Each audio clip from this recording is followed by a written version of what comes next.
easier to accept a story than believe it.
racing bike.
Wait, can I actually like drive the cars?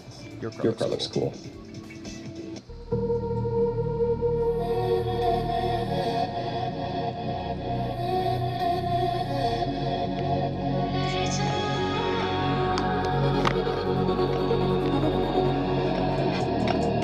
Shadows dancing on the wall, heartbeat moving with the sound.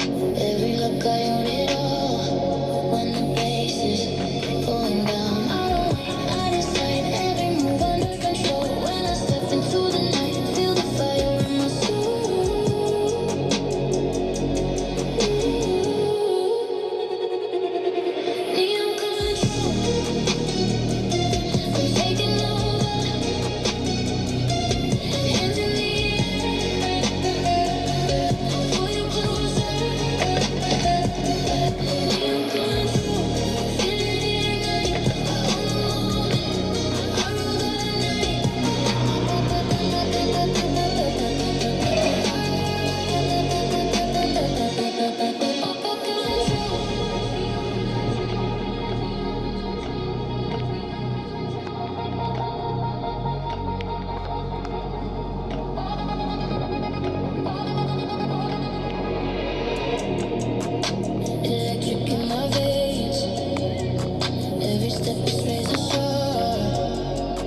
melt away with 100% ready to open and experience the pure euphoria that only a high-yield savings account can deliver. Start your financial self.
Not dying in that zone. Yeah, fuck this stupid ad, dude. Oh my god. Oh, I get it.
Fucking dumb motherfucking ad.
dudes that are selling elevators, and they have a haunted lighthouse in northern Michigan.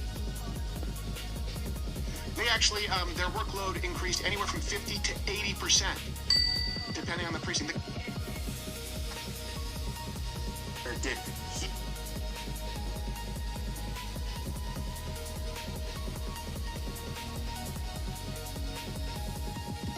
If you're over 60 with money in an IRA or 401k, a federal law that just completed its rollout. This is the press brief. This is the press briefing right here. A little bit to the right. To the right, yeah. That right here. That long portion. The long portion. Yeah. So that's where the oval is. And that's gone to what's right here. Your cursor. Left and down. Yeah. In here? Yeah. Bottom right part. Oh yeah, the west wing, right? The swimming pool. And where your cursor just was, like the rose garden, that's gone. Yeah. Now. Yeah. And there's a few statues there. So here's the White House. Imagine living in here, and you've got all the people showing up for work in here, and in here, and in here, and in here, and in here. At the castle. No, it's like living in a convention. Yeah. Sorry, I didn't mean. There's a lot of traffic in and out consistently. Yeah, it's nuts. It's 24/7. To the southwest of that, is that a pool that you can swim in? I'm not. Looks like it. Yeah, kind of. There's a pool. I never got close to Diving that. board. Is that just for people that live there or work there? Yeah, I mean, the first family, obviously, but I think that's right behind the chief's office. The chief of staff's office is in that corner over there. And then the underground. Which ones? You said press briefing is right here? Yeah. Oh, well, how does that work? I feel like I walked in here. You might have entered through the That's the entrance to the west wing there. Yeah, okay. Through the west wing. Yeah, we walked down these stairs and we walked up here and then we entered here. That's Pebble Lane right there. If you look a little bit north, Tim. Pebble Beach, yeah. Pebble Beach. Those tents right there are where all the press people shoot live videos from. Right. And Trump's like when he walks in and then they're all standing there. And then you go to the right, and that would be where we enter the press briefing room. Right here. Yeah. Down here? No, to the right. We'd go down that street. Yeah, this right here? No, left a little bit. Between where you were. An orange column. Yeah, the orange building. Yeah. He's intentionally bouncing around it. I like that. Oh, intentionally. It's like, this looks like a hallway. There's a way at the entrance. Have they retrofitted the briefing room? I think you mentioned that it had been cramped or It's something. very cramped. They didn't retrofit it. It's very tiny, and they purposefully keep it that way. The last major retrofit of the White House complex was under Harry Truman. That they did a significant refit of the facade. They added the balcony on the south lawn. I mean, so because a lot of presidents don't want to lose the symbolic power of being in the White House. I think like into the Clinton presidency, they moved some offices out to do like new paint, new carpet. But like the idea of shutting down the White House for a major retrofit for 2 or 3 years while the president works out of a temporary office, no president wants to forego the symbolism of the White House. We're gonna go to your Rumble Rants and Super Chats, so smash the like button and share the show with everyone you know. But before we do, we got a great sponsor for you, my guy. It is Venice.ai. And it's right now in real time telling us that it's the best because it's telling me Venice the city. No, what? Why is Venice AI the best? You answer that. It's a modest AI system. It's modest, my friends. Sam Altman said ChatGPT will get to know you over your life. And I also recommend you guys look into the current lawsuit. What's going on with Elon and OpenAI to learn about what they're doing behind the scenes. So I'm not going to say much, but wow, this is a crazy story. Well, look, we got all these tech devices, and they're always listening to you. They're always spying on you. Venice AI utilizes leading open source AI models to deliver text, code, and image generation to your web browser. There's no downloads, no installation, private and permissionless. They don't spy on you or censor. Messages are encrypted. Your conversation history is stored only in your browser. AI can be extremely valuable, but we shouldn't need to give up our privacy to use it. With the Venice Pro plan, you get the full platform and features including PDF uploads for summaries or insights, the ability to turn off safe mode for unhindered image generation, the ability to change how Venice interacts with you by modifying the system prompt, limitless text, and high image limits. So go to Venice.ai/Tim, use code TIM. Check it out. I've actually been generating a lot of videos with it, which have been, I'll just say, wow. Very, very, very incredible. Some of the best video generation from any AI I've seen. We'll screw around with it a little bit in the uncensored portion of the show where we can, but check it out, Venice.ai/Tim. Shout out, thanks for sponsoring the show. Let's grab your Rumble Rants and Super Chats. We got Jay Dirtbiker says, rip to one of the greatest of all time in country music, Mr. David Allan Coe. He's finally being called by his name. Is that how you say it? Ghostblade says, Southern Poverty Law Center has given a new definition to hood rats, a Democrat organization that falsifies hatred to gain fraudulent manufactured hate. Kojum says, how about we just get rid of districts? Just give proportional seats to each party, i.e. 20 seats state, that's 55, 45, reg, it's 11 GOP and 9 Dem. Because districts are different, and you don't want to be in a blue state where you have no representation. Graham says, the only reason Michigan is blue is because 60% of voters are in the southeast of the Lower Peninsula. I think Michigan should be 2 states. What's going on? Why is it split? The water, you know what I mean? Yeah, what is that, Wisconsin that has that other part? Yeah, the Upper Peninsula. Yeah. What is this? Some kind of... Wisconsin must just be kind of soft. Yeah, for sure. When they look over there, just like they take their territory. Well, I guess to be fair, there is a bridge connecting them. Okay. Yeah, what's going on? And then Canada's on the land. Yeah, totally. We can't accept that. Could you imagine, like, you're on a boat, Lake Superior, mind your own business, and accidentally you're in Canada now? That'd be the worst thing ever. They just shoot you. They throw maple syrup cocktails. No, they would vax you and roll you in some kind of socialized healthcare. No. Indeed. Things that we just don't want. Alright, let's grab some more of these here super chats. What was a war a pack? What does it say? War a pack? I don't know how to say it. Is being a fascist worse than being a communist? Communists kill more people in history than anyone else.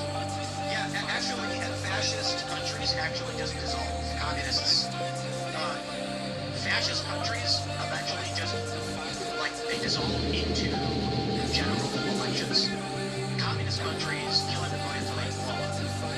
So I was actually reading an interesting academic article about this, that if you look at, Spain, for instance, it eventually just soft turned back into a standard republic after the Constitution that restored the monarchy and democratic elections. Yeah, whereas communists fight to that around until yeah, there's no look at this. Korea considered fascist rebels. Totalitarian, for sure, yeah. It's all more than anything else. Like, I'm sure the ideology is communist, but yeah, it's more state repression. Batman says, Tim, I've been watching you since the beginning. You're amazing and truly inspirational because of you and your message. I am enlisting in the Army and striving to serve America the best I can. Thank you for everything, Tim. You're welcome. Amazing. Best of luck. Tim, you're the next generation patriots. Well, I mean, I've never advocated people join the Army because I have issues with If you get this guy to drop out. Well, let me put it like this. Let's say the year is 1780. Now, let's go with the 1784. Revolutionary War. There is a battle going on, and they know that there's this dude who lives in Virginia who's one of the best tacticians ever, but he's just not in the armies. They can issue a field commission. They can be like, we need you. Because this is when humans made sense. It wasn't bureaucratic. It was like, listen, I'm in charge of this. Would you like to fight alongside me? I'll give you a field commission. They'd be like, okay, you can't do that anymore. Now it's like, did you go to college? It's like, well, you could have a guy who's one of the best in terms of, like, private military stuff, trained with a bunch of crazy top-tier guys, and they're going to be like, sorry, we can hire you privately, but you literally can't join the military unless you go to college. Can they do battlefield appointments, commissions? I don't know. Legally, they can't. Genghis Khan was great at that. He'd find the smartest, best people, and he'd just put them in power. They were like, no. That's how it used to be. I think there's credit that should be given to Hexet theory in getting rid of the idea that promotion through the general officer ranks relies on yeah, that's gone. But to Tim's point, I mean, like, look, under the current bureaucratic system we have, MacArthur would have been out before the end of World War II. LeMay would have been out because it's promote or you're out, and there's an age cap on promotion. So all this genius that we credit now would have never been in the positions they were in those pivotal moments because of bureaucracy. It's way too bureaucratic, and it becomes rigid. And I know it's a large organization, so not everyone has the same experience, but the people that I know who have served, when I stayed briefly in Fort Carson for about a month and a half when my sister was living there. I stayed with her, and I lived briefly outside of Fort Eustis when my brother was stationed there. And the stories that I hear from people there, they're just like, it's like working at Walmart. You might go to the chain of command, you might be like, hey, here's a thing that needs to be solved, and they're like, the mechanism doesn't allow for us to solve problems that way. You hear about the bureaucracy of it, and it's just, it is inefficient in my opinion. I know getting Hank Seth on the show is a big ass, but and maybe while he's sleeping, that'd be great to hear about what it was when he came in, how he's changing, what he wants to change it to. We just have to go to him.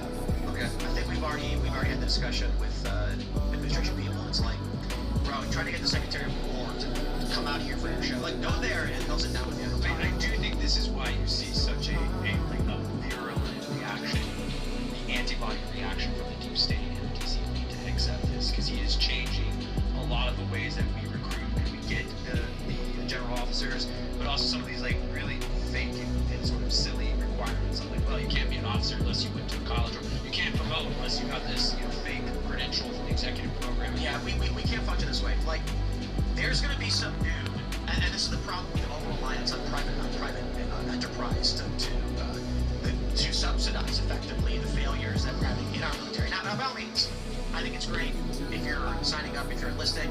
That's absolutely fantastic. I'm not trying to brag and say don't do it. I'm just saying there's a lot of guys who work in cybersecurity, for instance, and they grew up in a world of computers where they became some of the best OPSEC guys on the planet, and they did not go to school, and they did not train to be in the military, and now the government relies on private contractors for most of this stuff. Maybe not most of it at this point, maybe things are changing, but it was always sold to me, and largely this view is predicated upon this, and I knew people who were the best hackers you'd ever seen in terms of actual computer networking, real hacking, real computer hacking, and they would do private contracts, be outside the chain of command, and I'm like, this is dumb. Why can't they go to you and say, we're going to put you through basic training, you are going to come in as an officer specializing in cybersecurity, you can be in the military. No, can't do it. So what they do is they hire you privately, and then you're outside the chain of command, and it's just, I think that's dumb. I think it's bad for the U.S. military. And I think to your point, the over-reliance on like the private sector subsidy just compensates for the obvious inefficiencies, the pathogens in government. I suppose the argument that I've heard is that there's a lot of things you need to know that is administrative about being an officer, the functions of the chain of command, the ranks, even pay structures, security clearances too. Like, how do you actually do it? You can't just be a regular person who has no idea how the machine works and come into the machine. Well, the only thing I would say on that is, so I'm a reservist in the Air Force. I was a dude off the street. I went to officer training school. They don't teach you any of that stuff. Try to navigate your way through healthcare, your pay, any of that. This is part of the bureaucracy. It's all just kind of like the mystical, specialized knowledge you have to gain. What really I think matters for me is how many times I heard someone who was really passionate and wanted to be in there for a career, but they felt that they were held back by bureaucracy. Really honestly, I think you're exactly right. I think it's even bigger than the military. That we have so many people in the country who are autodidacts, they're self-trained, they learned a skill on the farm, they learned a skill from your dad who was a skilled tradesman, and unless they have a paper credential saying, oh, you are an expert in this, there's no place to work on. And that's not true of the American experience. I mean, America's genius has always been the tinkerer, the garage creates the right thing. Apple was made in the garage by a couple of buddies and a marketing guy. Exactly. Let's grab one more. We'll get a good one here before we go to the uncensored portion. Skullkid says the DOJ stated they will enforce the SCOTUS ruling in every state with racially gerrymandered districts. I believe that would be Harvey Dillon, right? Yeah. Oh man. Civil Rights Division. So they're going to basically go to every state and say, we are making you do this. I'm stoked. I'm excited. I'm really excited for when they finally let me go into the deep underground military bunker they're building at the White House and give me a tour. It's going to be fun. All right, everybody, smash the like button, share the show. They already have one. Follow me on X and Instagram at TimCast. Sir, would you like to shout anything out? Yeah, great to be with you. Thanks for having me, guys. Follow me at Real Theo. Theo, it's been really fun, very insightful here. Hope you can come back again soon. Yes, follow me on X and Instagram at Thanks for tuning in, everybody. What's up, Ian? Just say goodbye. I'm at Ian Crossing. You find me on the internet. Go to X, Instagram, check out my covers, my musical covers on Instagram, and YouTube, which I haven't been posting on lately, but I do sometimes. Put a short up about how to wake people up when they become an NPC. You can snap them back, because what's happening is Spirit is like a player that's playing the game of character in the game that is moving around. People, sometimes the spirits stray from other humans and they're just walking around without a spirit. And when you look them in the eyes and acknowledge them and understand, realize that the spirit, like wave particle duality, snaps into position. And now you have a spirited human in front of you and they're a player character and you can wake people up. So continue to do that. Take care of yourself. Carter Banks. I'm gonna go watch that short tonight. And it sounds really, really good. To become a PC instead of an NPC. The tutorial on that. You can follow me at Carter Banks on X, Instagram at Carter Banks Music, Carter Banks Official. Follow our record label at Trash House Records on YouTube and Tim. We will see you all over at rumble.com/TimCastIRL right now for the Uncensored Show. Thanks for hanging out.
Drought on the West Coast. Let's say the California drought extends, because the last drought we had extended in Nevada and Arizona as well. Let's say it gets real bad. And then they start saying, we want this water. The Great Lakes states could secede for that reason, outside of anything political we're watching right now. In the event there's a water catastrophe, these states are going to create their own government. And we're not far from a water catastrophe. I mean, the fight over the Colorado River Compact, that involves like 5 or 6 days. I mean, that's blowing up right now. We could shut California down in 2 seconds by just blocking out the Colorado River, which also goes to Austin, Texas. What's the compact with the Colorado River? So those western states all determine how you portion rights to the Colorado River.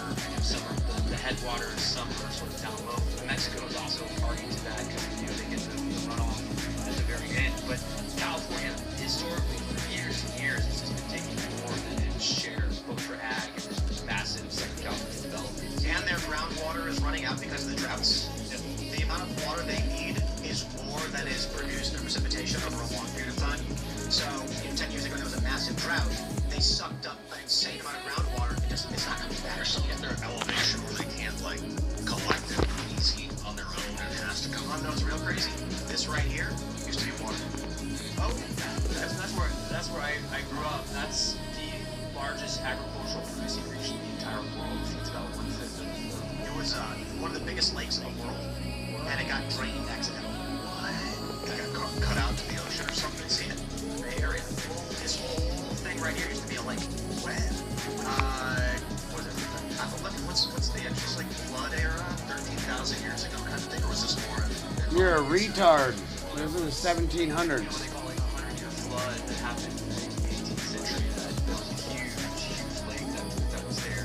A long, long time ago. Yeah. And then the remnants of it was drained accidentally. 600,000 years ago. Oh, wow. Yeah. Okay, then the rich. 13,700 square mile basin. Water and rich, baby. Yeah. The big problem this year, though, is the snowpack all throughout the West was nothing. And that's it. Utah had a historically awful ski season because there was no snow. No snow in the Sierras, no snow in Nevada. So the drought usually through the snowpack that melts. There was no snow in Jacksonville. Yeah, no, none. We went up there, we went skiing in, what was it, February or whatever? And it was dry everywhere. And it was funny because we went there, my wife was doing training, special training program, steep and knee. But there was only steep and no knee. And so they have no snow machines. Yeah, no, none. It was funny, I went to a gas station and this guy, I was talking to the guy behind the counter and he said, the worst ever been in 60 years. And when I went skiing with my wife at I forgot what it's Jacksonville, but the name of the I forgot what it is. They don't have snow machines because why would they need to install them? They get like 60 feet of snow or some insane amount of snow. It's like having fireplaces in Puerto Rico or something. Yeah, exactly. Yeah.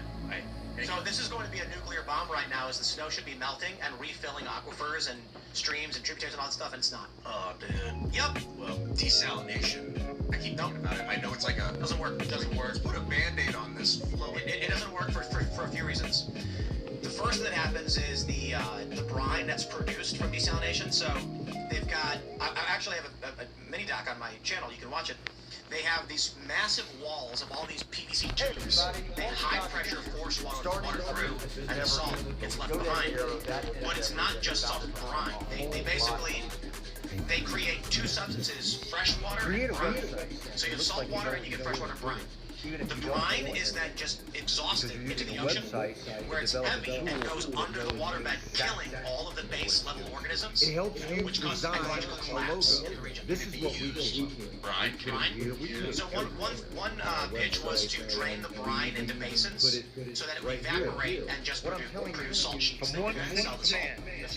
For the time being, though, it doesn't produce enough, and it kills way too much of the ocean life. Does it also heat the immediate ocean temperature? It is. Well, I don't know how much that affects it. Affects algae, but I interviewed a guy and he's like, it's hot. Yeah. It comes out hot, and that produces a problem. The other issue is the main reason why big environmentalists don't want to advocate for it, despite the fact that desalination, like the production of water, should be more environmentally friendly considering the groundwater pumping, is because if we set up desalination plants along the coast, there is a risk we could actually increase salinity of the ocean over a long enough period of time and artificially remove fresh water from the ocean, creating an ecological imbalance which would kill off massive fisheries. Like, the idea just does not work.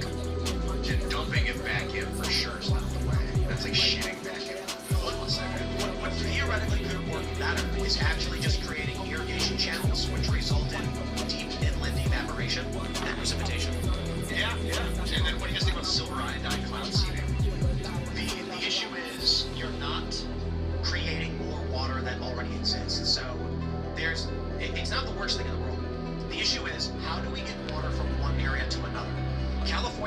very little water. So they're taking all the Colorado River water, which is causing problems. Then, because of the population size, they have to drill into groundwater, and Tulare County has actually been sinking because of how much groundwater they pump out, which is very, very, very, very bad. It'll never come back. It takes hundreds of thousands of years to bring the groundwater back. I thought this is pumping fresh water. Once we have enough that we can, we need to start pumping it back in, and that will prevent earthquakes and stuff. Take a look at the Sahara Desert. It was once green. So, what do, right? So you look at the Nile. You can see how they're trying to artificially create farmland and stuff. There's no organic matter to create arable land because there's not enough water. Here's what people don't understand. Arable land is dead organisms. Where we are in the United States with all of our farmland, you have thousands of years of life dying and creating a soil layer. That allows more advanced, or however we don't describe it, more complex forms of life to grow in the corpses of bacteria and dead animals from 100,000 years ago.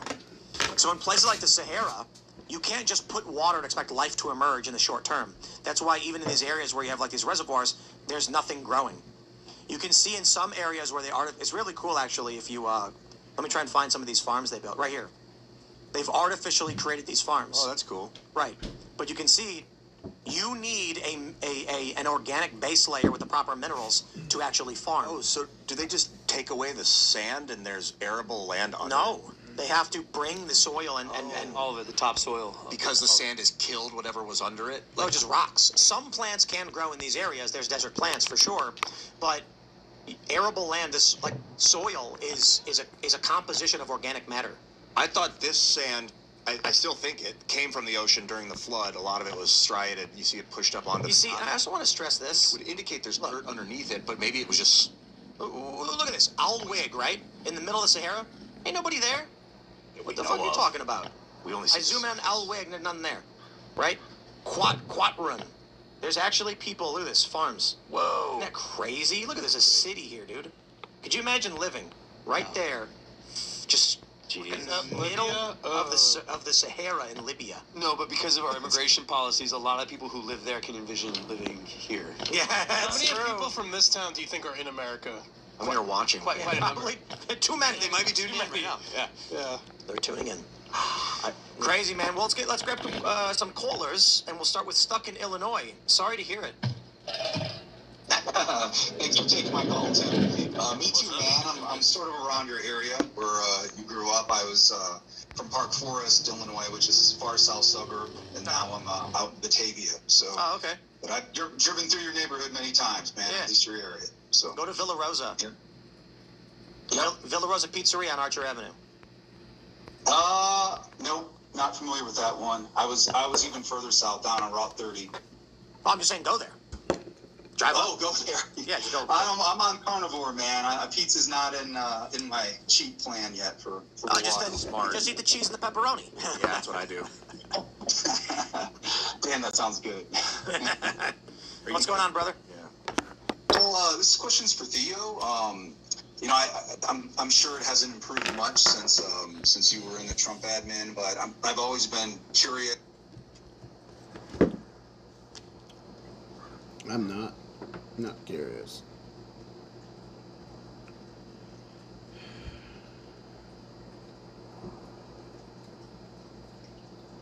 Who do you think is the most famous person from Jacksonville, Florida? All right. I saw this post. These are the 4 selections: Fred Durst, Tim Tebow, Lil Duval, and Papa. Now, off rip, I'm going to be honest with y'all. I don't know who this is right here. I'm going to say that. But all the white people thought this was Lil Papa, and the comments are hilarious. Please go look at this. And Fred Durst, I'm assuming, because all the comments is from Leonard Skinner, but I don't know who that is either. We could be the only 2 people in Regency Square Mall, and I wouldn't know who they are. I think it's between Tim Tebow and Lil Duval, for sure. All right, and I know it's going to be a little weird. I think Lil Duval is more famous than Tim Tebow in Jacksonville, right?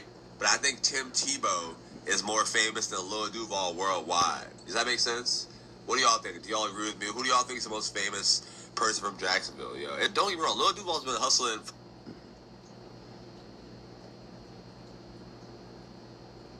Story Wars. I've got enough to worry about. Let's fucking go! What? And landlord doubled the rent. My shows, I'm told.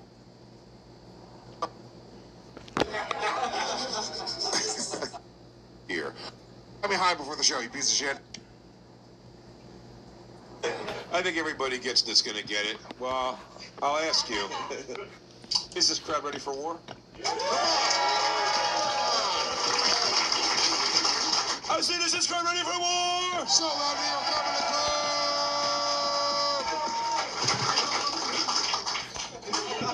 club! Alex, do us the favor. Story number 1. Story number 1. There was a clown doll in my childhood bedroom that used to keep me awake at night with its terrifying stare. I could have moved it whenever I wanted to, but I just accepted it every night. That's crazy. Pussy ass bitch. Hold on. No, you can vote if you'd like, but I mean, you will give a second. Wow.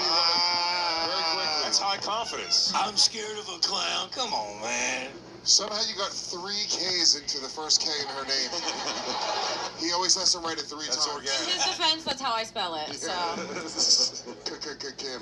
Kim. So you voted Kim right away. That's okay. Why are you saying Kim, Uncle Izzy? I was a doll, right? So like you can move a doll. Yeah. Right.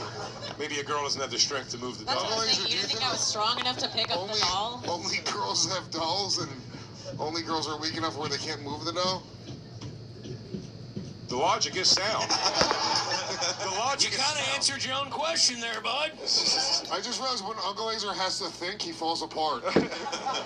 When it's all just like energy, he's one of the funniest people on the planet. But if you give him a moment to think, he looks like he's going to get a bloody nose right now. Should I change my answer? No, you can't now. Your hands off the... It's Kim. Look, you're saying Kim. Yeah, you pussy ass bitch. Can I tell you, my first instinct is Big J because I will tell you right now, I had a clown doll in my house. You used to fuck all your dolls. I didn't fuck them all. A couple of them. Good thing I didn't put one of those stories in here. You remember those? I was like, Jay's gonna remember. I was only kidding. You fucked the one, but did you fuck all of them? I fucked a lot of dolls. Oh, I didn't know that. I only know the bear. I used to have orgies. I know the bear. Well, the bear was the sexiest one. The one that you cut the pussy into. Yeah. I slid it between its legs. It was a shitty one that you went at the carnival. So like inside of it was like just crumpled up styrofoam. What the fuck? You did it kind of in the front too, so you can hug it and talk in the ear while you do it. It smells like cotton candy. My sister called me. My sister came home one day, and I didn't click the bathroom door when I tried to when I was humping it, and she opened the door, and then she ran away. She like left the house for like 4 hours. I had a joke about it, and I used to say, I was like, she ran into the woods, and I was like, and I remember being like, dear God in heaven, I hope a real bear comes and murders her. But first he uses her to masturbate. He like humps her. Yeah, it was a good bit. Sounds good. It's a great bit. It's a very funny story, but I feel like that was a lot of distraction. I That was agree. crazy. I agree. Can I tell my vote or what? I didn't think it was Lewis at all because I knew my guess would be if anything he was afraid of, he would just fuck in his room and then he knows he dominated like a dog. It's true. I hope anything I'm afraid of. With that whole spiel, I mean. Kim, what are you saying? What are you thinking here? I think it's you, Lewis. Please. And I will say this because I know that you have a sister. I know that you had an abusive mother and a clown doll. Makes sense there. Yeah. Right? Right across from your Clown bed. doll is if you hate your kid, you put a clown doll in their room. Yeah, and you have it stare at them at night. Yeah, That's yeah. mean. And I like that. I think that you would say immediately, "Oh, I'm glad I didn't use that story because I have clown dolls." Because I feel like you had nothing else to think about. You were like in your head, you're like, in the moment, I'll say, "I'm glad you didn't think about it," and everybody will be like, "Wow, fucking, it can't be him." Can I tell you who seems to be laying in the cut without his name being mentioned at all, thinking this is going great? This is Sam Robertson. Before you fucking vote Lewis, I will say Sam has just been like, everyone's been saying anything but Sam, and Sam's just like... Sam gives the energy of a man that would move a doll. Wait, and Sam has the energy of a man I who appreciate that. I just, High compliment in this room. It doesn't say a Doink the Clown doll. That's true. It just says a clown. Sam has a large collection of dolls to this day, I guarantee it. They're action figures. There is a difference. he's like, and I watch them at night. Yeah. I stand behind you on that. So I'll tell you. At first, I thought Laser was very defensive, putting that answer up immediately to kind of get everybody off the track. But then Lewis said, real quietly, I mean, I had a clown doll, but, which it's like, to your point, the immediate distraction from. And then didn't mention the clown doll again at all. A woman's entire comedy career is saying something and then a man saying the same exact thing right after, by the way. I mean, to the T, like you didn't just fucking say that. Listen to our Actually, Jay, I think I have a point. Fuck off, Sam. Listen to our You Go Girl audience. This is a organic audience. You get a girl. They just turned into the View in here. That's crazy. Did you guys just say the same exact thing? Because I really, it sounded like wonk, wonk, wonk, and then Sam just laid down some knowledge. Thank you. Somebody had to say it. Yeah, I was like, here, please. But I don't think this is Lewis. I mean, it's not me, Jay. I'll tell you right now, and I don't think it's Jay either. I'm getting some Uncle Laser vibes. Here's the thing. At first I was like, oh, Uncle Laser, when he has to think, he starts to freak out. But I think what's going on is when he has to lie, he starts to freak out. Look at his face right now. He's trying to hold it together. You think that guy doesn't lie? Not to his friends. Listen, I understand I blew my load a little too early on the judgment call. But sometimes you get that gut feeling. Sure. And sometimes it's indigestion. And I might be wrong. Yeah, he definitely has IBS or something. I swear to God, no one shits more than this guy. Can I tell you something? With playing the game so much and not voting that quick often, I oftentimes write down Lewis and let myself get talked out of it because I do hear a story right away and go, Once it's up here, it's official. You can't pull it down. You can ride it, right? Okay. We went on the rules in the back, but wasn't listening. But I get it. That seems to be a regular term. Tony. Regulars. Well, they're all... Either crippled. Yeah, it's either crippled or black, you know what I'm saying? Laser is my vote. I'm putting Lewis as mine. I'm going with Uncle fucking Laser. What do you got? Wow. I've got Lewis. DJ? Lewis because you took Laser as soon as I said it. You're trying to misdirect. Wow. Well, you wasted your vote. I don't think so. I'm doing Lewis. Yeah, I'm doing Lewis because you went to Laser. You're trying to misdirect.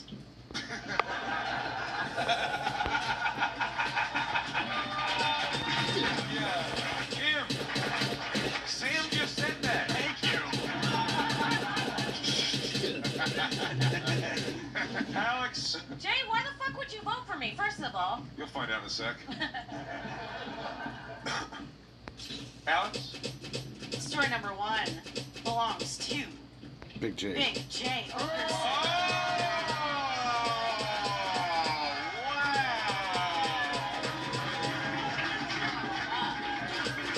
Oh, shit. Wow. Big J wants green eggs and ham. He wants to come with me to Jamaica. It's happening, boys. I want the whole shebang. That was incredible. Thank you. That was my first instinct. You did say it first, and it made me nervous. Well, here's why I also... Remember when you said this should have said Doink the Clown? Yeah. Because you're a wrestling guy. If I had told you that this was a Ronald McDonald... everybody would have jumped on that early as shit. But it was a Ronald McDonald that I think at one point had a whistle you put in his mouth, but the whistle was broke.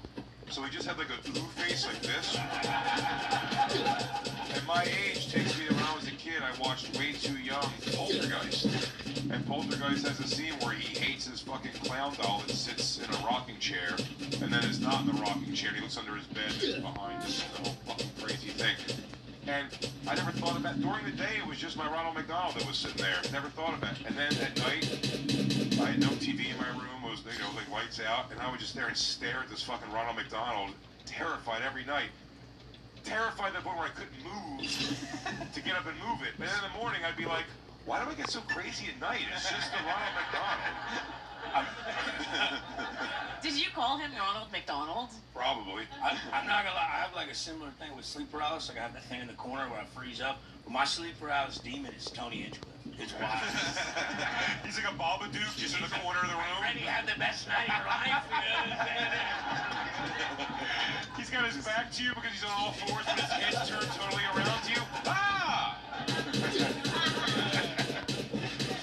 Alex, one story down. I mean, I think it's pretty easy to calculate our score, but where are our points at? Well, in first place with 4 points, Big J. Ogerson. Big sweep there. But I will say, oftentimes I come out of the gates hitting hard, and then I just fucking suck shit for 7 more stories. What kind of night is tonight? Let's find out. We'll see. So ahead already. Alex, story number 2. On the court, there's only one MVP. And in the showers, my MVP is Olay Intensely Hydrating Body Wash. With 10 times the moisturizer, it's my skin's best defense against dryness. For my best skin... Story number 2. When I was a young child, I was taught in detail how to make a sex toy by an adult. You guys think you like this to go? Laser. No. Yeah, I agree with what Kim's right now. This is definitely, I feel like Uncle Laser, weirdly enough, even with Lewis sitting here, most likely to have a guy who comes home from jail and goes, oh dude, you can just put a fucking sock and some shampoo in a paper towel roll and fuck that. But yet, we're all thinking because of it is that like it's easy enough to be like, Kim's auntie came over and she was like, you can use put a condom on a cucumber. Puerto Ricans don't like cucumber that much. Well, enough to fuck it. You can put a condom on an avocado. Okay, come on. We were fucking plantain. They're so teeny. They're harder. So I know you could be plantain. Can you? Oh yeah. I didn't know. What? What kind of sick shit we call the plantain teeny on the camping? You can get a big plantain. Sorry. I've never looked the island for them.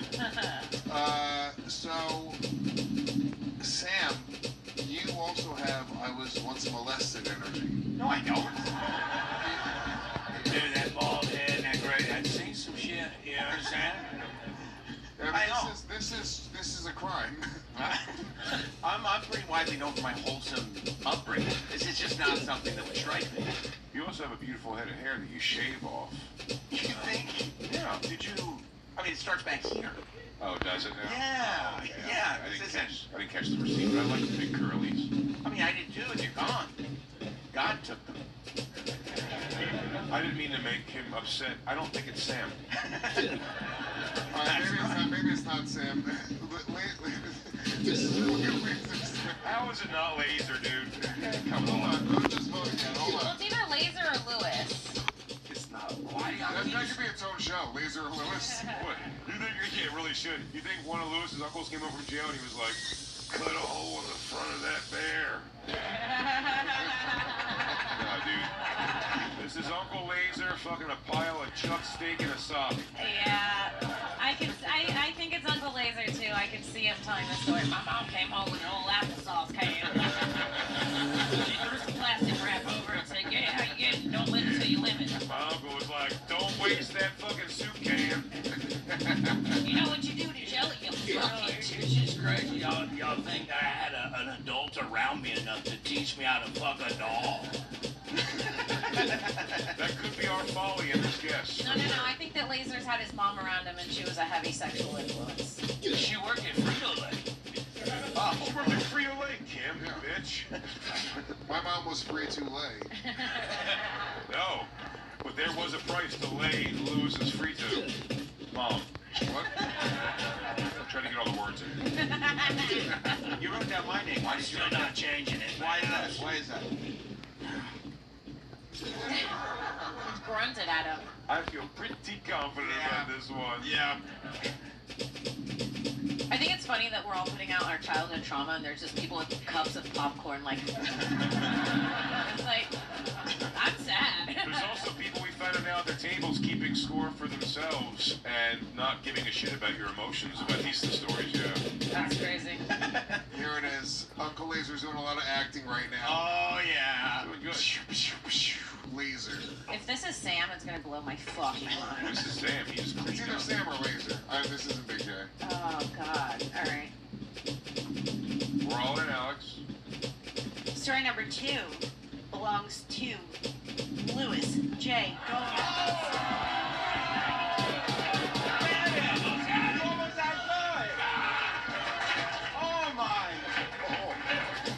I'm sorry. I'm just enjoying a nice, delicious cock over here.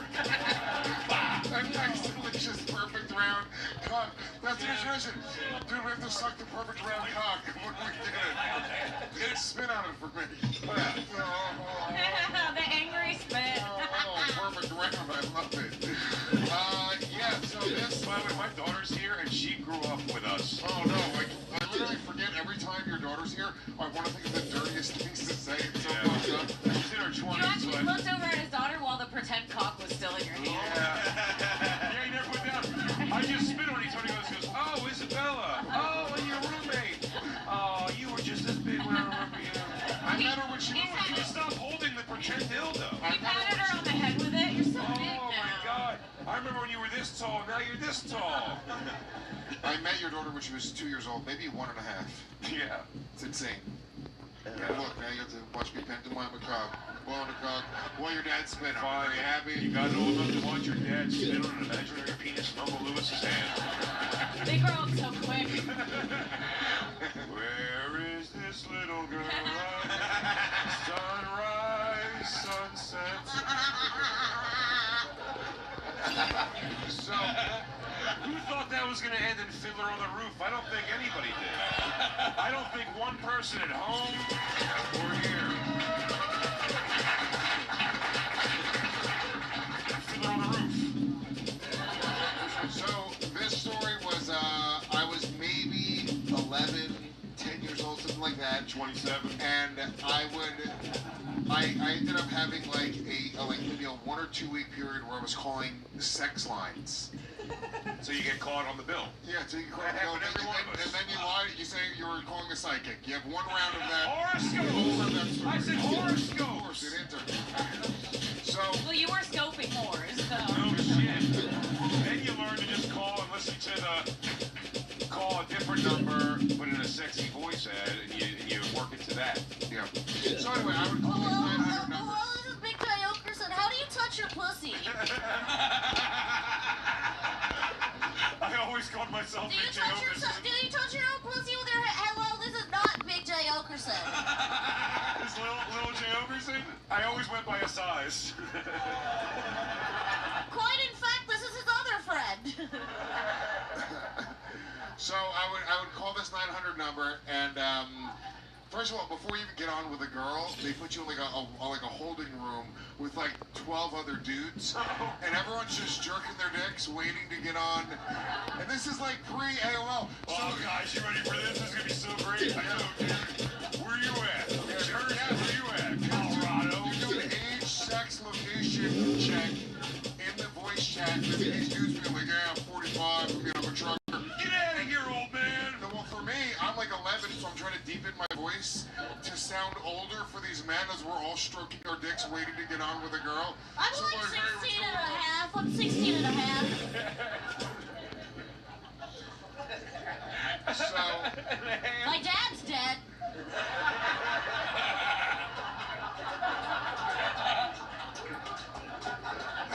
Any of you truckers want to party? So eventually, I got on with a girl, and the girl, she was doing her job was to keep me on for, it was like $4 a minute, so it's her job to keep me on for as long as possible. So she's like, hey, I want you to just jerk off. Let's make a sex toy that you could fuck. So she turned it into like a project, when I'm sitting there with my dick hard, I was like, all right, what do you need? He's doing the longest scavenger hunt in his house. By the way, also, at the time, because it's probably something you never even overthought, like, I wouldn't either. At the time, you're still like, well, it's a sexy girl voice, and you know that, but you now know that it's like, a fat lady with like 8 cats on her chair, like in a fucking RV going like, hey, baby. And she's also sending the hardest things to find, so it takes a long time. She's like, I need 3 pieces of fiberglass. I need 3 pieces of fiberglass. 2 spritzes of that cooking canola oil. Just 2. Yeah, I need 4 shaves of fucking cedar wood. You have to get a big rookie card signed. I need paint. It's gotta be mod.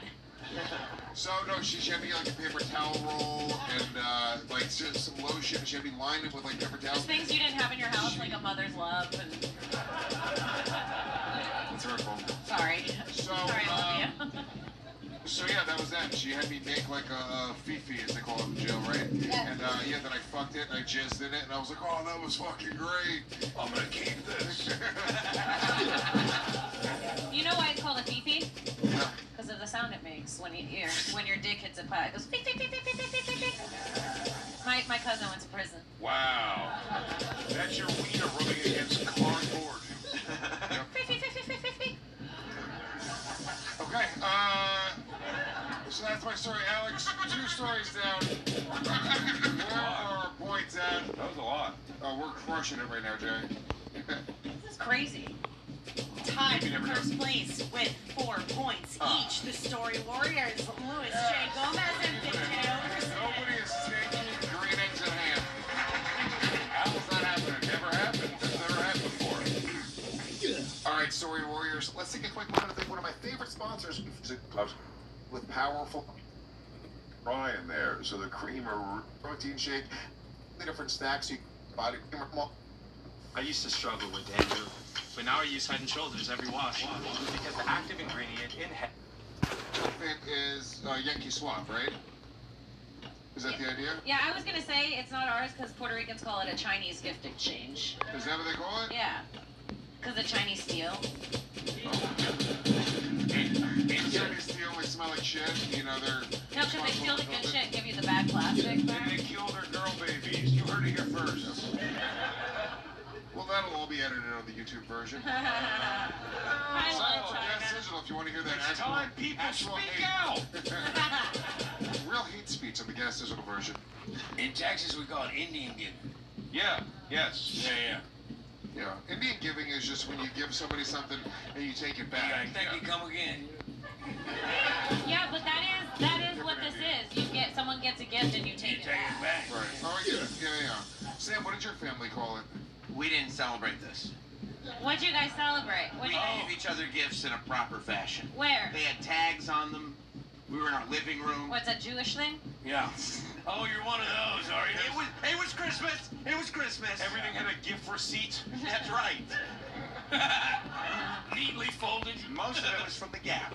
Yeah, I kind of feel like Look, this if you was want to take Sam. it back and get something in your own size, I understand. That's right. I'm going with Sam. White elephant. You can go with me all you Wait, want. what did you guys call it, Jay? I don't know what to call this. Yeah, because you called it I white never heard- elephant. This might be you again. I never called it white elephant. I don't know what this was. Well, also, I grew up with my Jewish family. Keep in mind. No, see, now that made me think it's Shay, because you did grow up celebrating Christmas and things like that. If I went to my dad's, we would do Christmas. You would do Christmas at your mom's? When my mom got married, started having kids with my stepfather, yeah, for sure. And he was Jewish? Yeah, but that's the age that you're gonna fight. How many Jews are here tonight? That's what I'm trying to find out. Oh, shit, there's a lot. Yeah. No, I was kidding. Man. Oh my That God! was, and I mean this, too many Jews. Yeah. No one's ever said that except Palestine. That was too many Jews in the room right now to make me feel Palestine's comfortable. ever said that. I don't know what that means. JD, sir. It always gets scary after you joke about Jews. Did you call Dave? Why are you so slumped over? It kind of looks like it might be you. Can I tell you something? If Lewis thought about this for 2 seconds calling this me, I have no idea what white elephant gift means until they told me it meant Yankee Swap, which I only know what that means because of the regs thing you guys did, right? The regs? Yeah. And so I don't know what that. I've never played that. What That they was call, a little shot. I'll tell you the closest thing. The regs, right? That's what you call that horse shit? I don't know. Your fucking side pussy there. I would call what they call this in like my school would be Secret Santa. Would be a thing. But I never did this with family, and I've also Louis, you know That's what my uncle called his fingers. But you also know my. I said my. He's like, you want to play Secret Santa? I played the chimney. See, it's a secret. If you say something, we'll both get in trouble. I don't. Here's the thing. You're not a fight your family That's what members I'm guy. saying. That's why I thought you thought that earlier. Because Louis isn't my family. I'm not really. Yeah, I don't have like a fight with my family. Cam has a fight with my family. I do. All her sisters, her mom, her aunts, her cousins. It's like if they didn't fight over And I will shit tell at you, I Christmas. bought most of my relatives on Christmas. All right, yeah, there we go. I mean, that's, But we don't that's fight. all right, right? That's what we're talking about. This wasn't. It's This Kimberly. Is it your first time smoking weed? Yeah, is it What's your going first on time over smoking there? weed, Kim? This wasn't. Listen. Jesus Christ, they're reacting like 11-year-olds. Kid, can I have some? I promise I won't make a scene like that. Yeah, please, pass it over. Listen. I will say I fought family on Christmas. Kim physically hurts the people she loves. I know it firsthand. Kim, I'm gonna get Do them you want me to tell everyone when I hit you and the story and how much of a bitch you were? One Latino went. Yeah, dude, I threw a jacket at him, and it had a long zipper, and it had a little plastic end, and it hit him in the eye, and I sort of got, he went, how could you? That's Kim. That That's was when I gotta hit be him. Kim. Don't wait. No, don't do it. Don't do it. Jay, don't do it. You're wasting it on me. You're wasting it on me. It's you or Laser. It's either Sam. Okay, I'm not gonna put my vote up yet because you guys did me last, which means made me think you wanted to think about it for longer, and you two went right into it. You literally go, I hit people at Christmas? Yeah. You were literally the first one to fucking say it. That's what the story is. Kim, let me tell you, by the way, there's a chance you're right, or all of us are right. But one of those two. I'm going Laser. She's just swinging. Alex. Story number 3 belongs to Uncle Laser.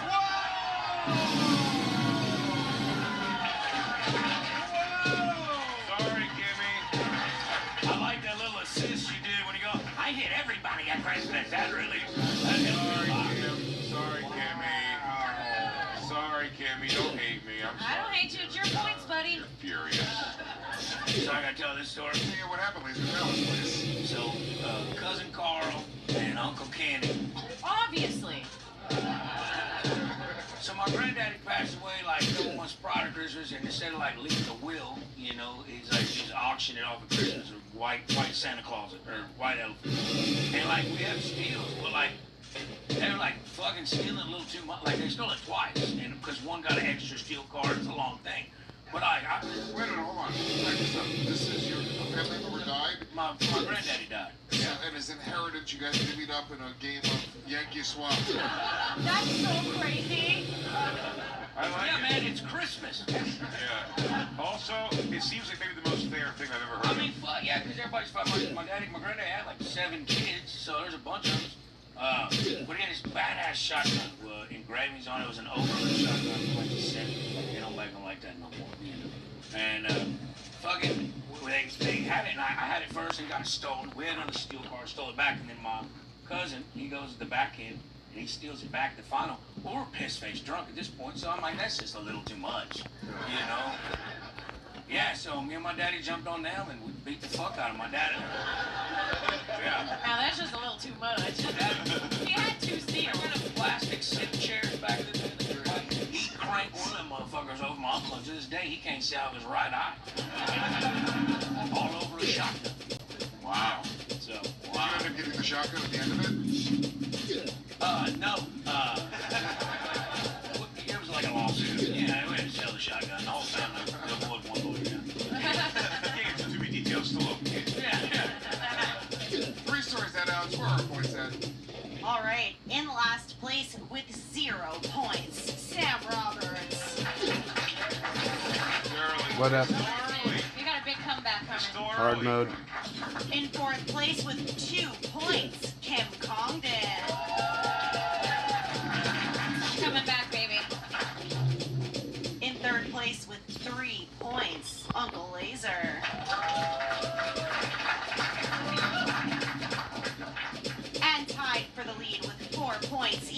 It's Jay Gomez and Big Jay Okerson.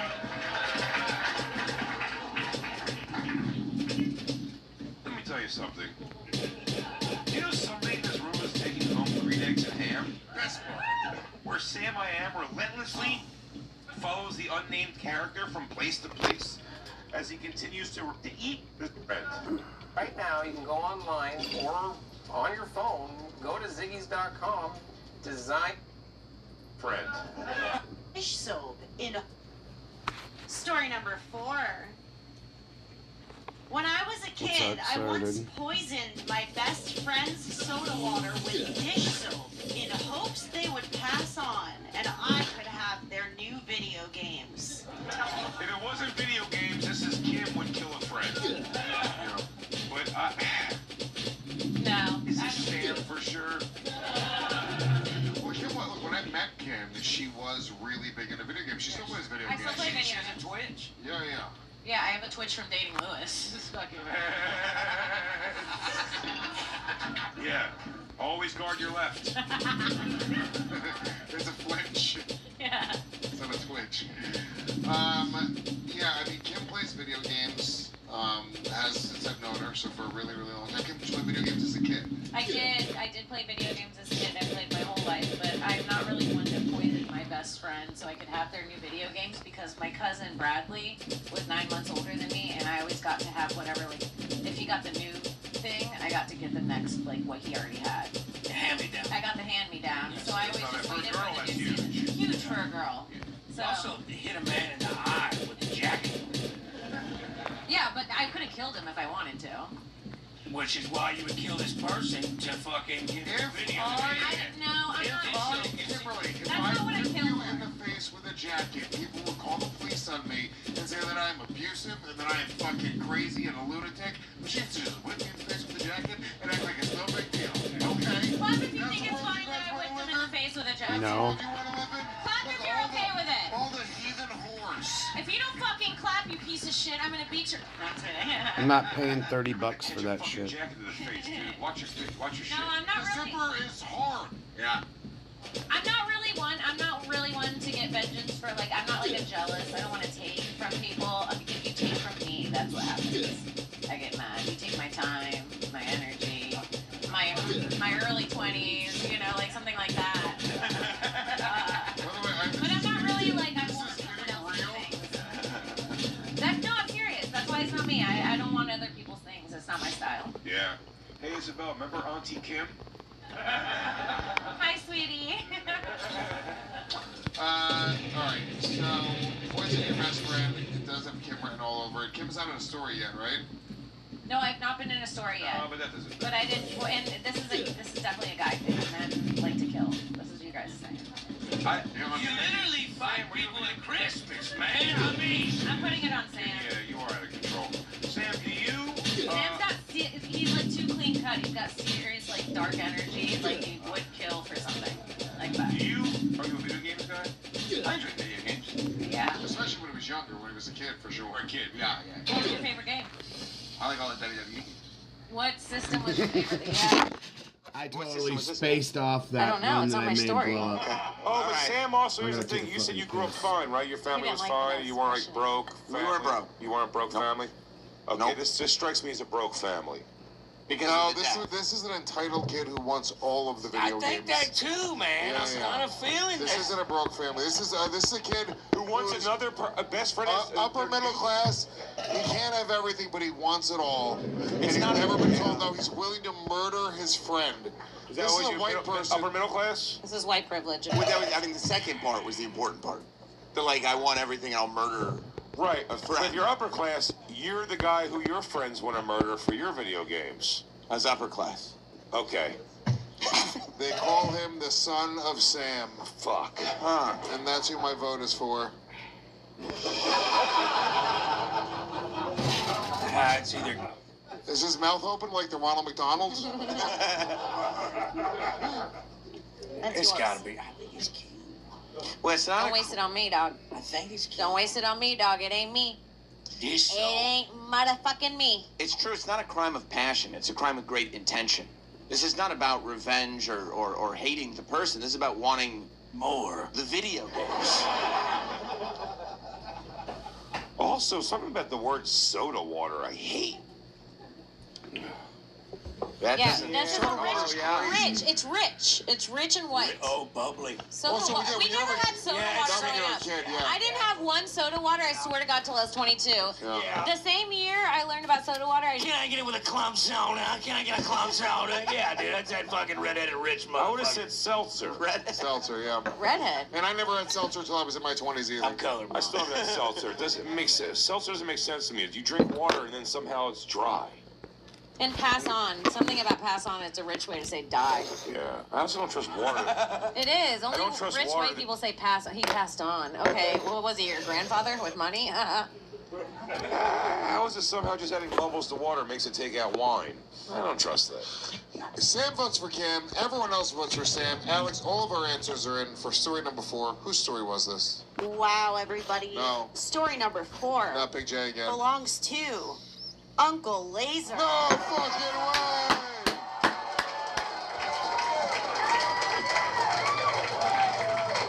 You guys had soda water? Hey, remember when I did the first question too fast? Everybody thought I was a fucking idiot? It's called the long game, fellers. I can't argue. Holy shit! I needed that bad. This one's kind of dark, and I don't know why. When they, they say the description of what to do, and you kind of write some questions out.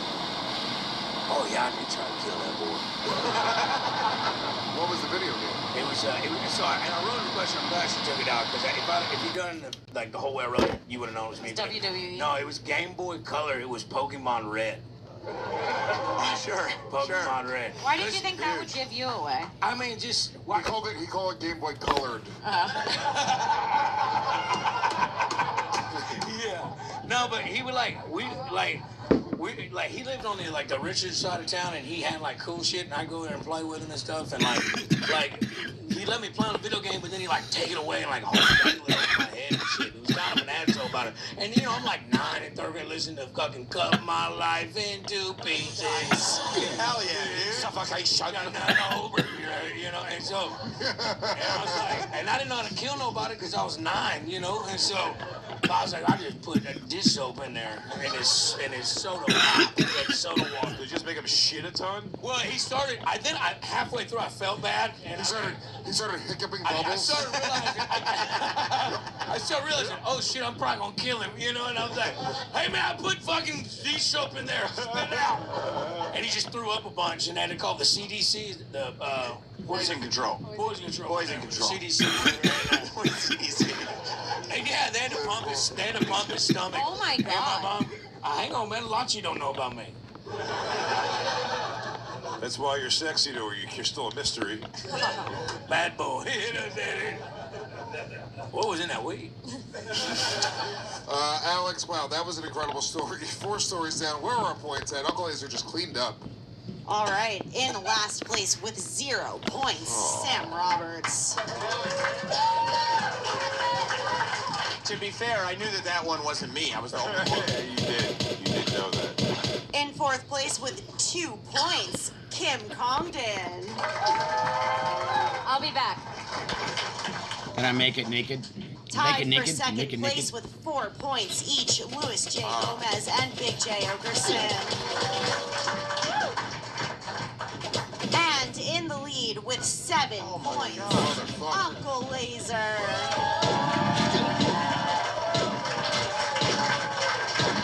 I didn't think I'd be this pissed about losing. I will say that. Yeah. It actually fucking hurts. Yeah. Haven't y'all won before? Yeah, That's wild. better.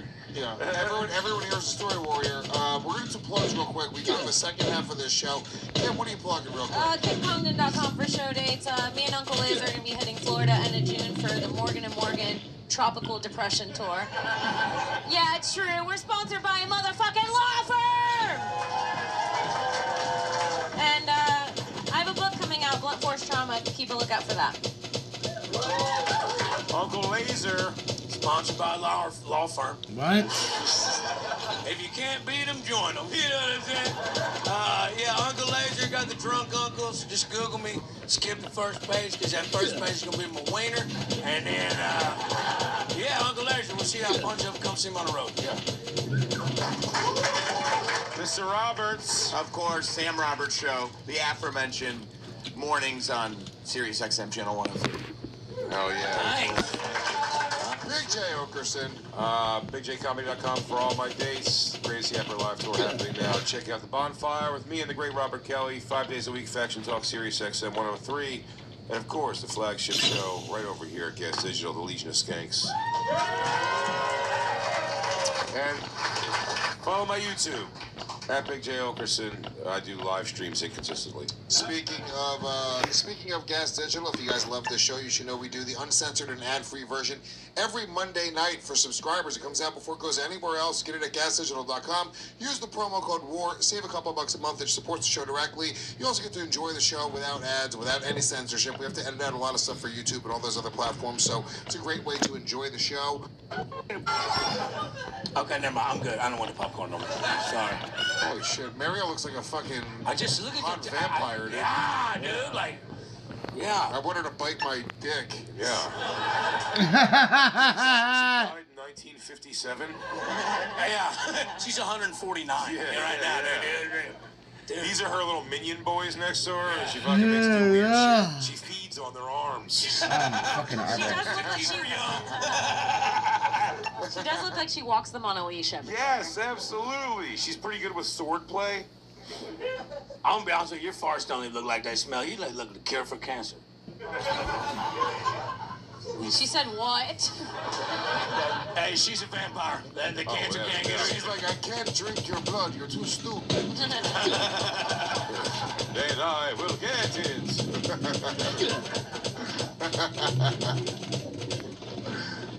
I want to call the cops.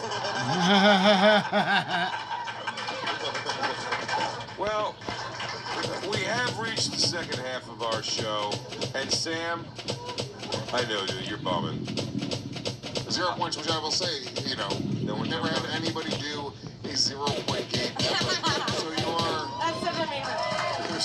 I love a record, though. There's something to be That's a said record. for it. That's what I'm saying. There's something to be said for it. Huge. That's a challenge to keep it at 0. I know. I won once. If I could end this one at 0. You'd be a master of the games. That's right. But Sam, don't worry, you're not out of this game at all. You're actually, you're one perfect round away from being in the lead. Because we changed things up for the final 4 stories. You know this. You did this show before. Double We always points. go double points.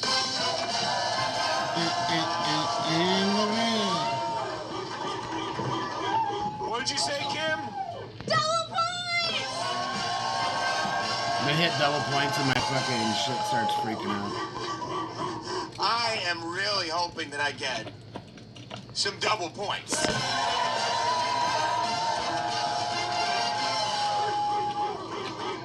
See, Uncle Laser, you haven't won the game, but if you've won a game of Sword Wars, you can trigger double points.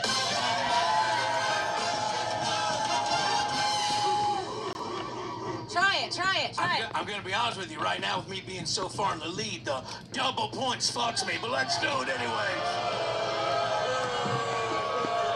Never won. Try again, buddy. Maybe after a win. Can't wait to win this game when I get more double points. Hey, this guy's acting like he's allowed to say double points.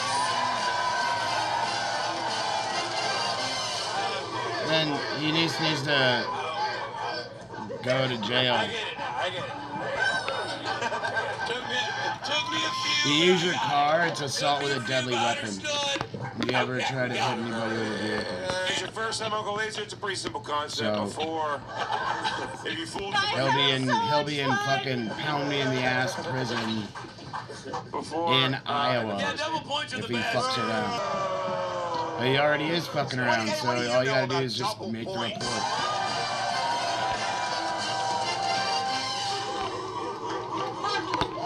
Awesome. Guys, we gotta move on with the game. Please stop saying double points.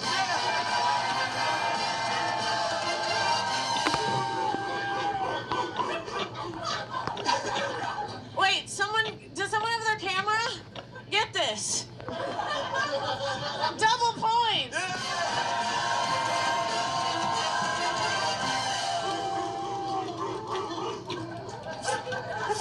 That feels like I know we gotta move on. That feels like coming. Before, if you fooled somebody, you got a point. If you guessed somebody correctly, you got 2 points. That actually bumps up now to double point.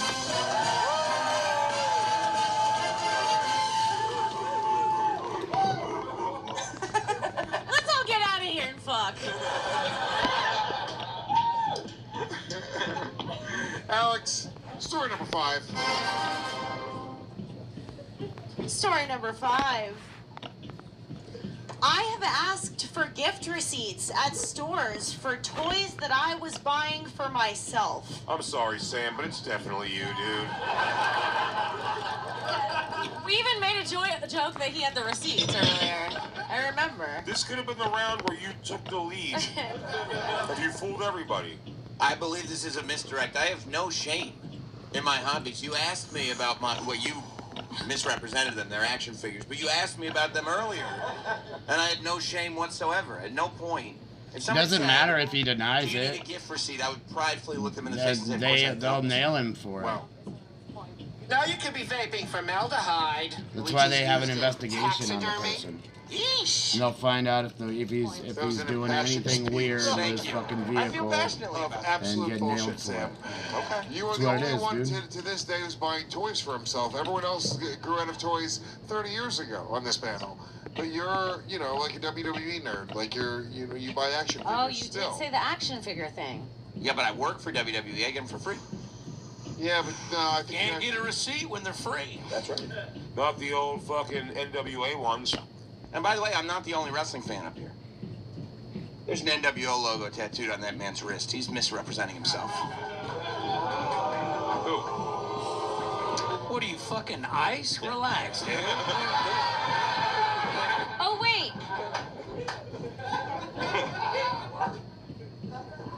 The only toys that Uncle Laser is buying are butt plugs and cock rings. He's not buying. That's a good point too. For the same I tranny. could see Jay buying toys, though, too. Jay seems like a toy guy. Yes. Can I tell you something? Isabella? I say this a lot.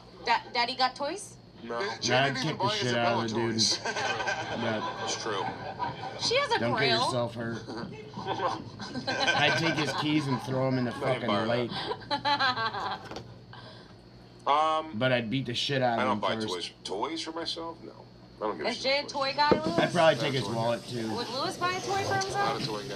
Just But by for the way, I've said shits it and many giggles. times, though, if society wouldn't look weird upon it, I can still get down with some G.I. Joes. They look weird upon that? They do. Shit. So I will say right now, because I have a 13-year-old son who went through an entire Do G.I. you Joe train or phase. anything? Jay, it's just not as much fun as you remember it. Like No, go to I any would try to do like the classes, kick like and the do flippy any kick and their legs self-defense come like stuff? that. It's just you really get bored of it after a couple minutes. Can I tell you real quick something that James did to me? Oh, God. Yeah. That's Lewis's son. Go on. Lewis's son, who I met when he just turned 4 years old. Show me God. on the doll. Oh, stepmother pornography. I've seen this. Who called me 2 weeks ago to tell me his favorite memory was the sound of my laugh. And then I see him on Easter Sunday and he grabs my foot and goes, "I'm really into massaging feet."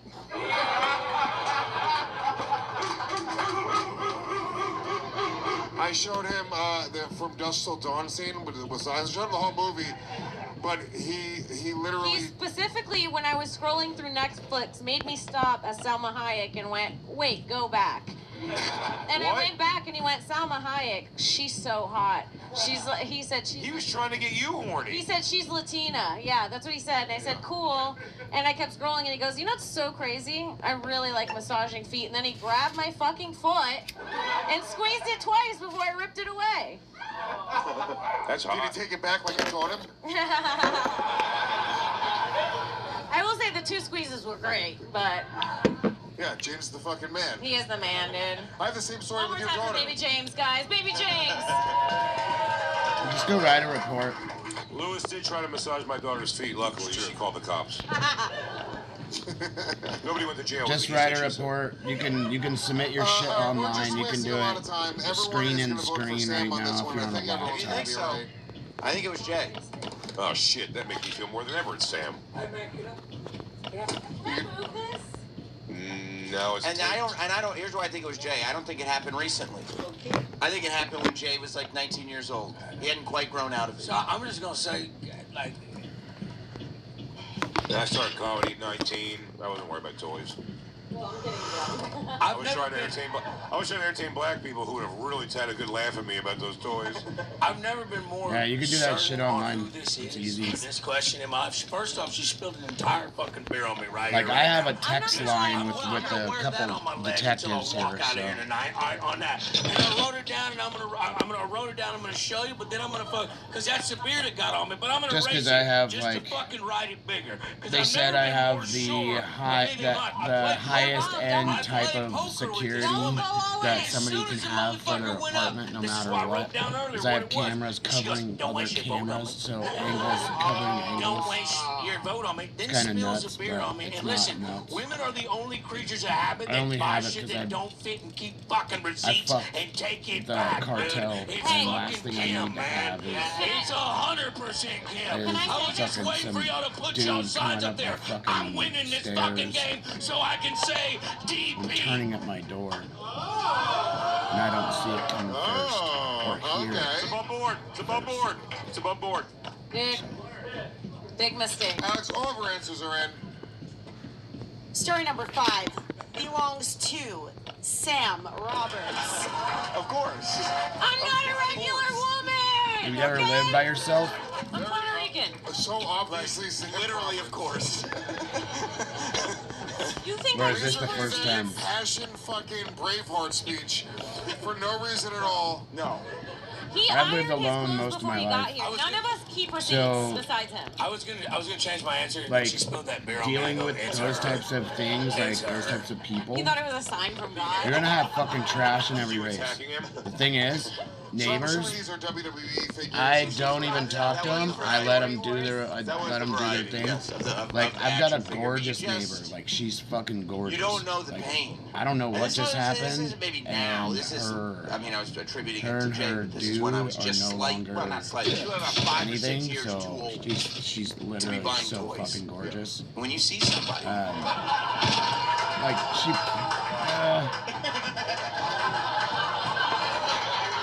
might need makeup, but sometimes, I guess, but other than that, she looks gorgeous anyways when she takes the pictures. I see her pictures. No, I know it's actually a real story.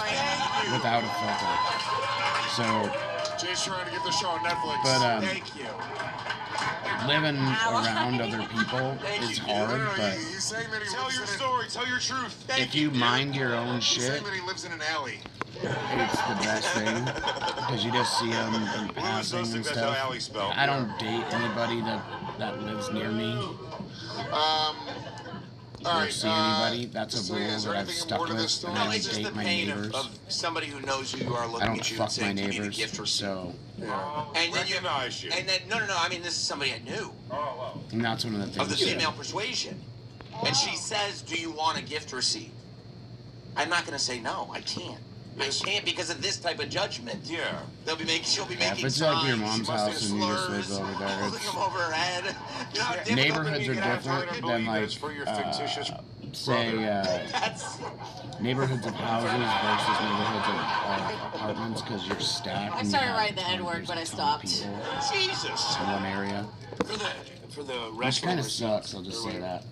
Is it just will they send you a digital copy or is just paper? No, it just they print it out at the cash register. These birds are fucking retarded, man. I just heard songbirds, morning songbirds right now. I'm so drunk. And 5 I minutes heard ago, I the tried to doves, talk into and my I'm mate. like, wait, so. what? They're like, We they're are acting 5 like it's the stories sun down. coming We're up. having a great I time don't here get it. tonight on Story Wars. Alex, where are our points at?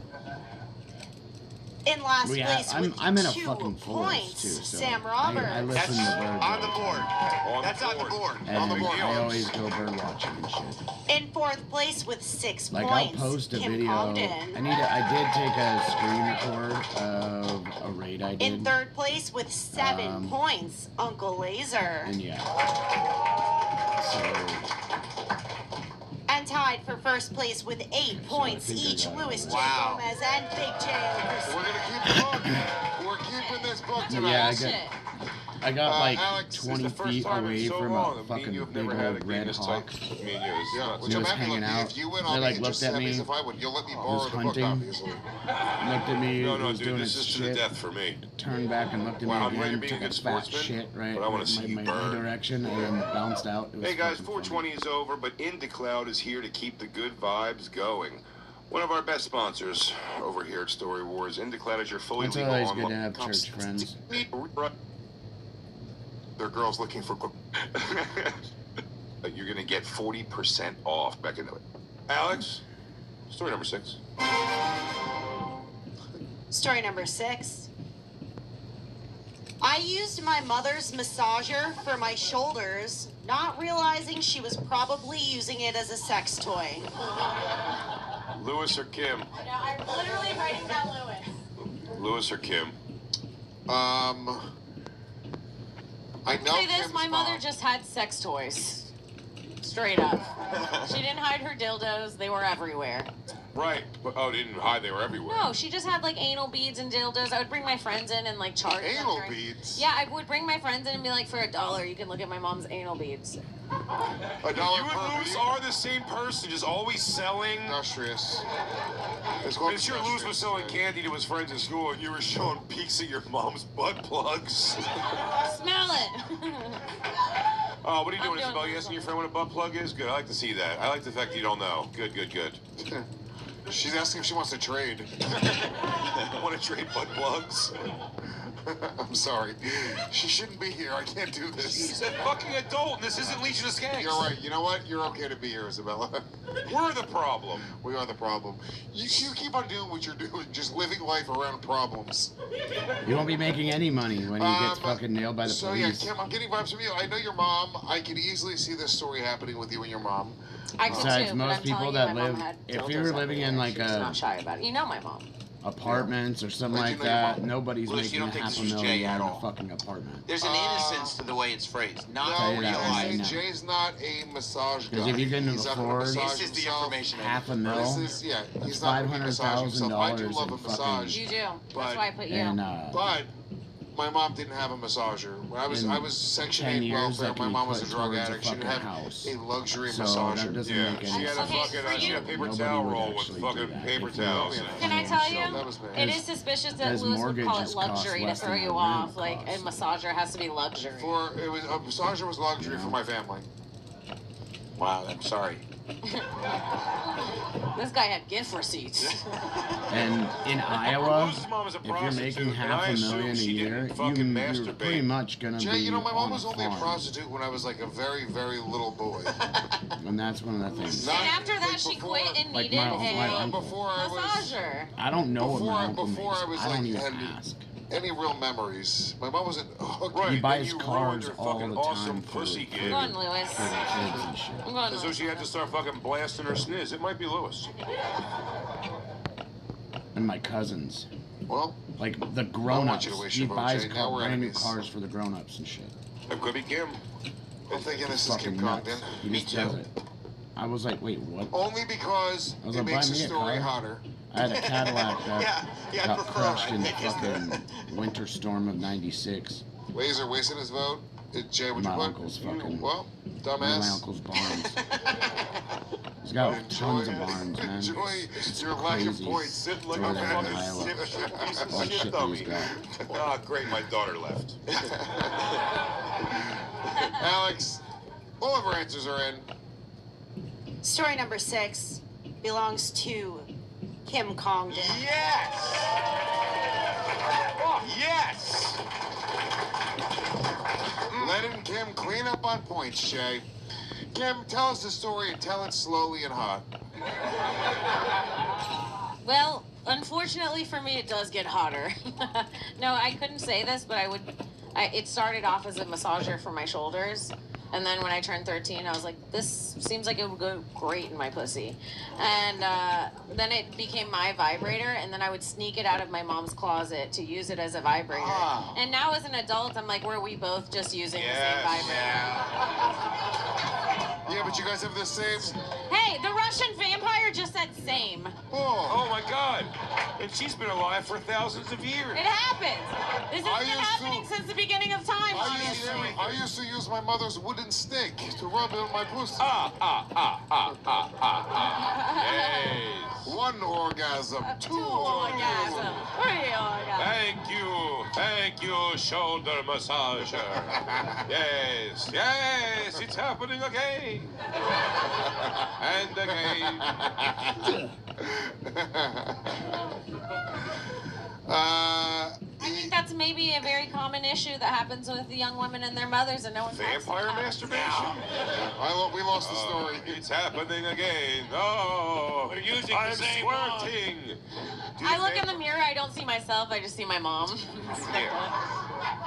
So, did your mom ever find out you were using her vibrator? No, but I'll tell you one time when I was 17, so I had been using this thing for years, to the point where she knew I was using it a lot, and she was like, it's yours. She like gave it to me, like she was like, it's yours now, kid. Like pass it down like Yeah, barely. like it was, Like I saw. She was on her dying bed, like and she was like, it's for traffic you shit. now, give it to your daughter. I'm just like, go ahead.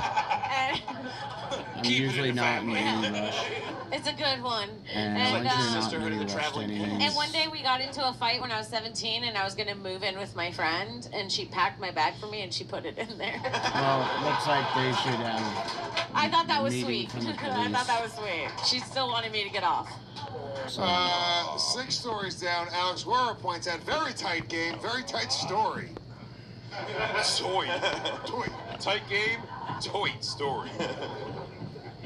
All right, in last place with 6 points, Sam Roberts. All right. It's a hell of a comeback. Thanks to those double points.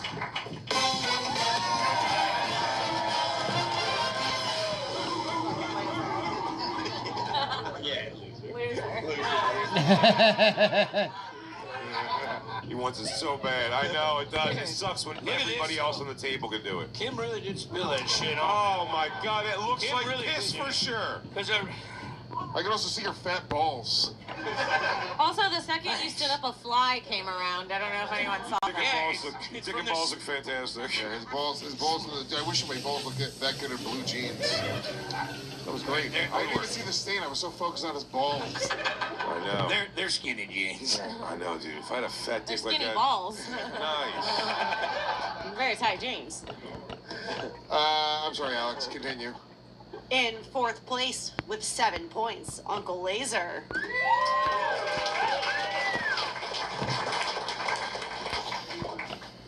In 3rd place with 8 points, Big J Okerson. The one thing about people that love like getting into shit, In 2nd place with 10 points, Kim They're- Congdon. they're looking for attention. It's all that it is. And in the lead with So if 12 they can get points, it- Louis J. Gomez. Don't get it. Nobody is taking So green you eggs just- and ham from me. Over my dead fucking body, Alex. Story Some number people are 7. fucking retards too. So. Your favorite book? Story number 7. I used to make all my toys have intense love stories with breakups, makeups, and passionate sex. All with music to enhance the situations. This has Louis or Jay all over it. I guess it does have both. I guess it does have both of us all over it. I could see Jay doing this with a doll and Tool.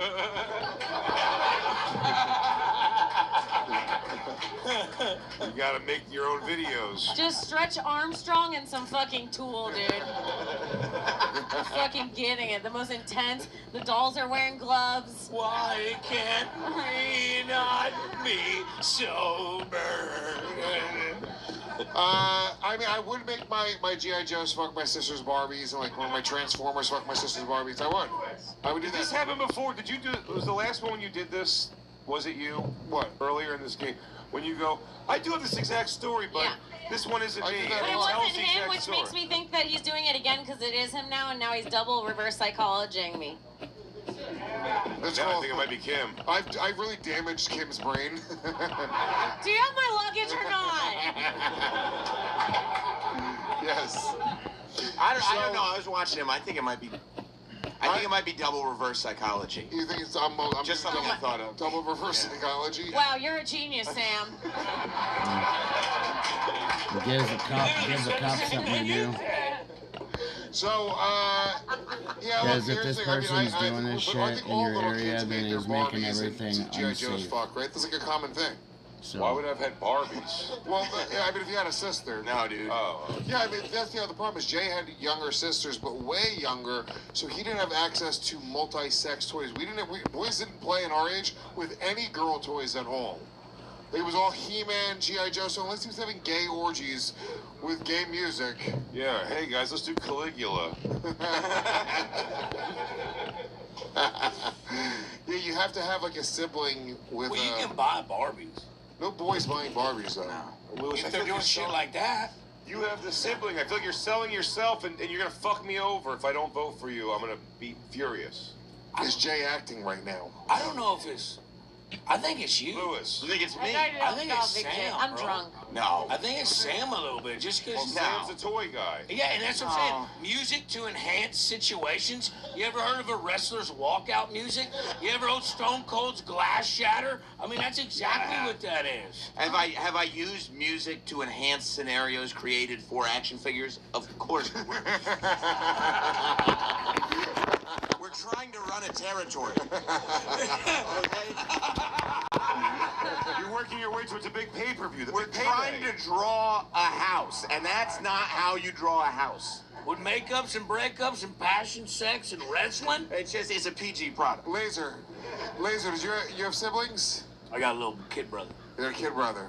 Okay, kids got sisters. See, this is it's a very girly thing as well to have. That's why I think it's Jay. Yeah, but it's... I could just see him making his dolls. I don't know, Jay. You're more of a sensitive man, Your and fingernails are no, blue. you have There's a kind no, heart. Your fingernails are baby event, blue. I feel like you so would make don't your worry dolls about make I think it's love. called Periwinkle. Like. Baby blue. What am I, some Mo? Hey, not gonna lie, I got my toes done just like that yesterday. Passionate Yeah, I sex. did. It's like something about passionate sex. It gives Jay, no offense. Yeah, but why would he have? He would never have a female toy. Like, Didn't he say he had sisters? Yeah, but they're way younger. My first sister is 15 years younger than me. Yeah, but maybe maybe he would play with the boys on boys. Gun in the butt, they like that. I said Caligula. A man made that joke earlier. Oh. Talk. Oh, fuck me. It's you, pussy. First of all, it's so threatening. It's either Lewis or Jay. I just don't know which I one. think it's Jay because, I mean, Jay has an art for. I mean, there's a sensitive side to you. But Lewis also has a sister. Jay's got cousins though. But also. Oh. Yeah, and you know what I feel like? I feel like if it's either between Jay and Lewis, and if it was Lewis. Yeah, maybe. I don't know, dude. Jay has cousins, though? Jay has cousins, though, is batshit. Lewis. Hey, Lewis. Everyone's got cousins, Lewis. though. Yeah, but I'm saying you have cousins that you're gonna play with their toys as well. I'm looking for a reason as to why you would have access to female toys. Are they close in his age? Yeah. Okay, that's. He hooked up with one of them. There's a couple people that are active. That in is the like chat something and love stuff, making too. and. That was way past toys age. Like the underground. Toys can distract you. There's a guy that's confusing Lewis. as shit. What? Did you make your toys have passionate love? Look at me. I would make my vote is for Big J. I would make my toys. He fuck. told us the story. I would make my toys fuck my sister's Barbies all the time, regularly. And Barbie's legs, they But don't did you spread. do by the breakups way. and makeups and Just so you know, Barbies, they can't go on their knees and their legs don't spread. That was my excuse when we lived together too.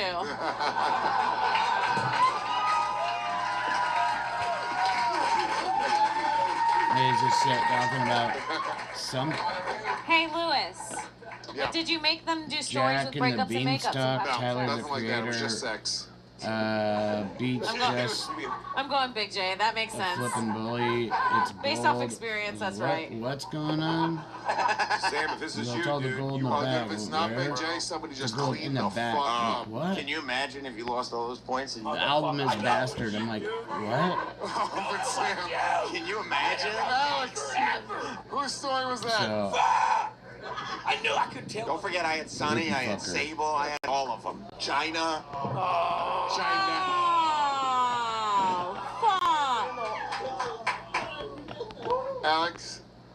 Story number 7 belongs to Big J.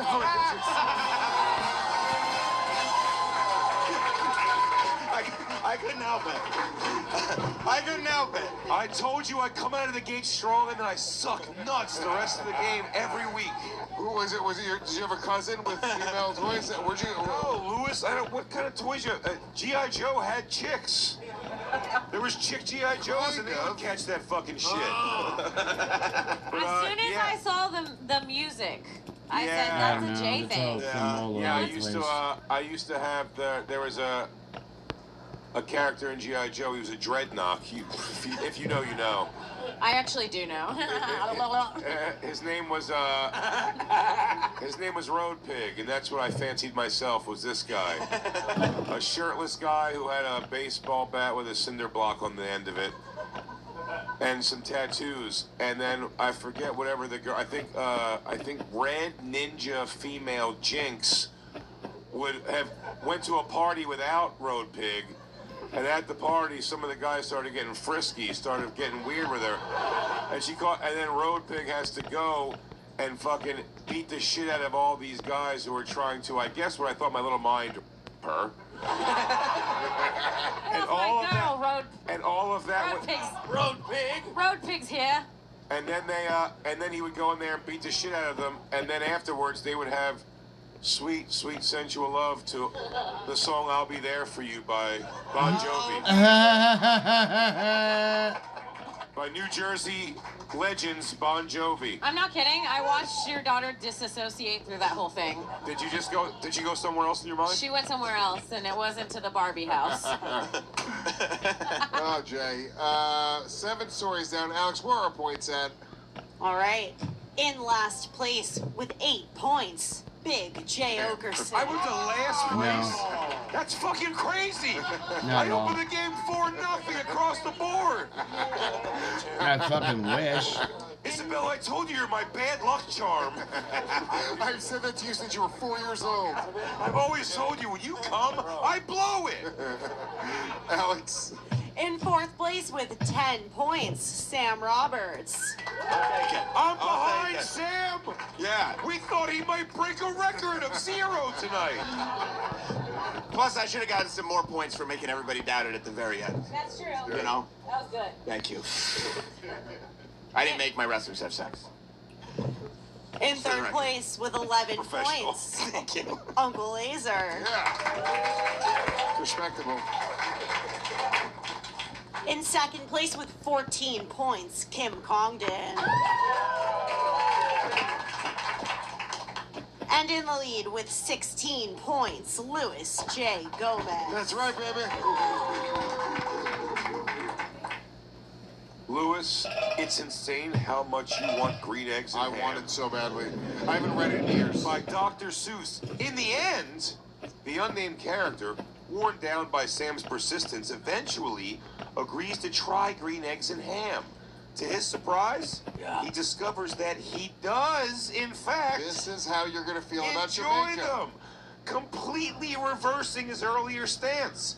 His claim Can't repair that them he at would all. eat them in various, arguably unlikely They situations. took it all away And for the that book shit. concludes with him profusely thanking Sam I Am. Yeah. Wow. Also, Nobody for real is out of this game. Everyone's mathematically involved. Dr. Seuss's wife was terminally ill, and he cheated on her with his. Oh no, he was terminally ill, and his wife took care of him, and he cheated on her with his hospice nurse. Oh yeah. He also drew black people in the most racist way humanly possible. Yeah, he called them green eggs and ham. Yeah. That is a weird take. Alex. Oh my God. Everyone's still involved at the end. Story number 8. Look at all those puppies. Let's go. Story number 8. 1 year for my birthday, instead of a toy, my mother bought me a mannequin head. This is so Louis. If Can I tell you something? Why I think it's Louis? I think Louis wanted that so he could try to do hair or something. You know what I mean? Like he His was mom was a hairdresser. Right, and he wanted, Let me You say fucking this. idiot. You tell everything about your life. Hold on, whoa, relax. Just don't start getting all willy-nilly here. Willy-nilly, that's the guy she fucked. Willy fucking nilly strikes again. Let me say this. It's all connecting now. I'm drunk.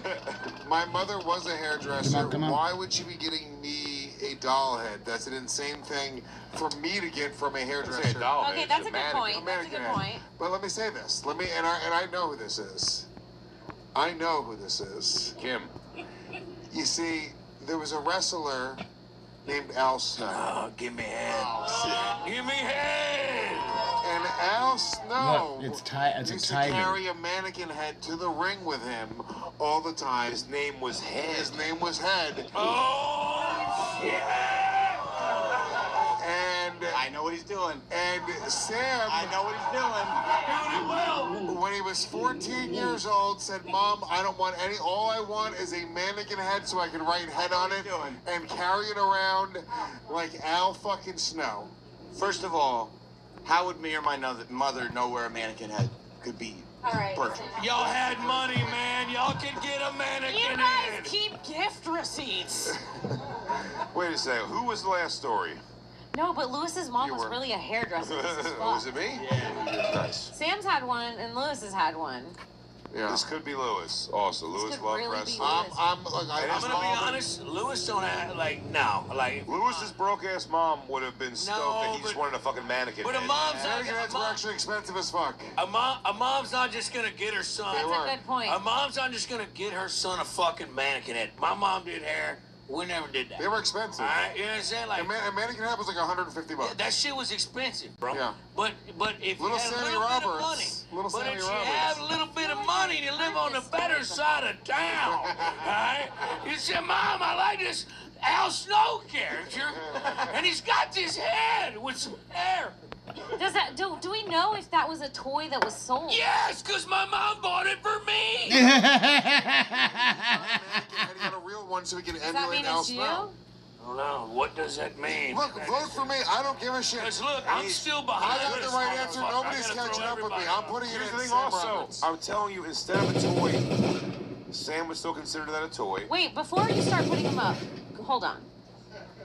Very quick, Laser's trying to rush it because he just yelled, "My mom bought one for me." I know.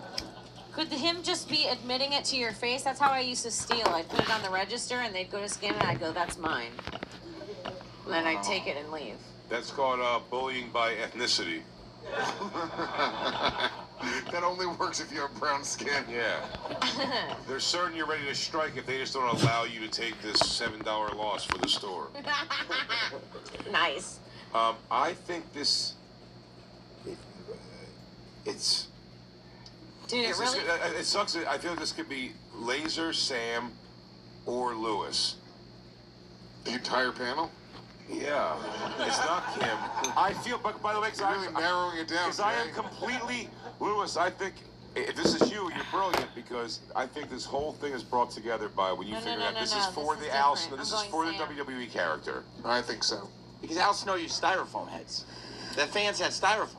No, that would be that's what cheap. the fans brought, which are cheap. He had a real head, and you wanted a real head, and that's what he said. I don't want anything else for my birthday, Mama. Mom, I don't want a stupid fucking foam one. Is that how you talk to your parents? Dad, hit Mom. She's not doing the right thing. I want pizza and McDonald's. You know I want a mannequin head and a sock that I can call Socko. This isn't even the right sock. I hate you guys. You're gonna make me go bald. You're stressing me out, which isn't good for my hairline. I got dad's genetics. I think it could be Lewis. It's a misdirect. Wow. What'd you say, Sam? Lewis, for sure. I mean, he came up with that whole story about me immediately. Can I tell you why I went with Sam is because I think Lewis's mom would get him a mannequin for Christmas where she would mix it in with other gifts as like also this, you know. But Sam, it seems like a main gift. So this seems like a big. No, dude, You this can't guy stop comes bringing from. up your toys, dog. This guy comes from cash. Cash. Alex, all of our answers are in. Whose story was our final story? Story number 8.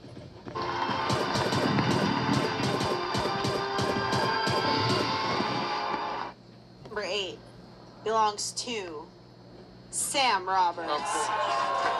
That was the best clue ever. Of course. God damn, Lewis. Sam, am I right about my hypothesis? I fucking loved Al Snow. You don't understand how much I loved Al Snow. And you're 100% right. A styrofoam head would never do. Everyone has a styrofoam head. Why would I show up with a styrofoam head? I needed a brunette lady mannequin head that I could write "help me" with 2 exclamation points backwards on the forehead, and that's exactly what I got. Yeah. It's a man of conviction. Of course it was me. It was me all along. We know it was. Jay took a shot at the end there to get some points, but it didn't work out for you. I already know who won, but make it official, Alex. Where are our final points? All right. In last place with 8 points, Big J Okerson. It's okay. We kept him in the library. I don't give a fuck.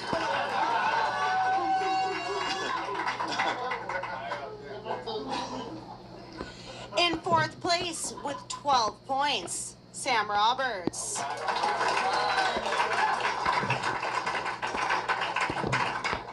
In 3rd place with 15 points, Uncle Laser. Yeah, Laser.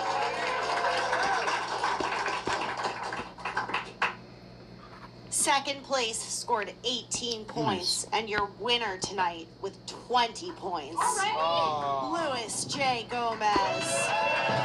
Babies are always fun. Wait! My favorite book stays in house. Jim's drunk. We've been here for 7 hours. No, I want more! Double points! Double points!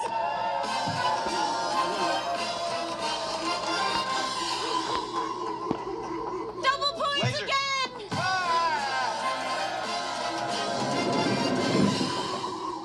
Now you try it. Game's over. Try it.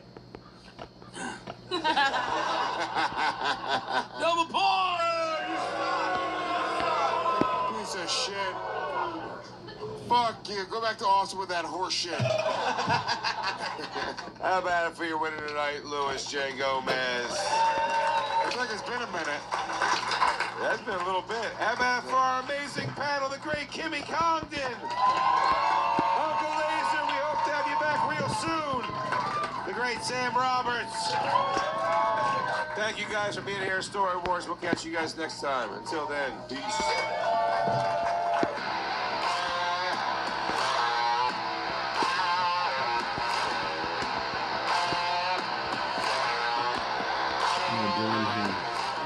I need to go back up to the fucking. I need to go clear that one room with those. I think I'm gonna go over and get wood at the.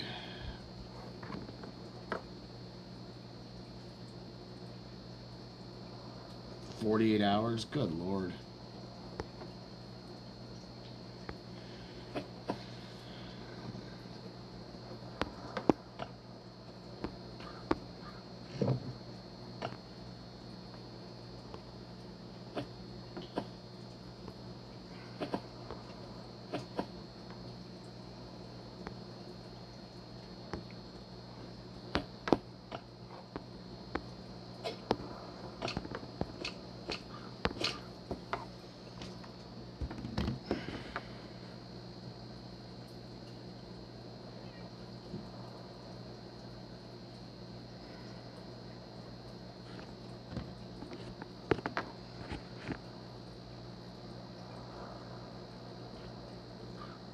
Glorious dumpster fire where people who... All right, kids, strap in for the Southern Poverty Law Center indictment. A glorious dumpster fire where people who want to fight racism donated to a charity that was allegedly paying the KKK to keep racism alive.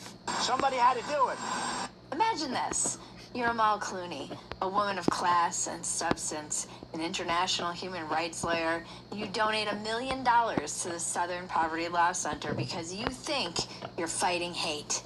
And then they take your money and spend it on a Grand Wizard! Oh, somebody kill me, please! You thought you were buying anti-racism and you were actually funding the Klan's operating budget. The SPLC faces 11 criminal counts, including wire fraud, false statements to a federal bank, and money laundering. Between 2014 and 2023, the SPLC secretly funneled more than $3 million in donations to individuals associated with the violent extremist groups, including Ku Klux Klan, United Klans of America, the Nationalist Socialist Movement, Unite the Right, Aryan Nations, and more. It's actually crazy. All the conspiracies are always coming true. I'm honestly as shocked as you guys are. I thought I was making some shit up back there. Conservatives and Republicans have been saying forever that the SPLC is basically a far-left activist organization, but the media relied on them for research for decades, and so they're already trying to, no big deal this. The media and the SPLC. The mainstream counter-argument is essentially, well, the FBI pays informants too. I am an FBI agent! Okay, but the FBI doesn't run a nonprofit asking for donations while claiming to fight the exact thing that they're fighting! Do you see how this could be a conflict? The FBI gets their money from us, the idiot taxpayers, and it's something we have no choice about. That's a different business model. I just want to know, in what other circumstances would this be okay? Can we just imagine? This is like a firefighter running an arson ring on the side and going, well, someone's got to put out the fires. Somebody had to do it. This is like if anti-abortion nonprofits were paying women to go have abortions.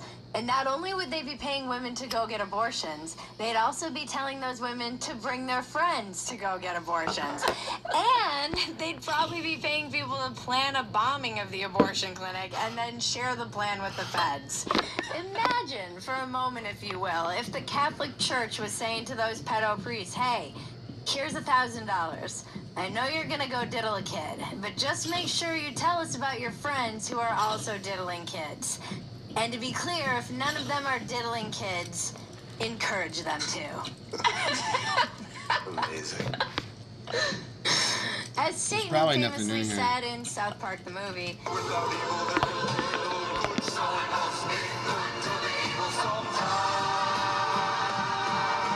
that's all the SPLC was doing, y'all.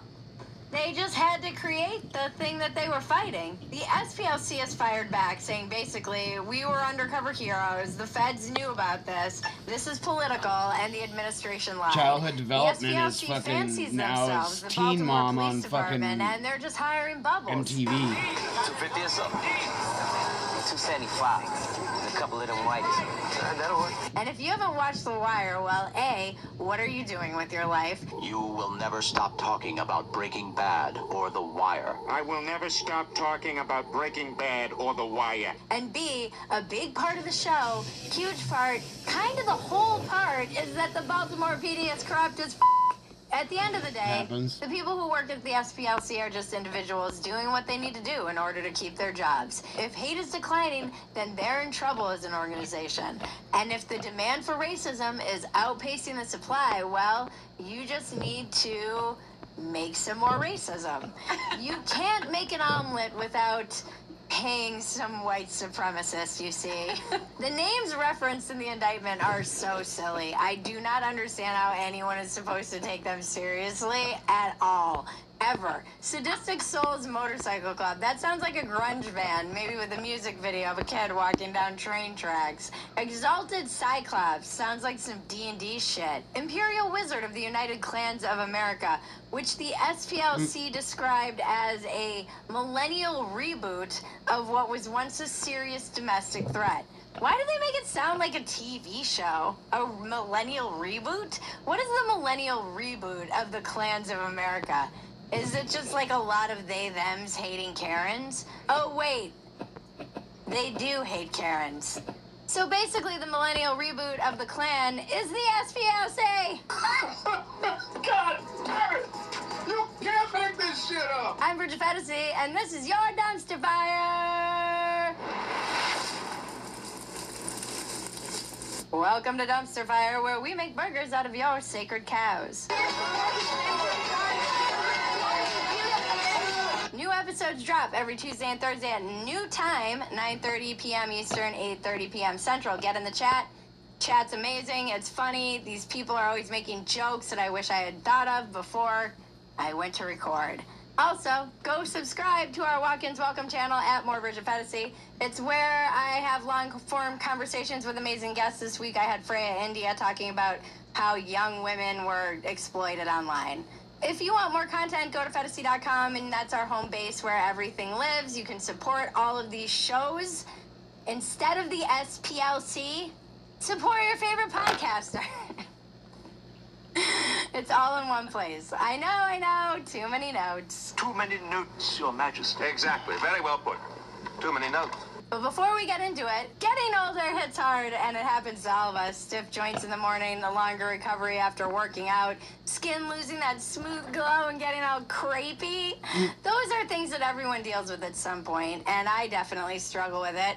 It's rough aging on camera, also rough having a toddler pointing things out, like, why is your neck so wrinkly? Your body's natural collagen production begins to decline, and your makes it. By the way, they all sound fake. I feel like we fought that guy last session in D&D. They sound fake and gay. I mean, I guess the SPLC can't actually be writing checks directly to the Archduke of the Aryan Astral Plane. But anytime someone on your payroll is named an exalted Cyclops, just in general, you should probably reconsider what you're doing. I hope the world can see now what's really going on out here, because it's getting ridiculous. It's really ridiculous. We at Dumpster Fire actually got this exclusive undercover photo of the payout. Some of these people didn't just sit there and collect checks. The indictment alleges these informants stirred stuff up. In one instance, made racist postings under the supervision of the SPLC and helped coordinate transportation to the event for several attendees. This was at the famous Unite the Right rally.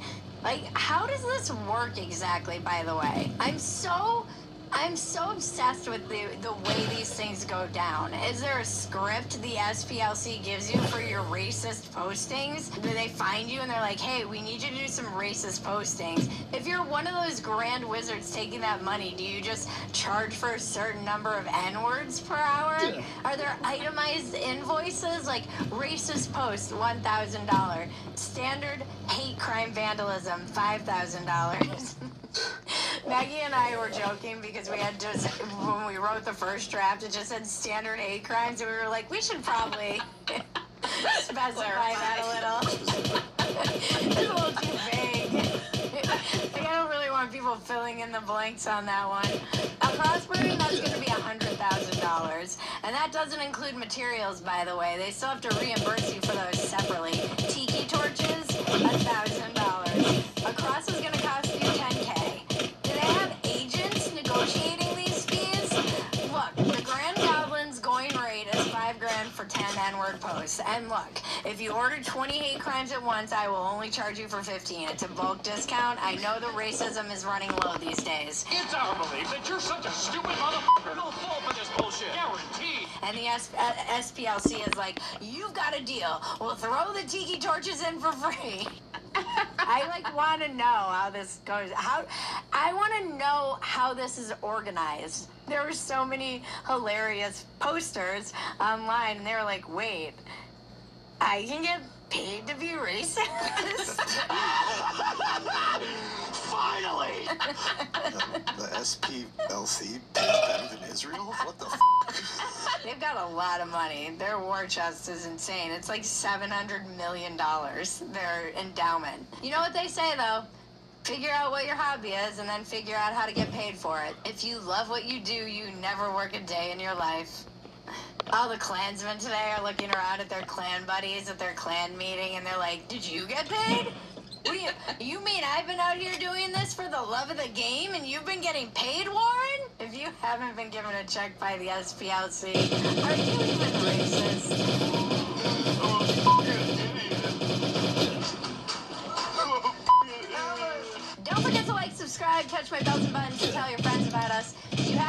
around through It's the what ad to you see the need. weather report, you guys. Sorry, them's the rules. Guys, we can't control what's going on in the world or which charity is secretly funding racism, but we can control how we deal with it. One of the best things I've found that I can do is focus on my health, something I can control. And you should too. Work out, eat right, and take care of any pesky or lingering medical concerns you might have with Quest's line of lab tests. Quest 5 is can think about is what are they doing embedding informants in hate groups? Why is everyone treating this like this is just a normal thing to do? I do realize, as is mentioned in the indictment, that this has been standard practice since the 1980s. NGOs embedding and paying informants and then working with Watch law the zone. enforcement. Enemies don't watch the This zone. seems What do you mean? shady as hell. It seems crazy to me. If you're a 501c3, your donors have a right to know where their money is going. Specifically, if it's going to the KKK. I feel like I'm taking crazy pills! And the donors knew nothing about this. George and Amal Clooney did not know that their money was going to fund the KKK in any way, shape, or form. Well, Amal probably knew. But the average limousine liberal had no idea. They're just like, they prey on the good-heartedness of Americans. That's the point. The SPLC would argue it's allowed because they were monitoring extremism, but monitoring extremism seems pretty different. There's than no difference in levels. Racist post and incite extremism. And these are like the heads of some of these organizations. The SPLC lied to their donors, and that's why they had all these shell companies set up to funnel the money. They also lied to the banks, which is insane. Because they're very conveniently ignoring all of the wire fraud. They don't. You don't shifting get the loot argument right now to saying that what the your level DOJ is. lied. Because if the Shotgun DOJ is knew a that shotgun, the SPLC was regardless of doing the this, shotgun, how could they even regardless bring of your charges in the level. first place? So, and they kind of have a point, and they might win in that's the court thing. because all this shady intermingling of NGOs and our government is just standard operating procedure, and everybody just like poo-poos it away, which is another huge problem and deserves its own episode. Let's do this. Let's put a pin in it. Boop, pin in. There you go. But when you really step back and look at the details, they literally lied about these shell corporations Fucker. to FDIC-insured banks. You can't do that. If I did that, it would be a federal crime. You can't just make up a business and then say, oh, this, and it was dumb names too, as dumb as like the names of the Klan operators. It was like Rare Books, and actually one was called CIA, haha, wink, wink. They made these up and acted like they were real businesses, and you cannot do this. This is a bad, very bad thing. And at one point in 2020, one of these banks investigated these alleged businesses, and the SPLC just quietly closed the accounts. All of them. I'm sorry, but this is all so fucking shady. And when you really think about what the implications of this are, remember Charlottesville, Unite the Right, 2017, the Tiki Torch March? That event was literally on the list of groups the SPLC was funding. The very fine people narrative that came out of Charlottesville that was used to beat Trump over the head for years. They ran it all the way through the last election. Now, I'm not saying that this was all a hoax and that this wasn't real and that there weren't real racists there. But maybe. But it is another example of we have... And now we find out that the organization that was supposed to be tracking and fighting these hate groups was also bankrolling them. How is this not a conflict of interest? So the event that defined American racism for a decade may have been subsidized by people who made careers out of calling everyone racist. And again, I know if you are a conservative, you're like, yeah, tell me something new, Bridget. But it's a hoax based on a hoax. How is anyone supposed to stay sane in this world at all anymore? I'm not crazy. Because it also undermines the real racism that happens. And by the way, the SPLC wields an enormous amount of power. They can get organizations debanked just by putting them on one of their hate lists. They labeled Moms for Liberty an anti-government extremist group. They designated TPUSA an anti-government group. Imagine putting Moms for Liberty in the same sentence as the Ku Klux Klan. You cannot convince me that this organization isn't an arm of the Democratic Party. The SPLC has used their power to punish their political opponents, not because they're racist, but because they don't agree with them politically. I'm sorry, I am very worked up about this because they're all trying to act like nothing to see here, no big deal. Nothing to see here, please. And maybe the government doesn't have all the things they want to have to, you know, shut them down, and they're going after them on the banking stuff, which I believe is actually a crime. But the fact that the SPLC is just trying to be like, whatever. This is a political organization that's acting like it's a nonprofit that cares about racism, but they're funding racists to justify their own existence and to be able to point at all the racists out there. It's crazy! Like, this is crazy. This shouldn't be legal. And now they're mad and saying it's political. A political organization that pretends they're not political. Fantasy news! The people who watch Dumpster Fire might be the last sane normal people online, but like 90s normal, so. It used to be. If you want to go deeper with those people, come hang with us at Fantasy.com, become a paid supporter, and get access to the unedited version of every episode. And we leave a lot of things on the cutting room floor that absolutely cannot be aired. But more importantly, you get the community. We have a paywall chat, and it's where all the smart, funny, sane, done with the nonsense, and still somehow hopeful people hang out. And that's where the real conversation happens. We also go live every Tuesday and Thursday, 9:30 p.m. Eastern, 8:30 p.m. Central, right here. Get in the chat. That's where the show lives and breathes. Come get weird with us. I love seeing you guys there. And now to cleanse your palate, the internet is glorious.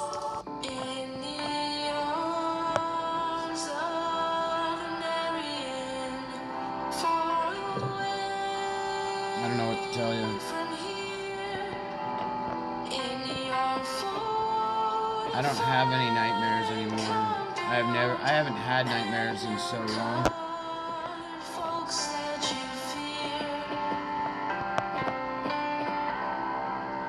Hi, I'm Sarah McLaughlin. Will you be an angel for a helpless white supremacist? Every day, white people are employed, married, and raising children. And they're fine. But it's the racists who need our help. Please, call the number on your screen with a monthly gift today. For only $18 a month, 60 cents a day, you'll provide white nationalists with event coordination, funding, tiki torches, and khakis. Lots and lots of khakis. But most importantly, you'll have the villain you need to be the hero in your narcissistic liberal fantasy world. Call or join online in the next 30 minutes, and you'll receive a photo of an extremist who's been given a second chance, thanks to you. Please call right now. There's a white supremacist who needs you. But let's be honest, you need him more.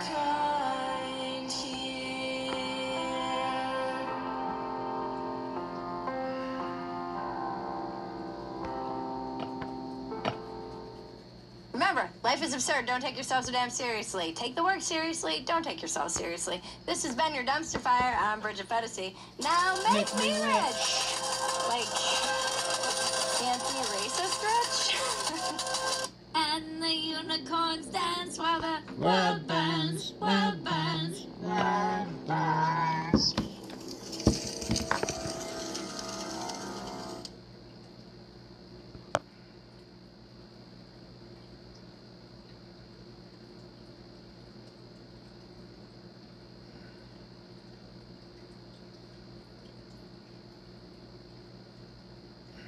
Dark Skies program.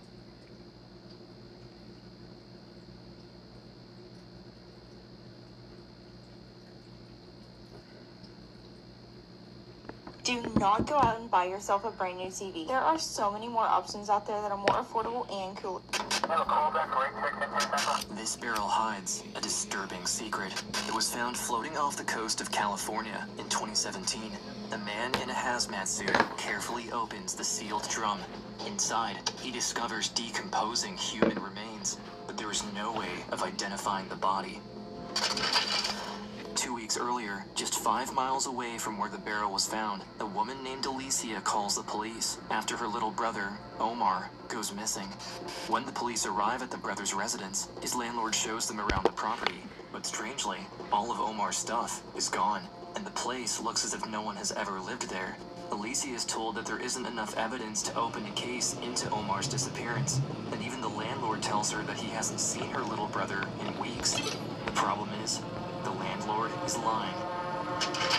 The circumstances surrounding Omar Medina's disappearance would ever remain a mystery if it wasn't for Alicia, who would stop at nothing to find her little brother and uncover the terrifying truth hiding in plain sight. The year is 2017. Off the coast of California, in the San Diego Bay, there's a marine worker out on the water, going through his usual routine. On this particular day, everything appears normal until something catches his eye. Floating in the distance is a large, gray object. As he moves closer, he realizes it's a metal barrel. Steel cables have been drilled into the base, with cinder blocks attached, clearly meant to weigh it down. But instead of sinking, it's floating near the surface. Seeing it as a potential hazard for other boats, the worker calls the San Diego Harbor Police Department to report it. At that moment, he has no idea what's inside. 5 miles away from where the barrel is found, a woman named Alicia Villegas is desperately searching for her younger brother. For over 2 weeks, she's been calling the police, reaching out to friends, knocking on doors, asking anyone if they've seen him. But there's been no sign of him anywhere. Her little brother Omar means everything in the world to Alicia. We grew up in a single-family home, and me being the oldest, I have a middle brother, and then he was a baby. She's been like my second mother. She's awesome. Alicia and Omar are not only brother and sister, they are the best of friends. When Alicia started a family of her own, Omar became involved and a loving uncle to Alicia's children. They are a close, connected family. That I shouldn't be messing Omar and up. I would talk consistently. Unless you're service, you're... Like multiple times a day. And I think the So storms are we still knew over that way. Pretty much where Omar was at all the time. If not, we would check in with each other. But on September 30th, 2017, everything changes. After a day out with friends, Alicia heads home, expecting to find Omar at their mother's house, as they had plans to see each other later that evening. But when she walks in, her little brother is nowhere to be found. Like, okay, where's he at? So I sent him a message, and I saw that in Messenger that he received it. So I'm like, okay, his phone's on. He received my message. He'll answer me later. October 12th, 2017. 5 miles from where Alicia and Omar live, the Harbor Police respond to the report about the floating barrel in San Diego Bay. When they arrive, they pull the barrel from the water. They notice that, strangely, several cinder blocks have been affixed to the base. Clearly, whoever disposed of this barrel did not want it to resurface. An officer in a hazmat suit carefully begins opening it. As he removes the lid, he is visibly taken aback. Inside is a partially decomposed body, and the story behind the body in the barrel is even more disturbing than they could have ever imagined. But before we continue, we'd like to thank today's sponsor, Incogni, for supporting us in our mission of sharing powerful survivor stories. A lot of the videos on this channel reveal just how dangerous the internet can be, with cyberbullying, cyberstalking, but also harassment, and even kidnapping. Incogni tracks down and erases your personal data from across the web, including online directories, people's search sites, and even commercial databases. This process is fully automated for hundreds of known data brokers, and even if your data reappears on these sites, Incogni immediately removes it. Their custom removal features. The next morning, though, my mom calls me and she tells me, have you spoken with Omar? And that's when I started to get a little bit worried. The next person Alicia contacts is Omar's landlord. House not far away from Alicia. Hoping he might have some answers, Alicia calls him. Cook tells her he has no idea where Omar is. He mentions that the night before, Omar had been drinking and didn't seem to be in a good headspace, and that was the last he'd seen of him. Hearing this doesn't make sense to Alicia. she decides to contact the police for help. Wait, can I ask, like, driving cars? Your car looks cool. What is she? Wait, is she showing him a badge? Wait, I just stole his car! And everyone else is honking at me! Help. I told them that my brother was missing and just some things were not adding up. We needed help to locate him. But Alicia doesn't get the help she needs. She reports her brother missing. She's told there isn't enough evidence to prove that Omar didn't disappear willingly. Until there's more to go on, cops won't open an investigation. If somebody is over the age of 18, and unless they have a medical condition, they will not go look for them. And that's, what I was told. When you're an adult, you can go missing. People do go missing of their own volition. Alicia knows her brother would never just leave without telling her first. She needs answers, but without support from the police, finding Omar will be an uphill battle. When somebody is missing, it's like the worst feeling you could possibly feel. Are they in danger? Do they need help? The desperation of somebody missing is just horrible. In a situation like this, time is of the essence. Alicia begins calling any place she can think of to help her find out what happened to Omar. She calls hospitals, local jails, friends, and family, but no one has any lead on where Omar might be. She requests access to his phone records in an attempt to track his location and see who he was in contact with before he vanished. But Omar hasn't used his phone since September 30th, the last day Alicia spoke to him. It's now been 48 hours since Omar's disappearance, and at this point, Alicia feels like she's no closer to figuring out where he is. Undeterred, Alicia shifts her focus, this time trying to find some sort of physical clue that might indicate his whereabouts. Something that might pick up the trail from where his phone records left off. She gathers friends and organizes a search, wanting as many eyes on the case as possible. Together, they begin combing through the neighborhood, looking for anything, no matter how small, that could lead them to Omar. October 7th, 8 days since Omar's disappearance. Finally, a break in the case. Alicia's search party has finally found their first piece of real evidence. I get a call. Hey, we found your brother's car. You need to come down here, like, right now. It was only, like, 3 blocks away from where Omar lived. I'm looking at it. All his stuff is in the car. I had a lot of emotions going on because we finally found something. It had been a week. Omar's car had been left behind in an unusual spot, and the fact that it's there at all doesn't make any sense. If Omar had chosen to leave, why abandon his car like this? It's sitting alone just a few blocks from his apartment, and through the windows, Alicia can see it is packed full of his belongings. Alicia then calls 911. She finally has proof that Omar didn't leave under normal circumstances. She hopes the cops will finally believe her and take the situation seriously. His car was parked several blocks away from where he actually lived. It was unlocked. There was stacked with a bunch of property inside of it. There's actually things, computers, there's guitars, there's really nice clothing. Considering the neighborhood that it was parked in, that's not very normal to leave your vehicle unlocked with all that property just being visible. To me, those were red flags that there was something more to this.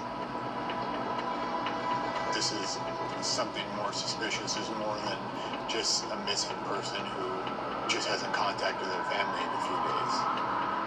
It's been a week since Omar went missing, and police finally start listening to Alicia and agree that something ominous must have happened to her little brother.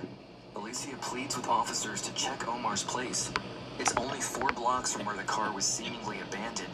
She believes that there has to be a clue somewhere in the house. I asked the officer if she could please go to the house and see if they could find any indication of what could have happened. Officers from the Chula Vista County Police Department walk up to the front door. Omar's landlord, Tim Cook, answers the door. I asked if he had seen Omar. Tim told me he had not seen Omar for 6 or 7 days. The officers ask Cook if they can enter the residence and take a look at Omar's room. He is cooperative and friendly, inviting them inside. And I wondered where Omar's room was, and he said it was out back. And when he said out back, I didn't realize it was a house actually in the backyard. As they approach the small unit, something immediately feels off. The small house in the backyard where Omar had been living has been stripped down to the studs. Drywall removed, flooring torn out. There's debris everywhere. It looks like the carpet has been recently pulled up, and there's what looks like water pooled in an area on the ground. Alicia and the police are left with more questions than answers. There's nothing left in his room, no trace that Omar had even been living there at all. The situation feels unsettling. At first glance, it seems possible that Omar packed up and left on his own, putting all his belongings in his car and driving off. But then where did he go after that? With no warrant to allow them to investigate further, the police are forced to leave the property without getting any closer to the truth. But Alicia won't give up hope. She begins going through everything found in Omar's car, trying to find another clue. And that's when she finds something that might just lead her to her little brother. She finds several receipts. One of them is from a nearby pharmacy, and another from a fast food restaurant. Both are dated September 30th, the night he disappeared. I took the receipts to the police station and I told the detective, these are the last places that my brother was at. You could go and get the surveillance footage. Thanks to Alicia, investigators pull surveillance footage from the places Omar visited. Piece by piece, Omar's last known movements are revealed. He's seen browsing the aisles, making a few purchases, and eventually stopping to get food. That final stop is just around the corner from his home. Omar doesn't appear to be in distress. He isn't being followed. He seems calm, going about his day like normal. There's no sign of anything unusual. And that same night, after returning home, Omar's phone goes offline and never comes back on. And his cell phone appears to be the only thing missing from his car. According to his landlord, September 30th was the day Omar loaded all of his belongings into his car and left. But Alicia and the cops know that his car was found only a few blocks away, with no trace of Omar. After September 30th, there are no further bank transactions, no phone activity, no purchases. Alicia knows something doesn't add up, and the question remains, where did he go, and where is he now? Back off the coast of California, in San Diego Bay, an investigative team and forensic specialists begin examining what's inside the barrel. The Harbor Patrol opened up the lid, and they could see a brown blanket and what was a human hand sticking out from the blanket. So then, in fact, we knew we had a human body, and it was a homicide investigation began at that point. After collecting evidence at the scene, the body is transported to the medical examiner's office where an autopsy is performed. The ocean water has spat out the decomposition of the body and washed away much of the evidence. Because of this, there's no immediate way to identify the body. But what is clear to see are the victim's injuries. There are approximately 66 stab wounds across his face, neck, and back. This man, whoever he was, has been brutally murdered. Given the way that the victim was disposed of, it was someone who really would go to any lengths to make sure that this victim was never found again. Clearly, the killer was counting on the cops either never finding the body or being unable to identify it. But that's when investigators notice one detail that will change everything. On the body, there is a small tattoo located on the victim's ankle. As investigators review missing person reports, they begin reaching out to families in the area, asking a specific question. Then, Alicia gets a phone call, one she had hoped to never receive.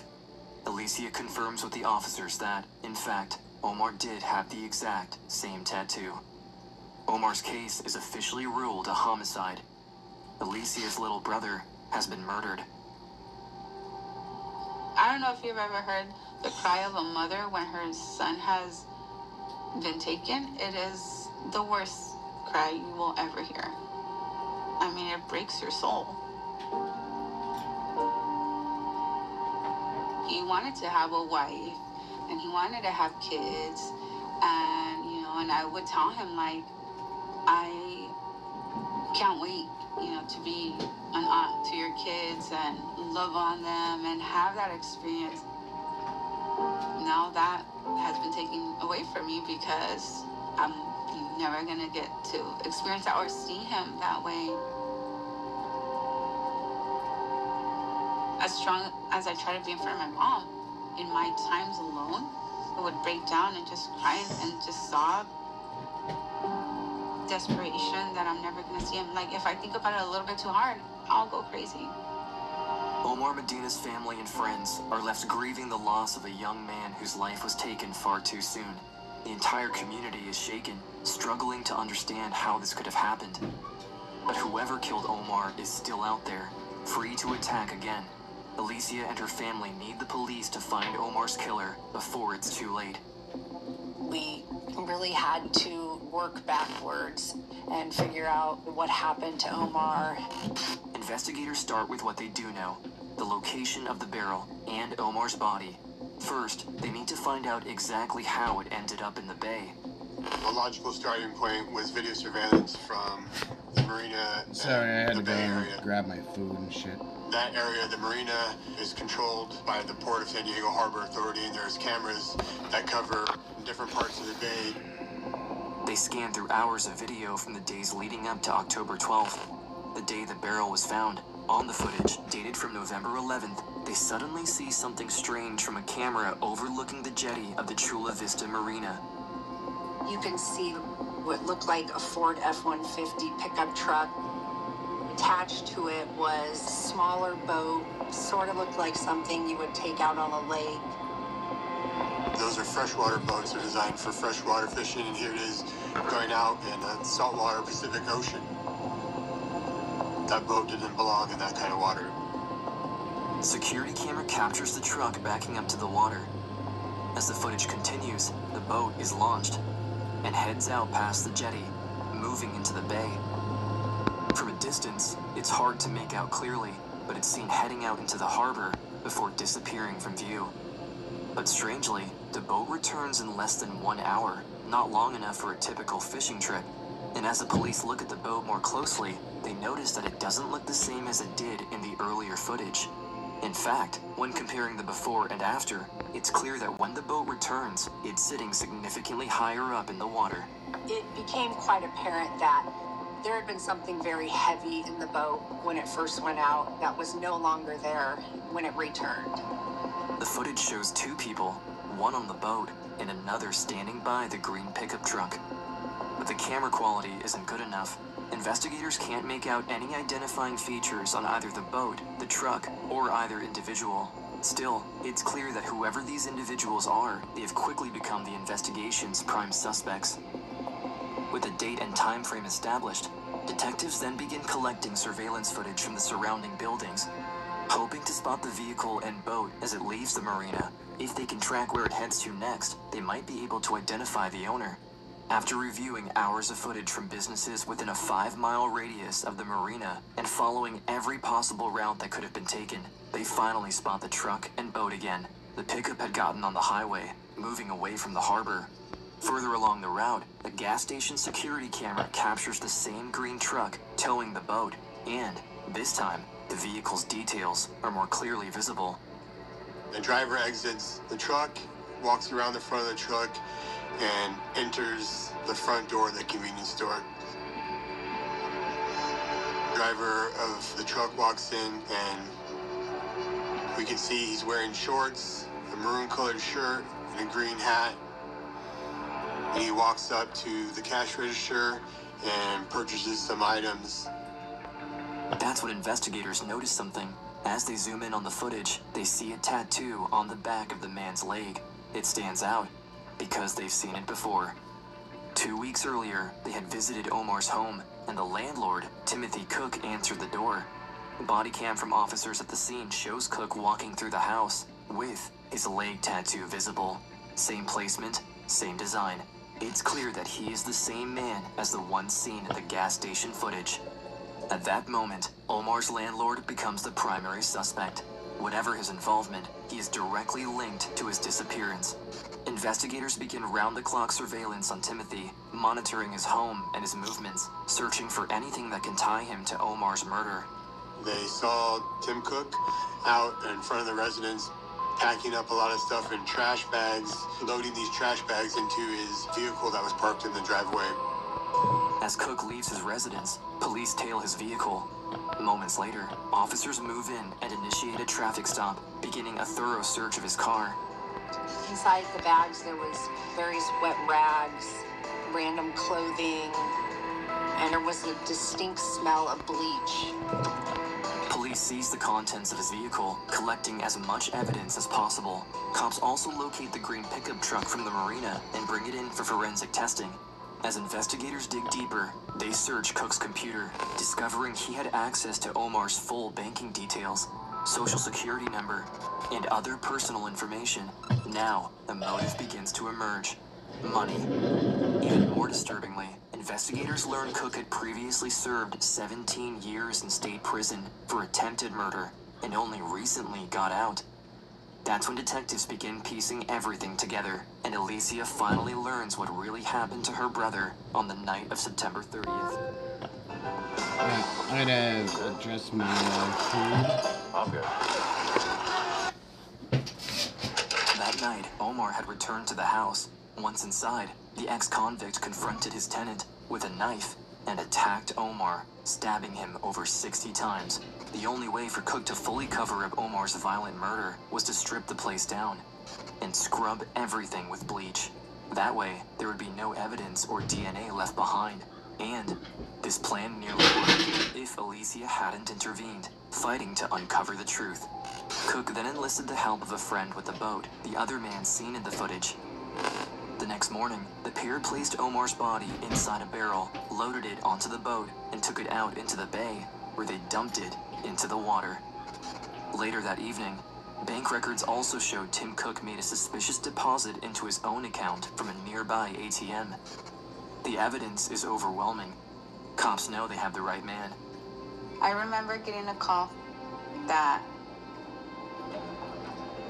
they had made an arrest that morning and that it was Tim. And I just remember sobbing. I was just sobbing like uncontrollably. It was a special moment. At the sentencing, Alicia finally had the chance to confront the man who took her brother from her. Standing at the podium, she speaks, not just as a witness, but as a sister, giving the court a glimpse into the depth of her love for Omar. Giving the news to my kids was one of the most difficult things I have ever had to do. As hard as that was, it was nothing compared to what I had to see my mom go through. I thought that all of this was going to be overwhelming, too overwhelming for me, and that I was going to lose all hope in humanity. I thought that I would be filled with hatred and anger and bitterness. My brother would encourage me to not give up and to strive for better. He would say, "Don't give up, Alice, we're gonna be okay." I miss him telling me that, because no matter how upset I was, that always gave me hope and something to look forward to. Not all is lost. Fight for what is right and keep fighting for a better tomorrow. Cook is convicted of second-degree murder, and he was sentenced to 56 years to life in state prison. At last, the person responsible is being held accountable. And throughout it all, Alicia's determination is what made the difference. Her persistence played a crucial role in getting justice for her brother. Alicia was really involved, and she really got the initial part of the investigation going. Her support and her fight for her brother, and her dedication to her family and her brother was vital. I miss my brother terribly. I didn't know what big of a role he played in my life. I always felt like I'm the big sister, you know, like I'm your provider, your protector. In reality, I think he was my escape too. I think he was the thing that gave me something to work for and fight for and try to be good for and try to set an example for. Just like he would tell me that my kids were, you know, his everything. He was my everything. But what is, and what was done is done. And all we have left is to move forward. Omar was loved by many, and he had a lot to give. He had a lot of aspirations. He had a lot of dreams. I think that's how he should be remembered, as an individual that was very loved and as an individual that loved back. And I'm very proud of the man that he was, that he is.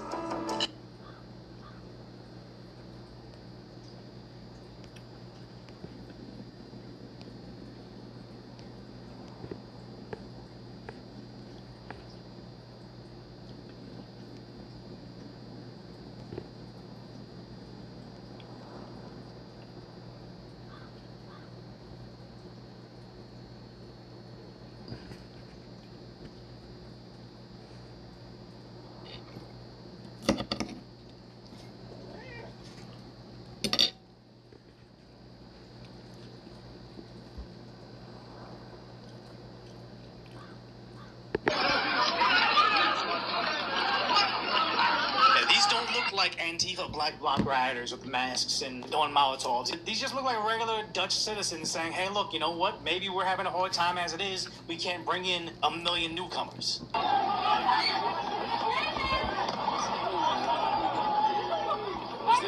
then you right there. This doesn't look like the cops. Those are cops, apparently.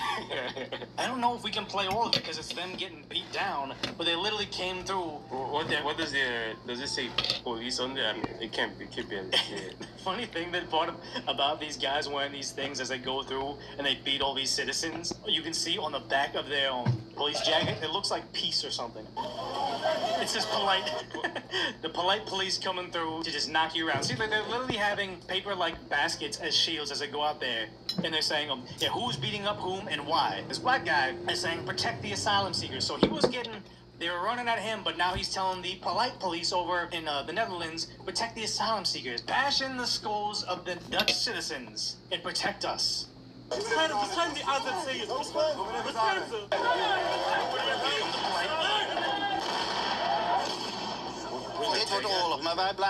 going to war, but we'll keep demonstrating until it's over. No, it's going to be over soon because they literally take their IKEA safety riot shields. That is kind of funny because it would be over from their IKEA shields to knock them around, yeah. Net zo lang demonstreren. Echt waar, tot het er niet komt. Vanavond is het derde avond dat er hier in Loos is. Tonight's the third night, the loot stretch, that more than 100 asylum seekers are being demonstrated against on the arrival of an emergency shelter. And here's the thing. Unless your society is an abject utopia, everybody's being fed, everybody has housing, no unemployment rate, you have no business taking in 100 asylum seekers. If you have abject poverty and suffering in your own country, you can't say, you know what, Nigeria, it's rough over there. Let's go help them out. It's like, no, help out the people here first, and then help other people out. Because honestly, this is what is going to happen everywhere. It's like, when you're airplane and they're giving you the safety and the emergency things, they're like, yeah, wear your mask before you, help somebody else. Yes. Yeah, put your mask on or a lifeguard. If you see a wave, you protect yourself first, then you protect them, because your inclination is protect people, but it's like, it doesn't matter if I get taken out by the wave. Yeah. If you're safe, then we're both screwed. Last 2 nights have been very restless, so I'm curious on how things will go on tonight. Heel benieuwd hoe het er hier vanavond naartoe gaat. What do you think of the arrival of this shelter? Wat vindt u van de komst van deze noodopvang? It's ridiculous, of course. It really can't be here. It doesn't fit. Hockey fields on the other side, new housing on the other side. A village is not aimed at all. Exactly, because it's like, you bring in a whole bunch of people and no infrastructure to support it. You have a small town. What was it? What was the town? I forgot what J.D. Vance was called. And I was like, you have a small town of like 1,000 people. They brought in 2,000 newcomers. That school cannot take in triple the amount of students, and these kids don't even speak English. It's like everybody is going to suffer, and all it's going to do is cause white flight, where all of a sudden, like, okay, you know what? This community has become too foreign, or so we're going to leave. Who's paying the tax base of people that don't speak the language? They can't work their regular jobs. It's like, instead of having a small community overseas that's doing terrible, and a community over here that's doing okay, They have 2 places that are doing terrible. There's not enough resources. It's pretty much saying there's not enough resources to cover everyone. And it's like, you selling people who want a Disney Pixar movie saying, you're in abject poverty, let's fix it. I think you know plenty of people back home that need assistance, but it's just not reality. Like, you can have an okay life, or if you were going to try to split those resources with everybody back home, nobody's doing okay. It's like, say you've worked very hard to get where you are here, and you know people back home that kind of lazy, and it's like they have no entitlement to your efforts, to what you've accomplished. And it's sad to say, it's like, is it fair? Would you ever want to see this in a Pixar Disney movie? No, that'd be evil. You'd be the bad guy, but we don't live in Disney Pixar movies. We live in reality. Even if you try to even help, regardless of my country or whoever comes to this country, is the point of them not being appreciative or being satisfied with what you did. There's always like, oh, you're not doing enough. Like, you have all this thing, you could be doing more. And like, whoa, look, I'm still trying to fend for myself. How can I even do more than what I'm doing for you right now? And which is basically what it is. They help you to stand on your feet, which is good, which I think should be pushed. But at that point, you should be able to stand up and, fix yourself and find things that you could do yourself, not just relax and, just sit back and waiting for the government or other individuals to just keep feeding you and just doing everything for you.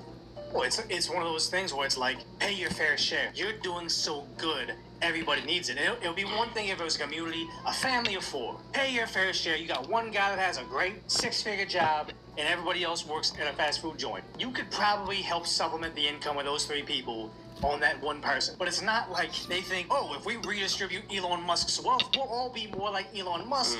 When in reality, it's not 1 to 3, it's 1 to 3 million.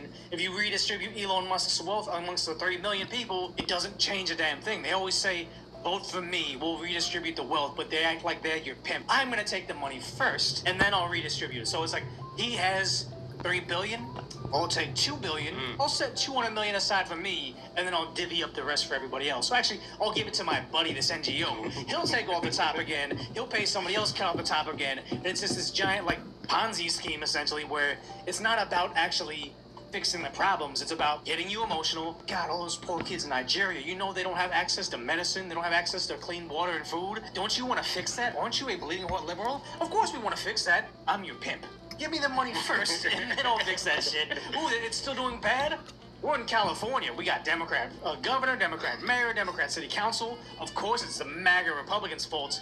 Vote for me again. I'll cut. It's like, no, it's the same thing every time. Schools, playgrounds, it can't be here. Exactly. You can't put in a society. And it's like nothing against a different people because of their color. But certain countries treat children and women very negatively. Some of them see them as inferior, treat them as property. Like, it's sad to say, and we're talking about a specific guy. When I was your boss, and I hired a new guy. You were around for that.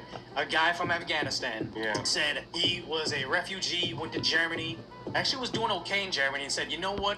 Germany's getting a little too Afghani for him. So then he sought asylum in America, received it, and he had a work visa, so I hired him. I thought he seemed like he was decent enough, and he ended up being terrible. But the thing is, though, he's a guy that the liberals would love to bring in. He's a refugee, an asylum seeker. He came from dirt poor poverty, but he had some wild opinions about girls, particularly lesbians. He was very, very against it. And oddly enough, I think in our career path, it's like, I employed a lot of lesbians. Like that. Usually when I hired a girl, most of the time they'd be that. I mean, yeah, the job was kind of like intimidating, so it takes like a strong personality to. They were more drawn to the position than I was to hire them, but whatever. So, but aside from that, he was not okay with them being the way they were, and it was definitely a cultural thing. I'm not saying, well, actually, I am saying our culture is superior to that, where they hate on it, but it's very bizarre that here we are, the conservative people, the only barrier between a guy that is objectively backwards,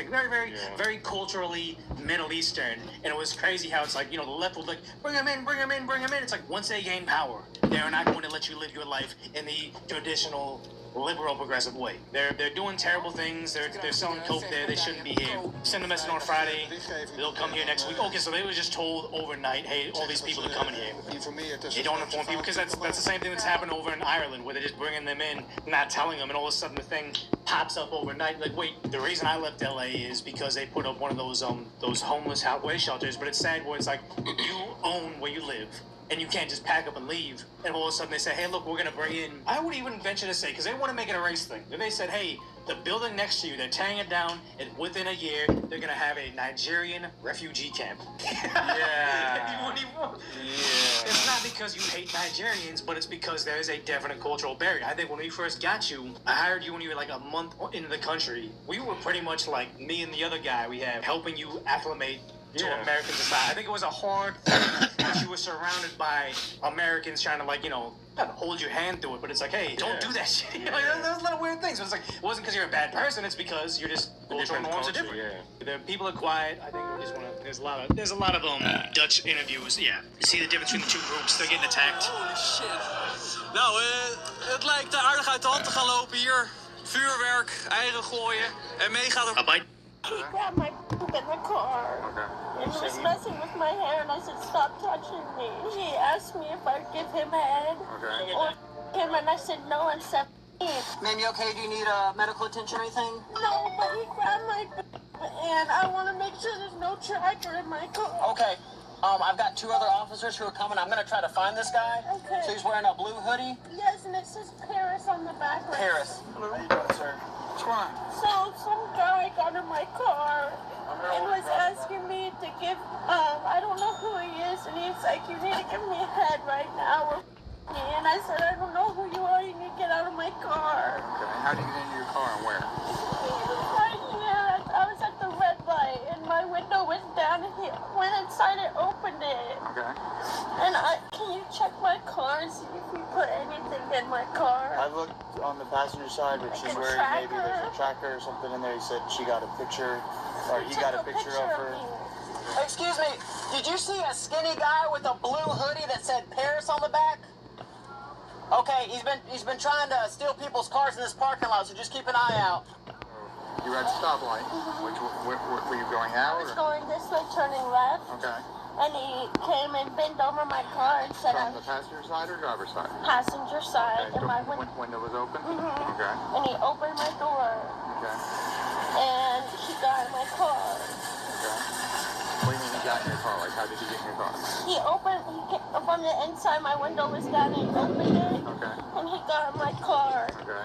And he was saying how beautiful I was, and I was really scared. And I texted my sister, I said 911 emergency. Okay. And she called me, and the guy was saying, hang up, hang up. Hey, sir, did you see a skinny guy in a dark blue hoodie that said Paris on the back come over here? He'd been in the CVS parking lot trying to steal cars with women inside of them, so if you see a dude running around looking sketchy, give me a call, okay? Thank you.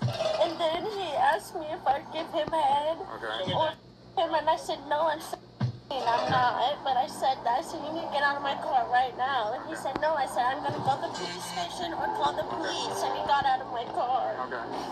Okay. Anything else happened after that? He grabbed my in the car. Okay.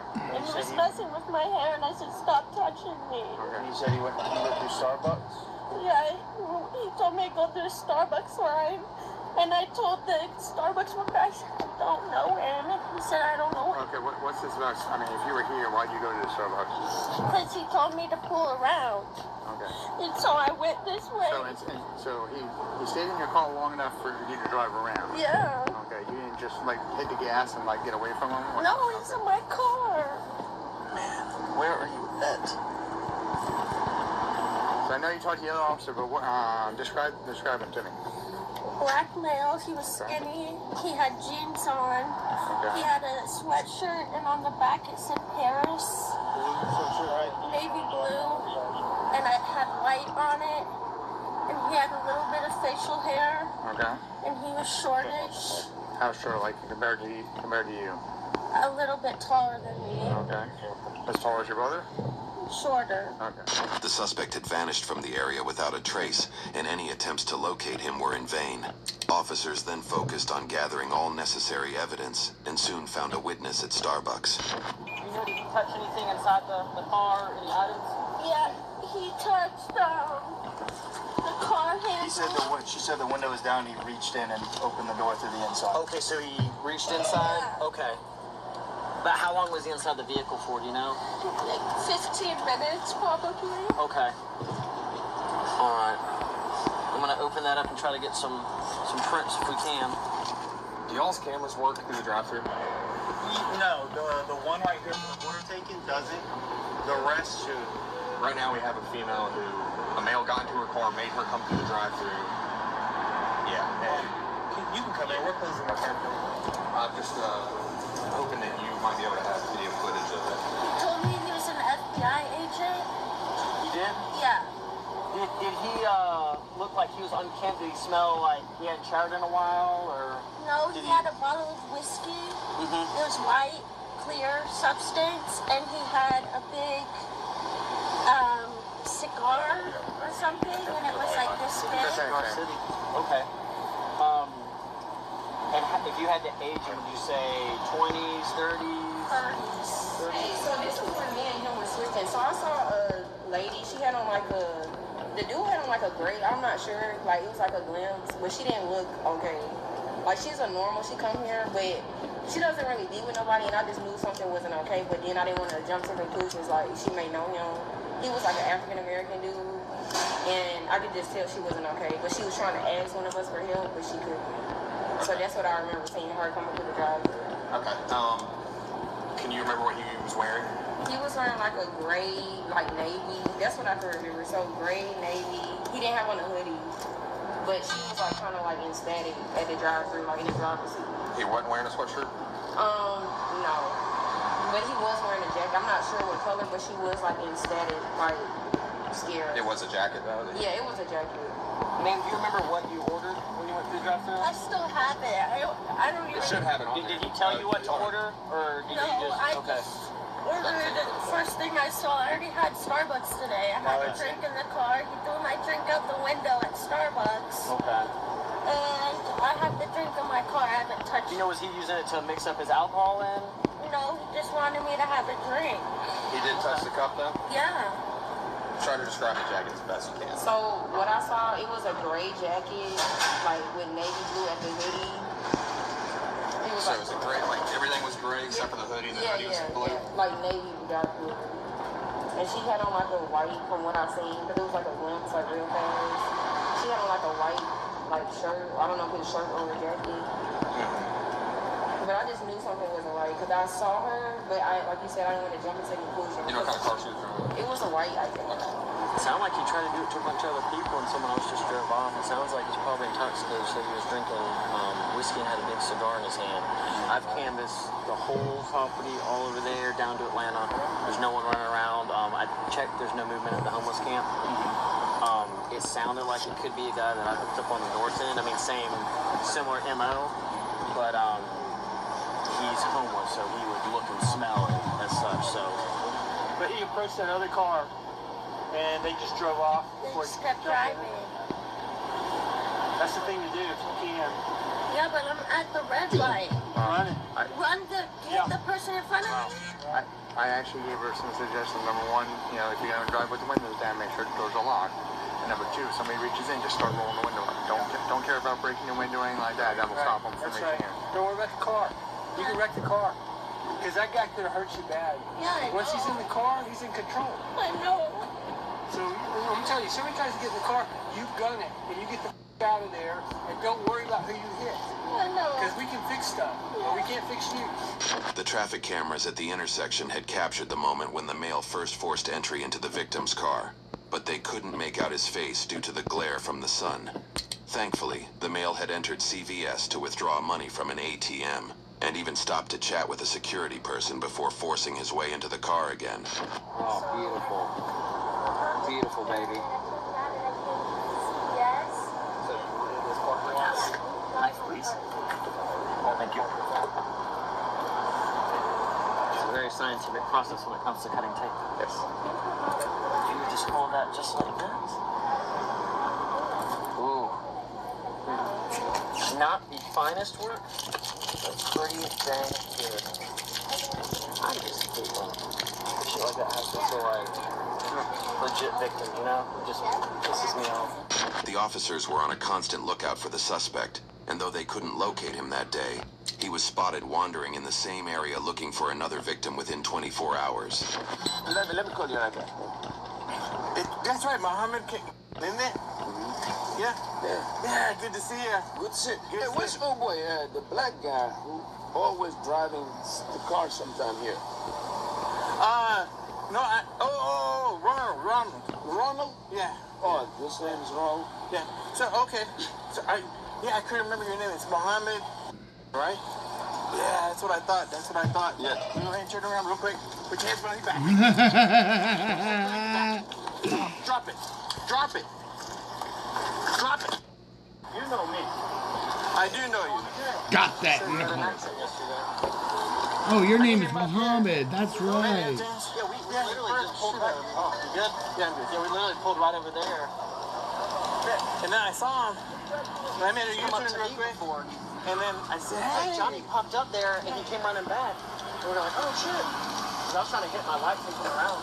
In the car, all the way. There you go. Yeah, so I walked up to the head of the thing and I see him walking in. I said, I think that's the guy right there. Navy blue tracksuit on. So I run back to the car, tell Matt, and I told Matt. And when we came around, we saw you out talking to him. I was talking to him because I was trying to manipulate him so I can get him against the car. Because I gotta get him back over for a ring. And then you saw all of us come around. we were all down here waiting on him. So I saw him like, oh shit. You good?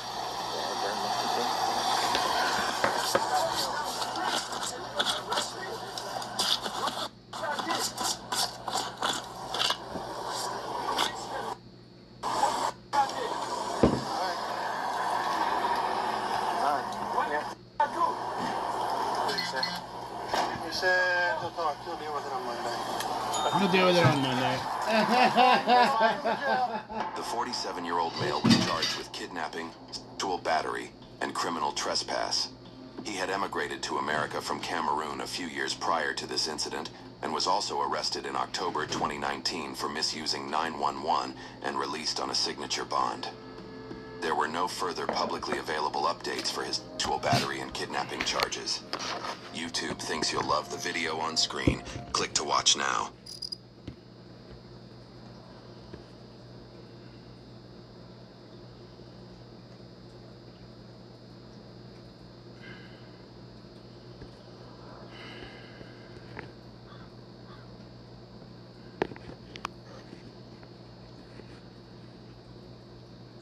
There are pills to perk you up, there are pills to mellow down, there are pills to focus in, there are pills all... Oh man, she at least beat a couple stages. You can't beat this stage. Jeez.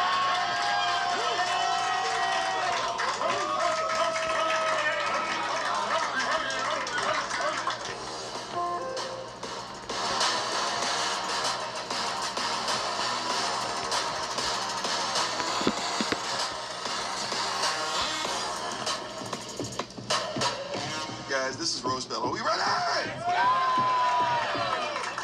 Alright, first guy coming to the stage. This is a child actor from a black show nobody remembers. Make it loud. For Sakaya Shaw. What up, y'all? I'm Sakaya Shaw. I'm here on Rose Battle tonight. I'm going to be battling Leilani Sanders. I'm going to trust my writing. You know what they say, the taller they are, the harder they fall.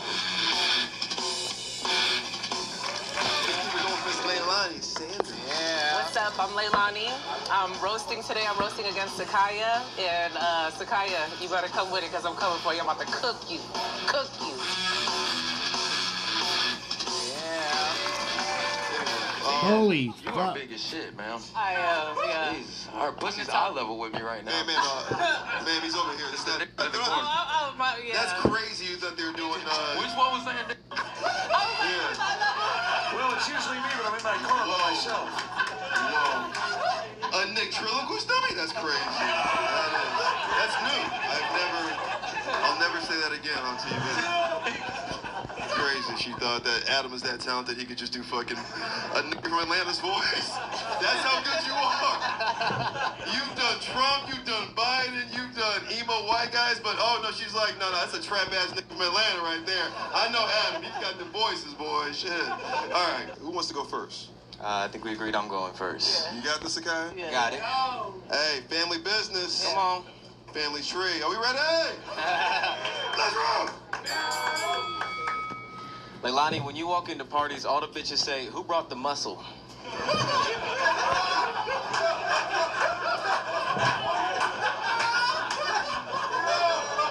like you hold the door open for niggas, I'm saying. Leilani, oh, go ahead. Go ahead. No, go ahead. Leilani's a strong, independent woman, and you really can't hold her down. Comedy wasn't even her first choice, but she had tenacity when the WNBA said no. Okay. You done? Okay. Yes. So if you look closely, Sakaya looks like Sid from Ice Age. Sakaya sounds like a biblical prophet that was rejected by Jesus for being a nerd. Sakaya looks like if you bump into him, he'll apologize. That was a word from our celebrity guest, Blake Griffin. Thank you, Blake.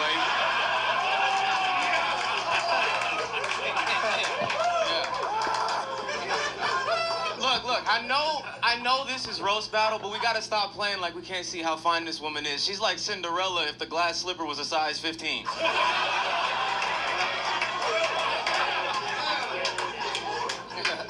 Okay, that's cute. Thank you. Sakaya thought it would be cool to get the same haircut as Sideshow Bob. Sakaya. Me? Yeah. Hold on, I got my cards up here because he's trying to, you know what? No, that's okay because I'm ready for you. Hold on, give me a second, everybody. I know. Hold on. Take your time, shout it out. I will. Sakaya's name means pure and innocent, which makes sense because he's innocent of killing on stage. Thank you, Brittany Griner. In real life. Leilani's mom is a paralegal, and her dad is a felon, so she was for sure an accident, right? Like that. It can't be legal. That's all I'm saying. 80. You look like a Dr. Seuss character. Right? Horton here's a humongous bitch. Is that what I... Horton here's a humongous bitch. All right. Sakaya's first job was a tire roller, which is impressive because he still hasn't figured out how to move forward in life. Thank you, Scottie Pippen. You wish you was this homie. One more time for basketball watching their sons. One more time. Sakaya Shaw, Leilani Sanders, Sakaya Shaw. All right, this was way too much fun. First battle out the gate like that, hatred. Talk about it. Well, I love niggas. True. Type shit. True. So that was a good thing to see. I hate that nigga shoes. They're very dirty. And the crazy thing is I cleaned them for this. That's crazy. Did you throw them in the washer? No, I used to. That's crazy. And that bitch feet bigger than yours too. That's also embarrassing. That's very humbling to be on stage. So her feet bigger than yours too, Brian. That's I would give it to the family business. Appreciate you. And also I got the sideshow pop shit going too. Come on in. You got it. Let's stick together. Yeah. Who'd you like in this Lifetime movie of T.I.? I'm just thinking how his whole foot can go inside her shoe. And then I'm like, Sakaya. So I started looking up giant sequoias and shit. They had some sexual tension going on. I'm like, you put both of them together, that's a giant sequoia tree. Yeah. So I'll give it to Sequoia. You know what I'm saying? Sequoia Shaw. I'll take it. I'll take it. I'll tell you, I'll take it. Is there sexual tension up here? No. No. Mama. This is my stepson. She said she gonna dunk on him. My stepmama's cooler than this, I promise you that. I mean, where I'm from, stepson and stepmom mean porn. But let's talk to the firing squad about that. Let's, Frankie Quinones, you never seen this shit before. Talk about it. Yeah, well, man, it was entertaining. I was like, dang, so we're just going at each other, but yeah, but Sakaya, he got me, homie, when he said she looks like she opens the door for African-American men, you know? For niggas.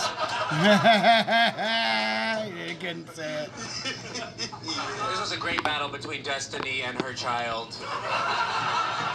This was a good one.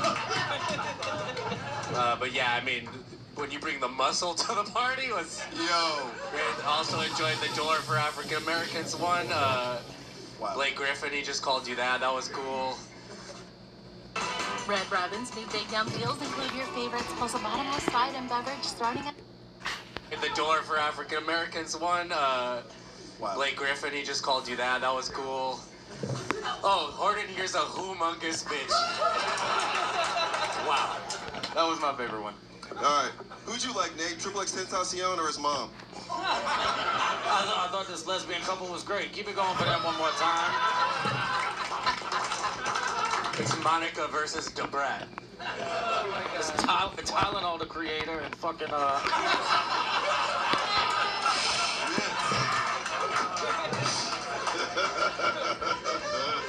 and make the giant bitch. No, the WNBA versus WNBA Youngboy was great. They said already, but you had a bunch of great. You had a couple good jokes too, but Sakaya had Blake Griffin, size 15, humongous, and hold the door. So I'm giving it to Sakaya. Yes, yes. All right, let's go to Adam here. Who'd you like, bad perm or lace front wig? I mean, both came out firing. A lot of NBA references from Sakaya. I think he called Leilani Scottie Pippen at one point. Yes. Which was funny. He called her Blake Griffin, which is funny because he looks like Black Stewie Griffin. This is a compliment. It's a sweet gig. What are you talking about, Fat Man? Yeah. The abortion joke, always funny. We love a good abortion joke, but I mean, I think just pound for pound, I give it to Sakaya. Yes! But both funny. Audience is on you as an undercard. Who do you like? Do you like Leilani Sanders? Yes. She's very attractive. Sakaya Not Show? really. Oh man, make it loud. Family business. Sakaya Show! Hug each other, you two! Appreciate you guys. Thank you. Battle!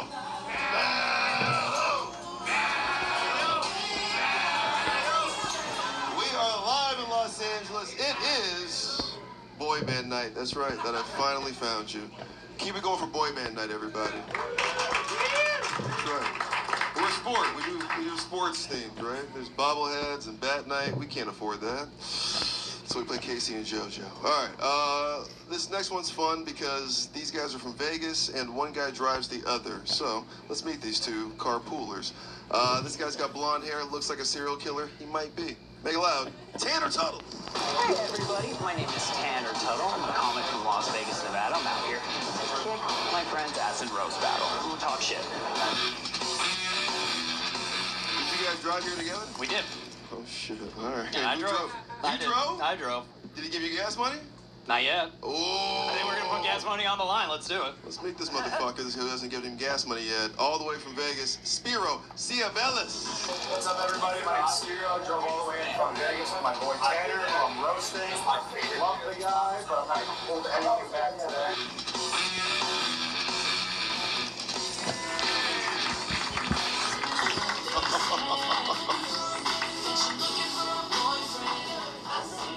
You are looking for a boyfriend, it looks like. Weird. It's Tuesday in LA. Let's find one. Let's go. Now, you haven't given this guy gas money. You guys drove here together. What's it like driving for 3.5 hours or 4 hours with Tanner Tuttle? I mean, y'all heard his set earlier. It's a lot like that. It's the meanest thing I've heard all night. All right. All right, so why, he said you got to come back into Rose Battle. Why you get back into Rose Battle? Why this guy's your first victim? I don't know. Tanner keeps hyping it up, and he seems like he has a lot of fun. He's like, come down, check it out. And I was like, why not? Let's give it a shot. All right. It sounds like a date, but loser gives roadhead. Tanner, you're up. Looking for a boyfriend. Got it. Wow, all right. I guess it's a self-driving car. This is fun. Oh, fuck. One round, 3 jokes. Who's got it first? I'll go first. You got this too? I got all right, it's Tanner Tuttle, Spiro Ciavelis, crazy. TTSS. Who's ready? Let's go! Spiro got married in a hospital. Him and his wife, they were super nervous and excited. You could hear their hearts beating. His was going ba-bump, ba-bump, ba-bump, while hers was going beep, beep, beep, beep. Whenever they got into trouble, they wouldn't go to couples therapy, they go to chemotherapy.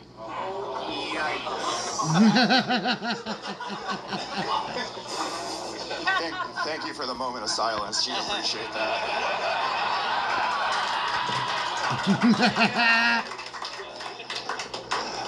I love Tanner. I've seen Tanner perform a lot, and he's one of my favorite performers ever. And you guys saw it, you know, he dies a lot on stage, so it definitely makes me feel closer to my late wife, for sure.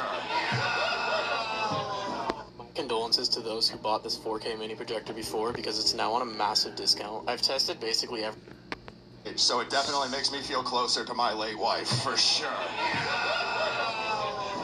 I'm glad I can bring you closer any way I can. You know, we earned it. All right. Spiro.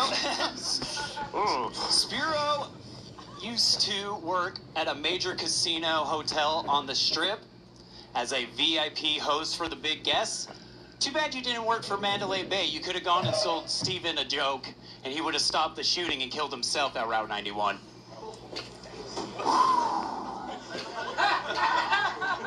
That joke is rougher than the neighborhood behind the stratosphere. Jesus. All right. Let me do this one. Tanner is so white trash. How white trash is he? He eats his girlfriend's pussy with a red Solo cup and a spork. What's the spork for? We do a little tortellini on the lips? All right. Spiro's ex-girlfriend used to make him wear matching outfits in public. She saw him with zero personality and turned him into a matching accessory. She turned you from a laboo-boo to a laboo bitch. Spiro, how do you keep finding such cancerous women? Shit, Tanner, you're dying faster than my wife did. That's fucking crazy. It's crazy. Oh, boy. Oh, man. She at least beat a couple stages. You can't beat this stage. Jeez.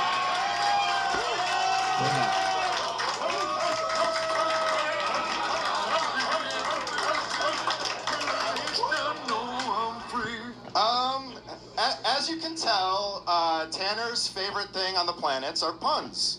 And his mom's favorite thing on the planet is heroin. So it makes sense why his jokes need a lot of work.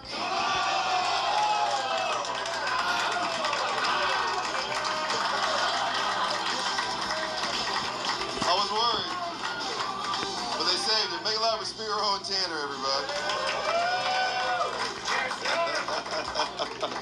Tanner, it is crazy to be more unlikable than Spiro. That is.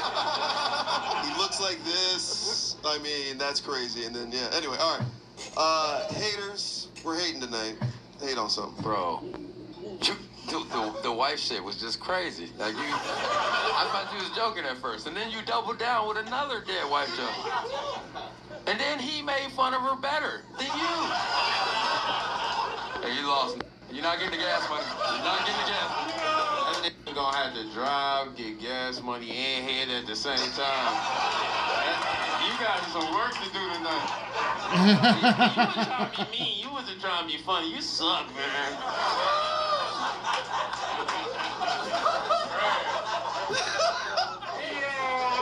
Make love to the haters, man. All he gotta do is take out the trash tonight. Wow. All right. Yeah. Oh man. Whew. Okay. This was fun for everybody but Tanner. I'm gonna start with Joel Jimenez. We gotta go up and do some. We gotta Man, get some. I of wish these. Tanner could have just said what he said with less words. During the battle, Frankie leaned over to me and said, "Wait, his wife really died of cancer?" Is she? Yeah. Yeah. Oh, meanie. Damn, dude. Yeah, dude.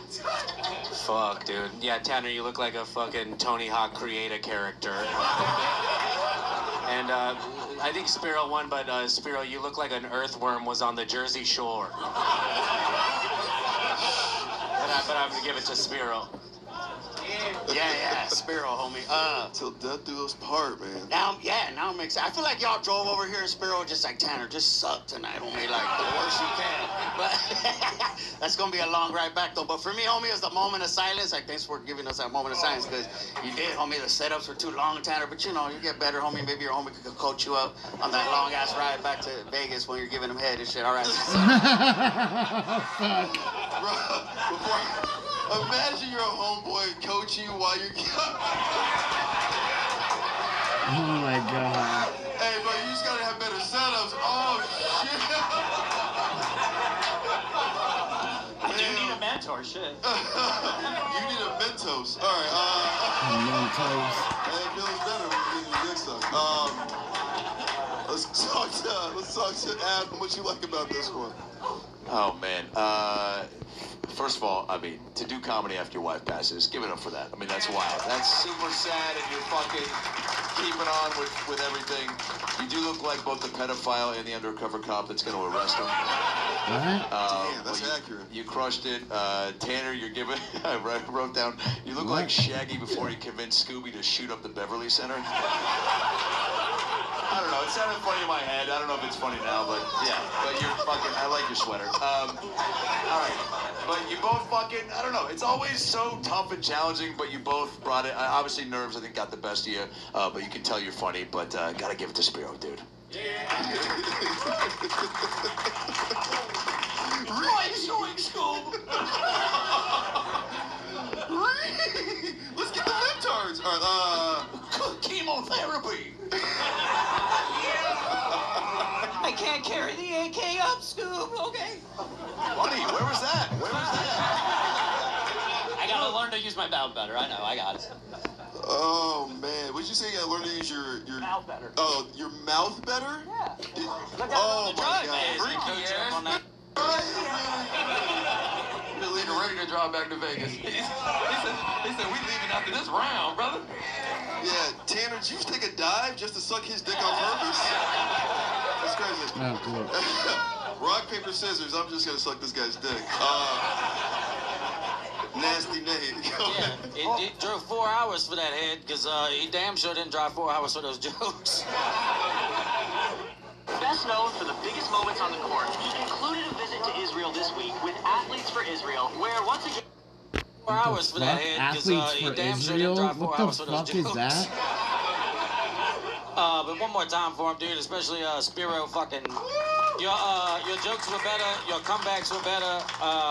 Y'all both look like the members of the Backshot Boys. Hey, it's boy band night. Hell yeah. Boy band night, we're here for it. Stupid fucking haircuts, good That's fucking cool. jokes. I give it to Spiro.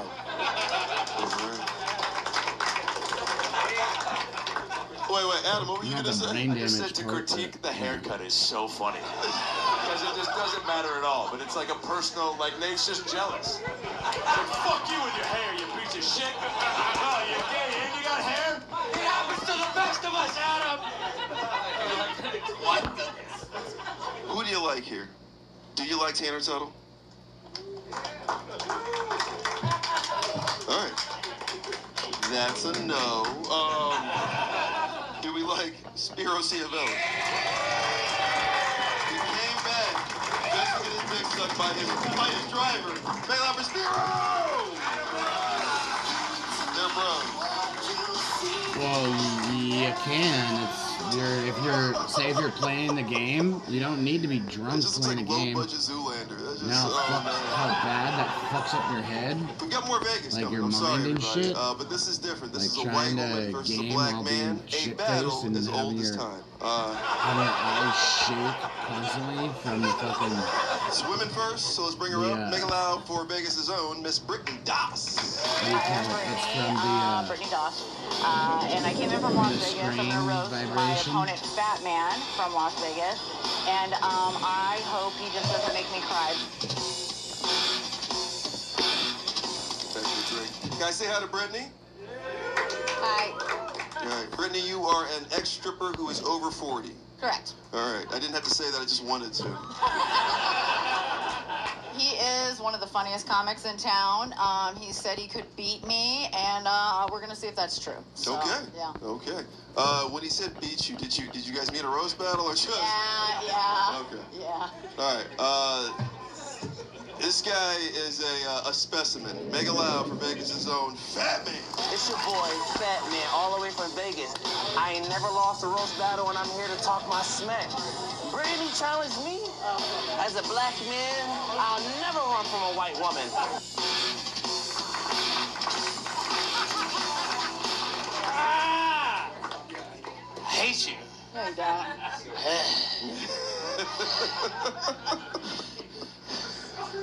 Oh, man. You're not fat. What's going on with the neck?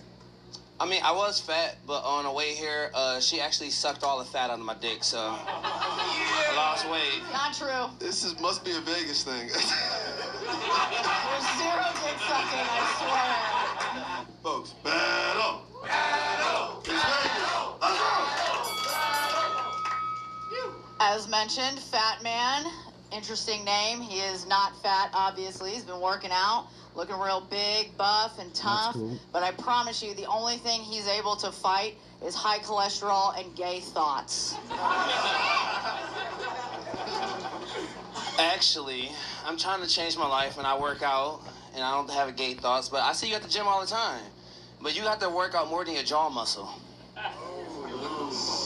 That's the only thing I see. Is that the rebuttal or the joke? The rebuttal. Oh, okay. Now the joke. Oh, the joke. Oh, she was a good person. Give it up for Brittany. She was my ride here, y'all. Gas is expensive.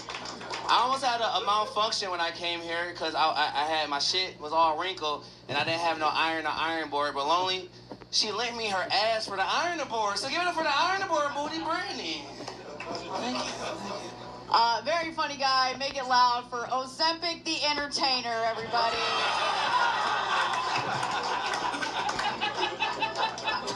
My joke. Fat Man's favorite comic is Bill Cosby. True story, okay? Which makes sense because he too loves pudding.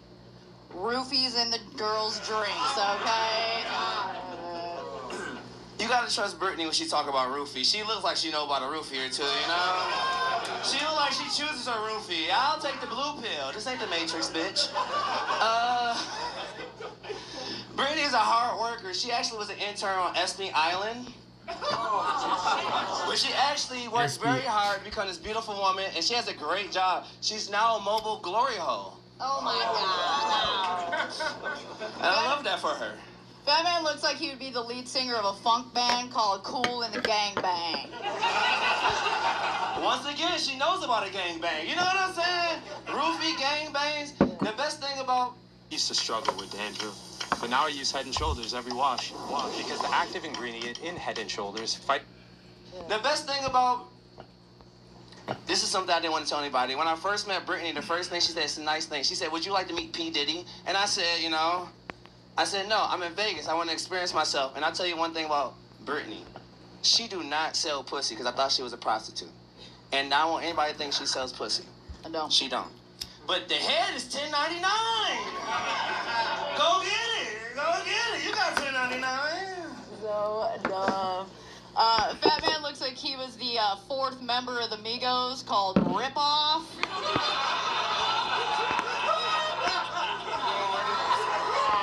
Final. I think I got one more. Fat Man has the energy of a guy who lingers at his urinal waiting for a compliment. Oh, I waited just long enough for Brittany to say big dick. I would say, I'm gonna leave her on this. He was a wonderful person and everything. Brittany is older than most people think. She's actually really, really old. But think about her, you have an old spirit and you're good. She's like a cross between like Harriet Tubman and a Karen. But I would like to tell you this. When she was driving me here, we were having a good time. Me, her, and my girlfriend were singing and dancing. And I started whistling. And everything was good, but I started whistling. And she kept telling me I was a buff Emmett Till. I don't even know what that means. Emmett Till. I didn't say that. Yes, you did. I was Didn't say that, I promise.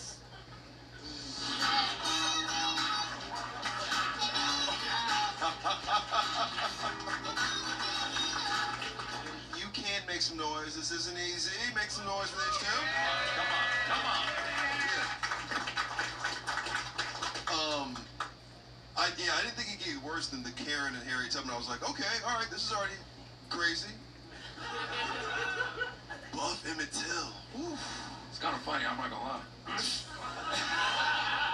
It's too deep. I'm sorry. Yeah, I can see you. Who know who Emmett Till is? He was that was tied to the cotton gin for whistling at a white woman. Thank you. They don't know the history. You know. All right, yeah, thank you. I The found it Mexicans funny. clap. Is it ice? No.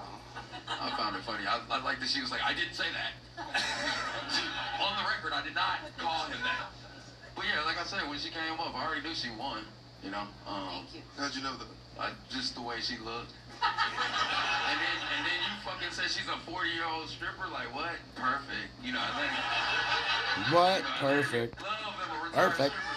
First of all, I said over 40. Go ahead. Yeah, but she won. Thank you. Yeah, man, it's like he popped a triple stack or Molly before he came out. All the freaky ass jokes is like no depth in it. I'm like, yeah, you grabbing your dick looking at us and shit. I'm like, yo, man, freaky ass niggas, man. So what? Like this jigging right now. But yeah, I liked her jokes way more. I think she won, but yeah, bro, need some milk. Need some milk. Giant titties. Wow. First of all, what the fuck's going on in Vegas, homie? Goddamn. Yeah, it was pretty. I got excited. I was like, yeah, Black Dude, Fat Man, what's up? Oh, she's so fat. I'm like, that's what I was like, you were like, I was waiting for her to say big dick. And it was like, we were all like, oh, what happened? But yeah, Ozempic, fighting off gay thoughts. I can see that for sure. So, but it's all love, homie. It's all love. It's all good. Shout out to you guys both. Yeah, that's the only one I really get, really. And I dated 4 strippers before 2 society. Oh man, give it up for KRS None. That is a 35 and up joke. Shit. She's over 40, right? Hey, Fat Man, I wish you said what you said with less words. Give it up for the least talented member of the Marley family. Come on. Welcome to Crack Rock.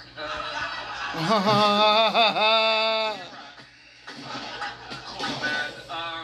You said that you used her ass as an ironing board, but she clearly has, like, an ass. What did you mean by that? I date black women, so the asses are a little different. That's for me. That's iron board ass. They're all right though. Yeah, that's a nice ass. That was definitely more of a Oh, y'all thirsty as hell. No, yeah, but I see how this shit rigged. all right, first of all, Batman, chill. In his defense, he came with the whole like shit, crazy ass. I mean, like the girl he's dating, crazy ass. It's true. It's true. Yeah, I mean, crazy ass. I mean, don't like, let's not, exploit this black woman, but honestly, crazy ass. There's a difference. Crazy ass. My girl ass is fat. Yeah, there you go. And it's medium. That's Ozempic, and I'm Ozempic. That ass matched me. Wait, hold on. Never mind. That's gay. Hold on. No, this is fat ass for a Mexican woman, but she's white. Yeah. Go ahead. Allergies? Now with Benadryl Allergy Liquid. There's a great tasting way to get the powerful relief you need from your symptoms. For proven relief in a wild cherry flavor, Benadryl Allergy Liquid. Yeah. Go ahead. I like it all, man. I'm just happy to be here. I'm gonna give it to Brittany, though. Alright? Fat Man had a lot of dick jokes because he used to be fat. He finally gets his dick finally, so he's not talking about it. Go ahead, Nick. Oh yeah, man, keep it going for them one more time. This was fun to watch. He's warning me about it. Hootie and the blowjobs.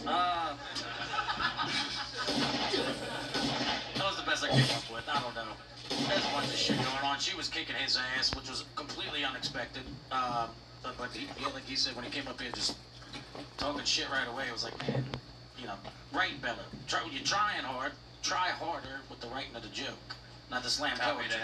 You know what I'm saying? I'm just giving you a pointer. I'm doing what she did. Be funny. I did that.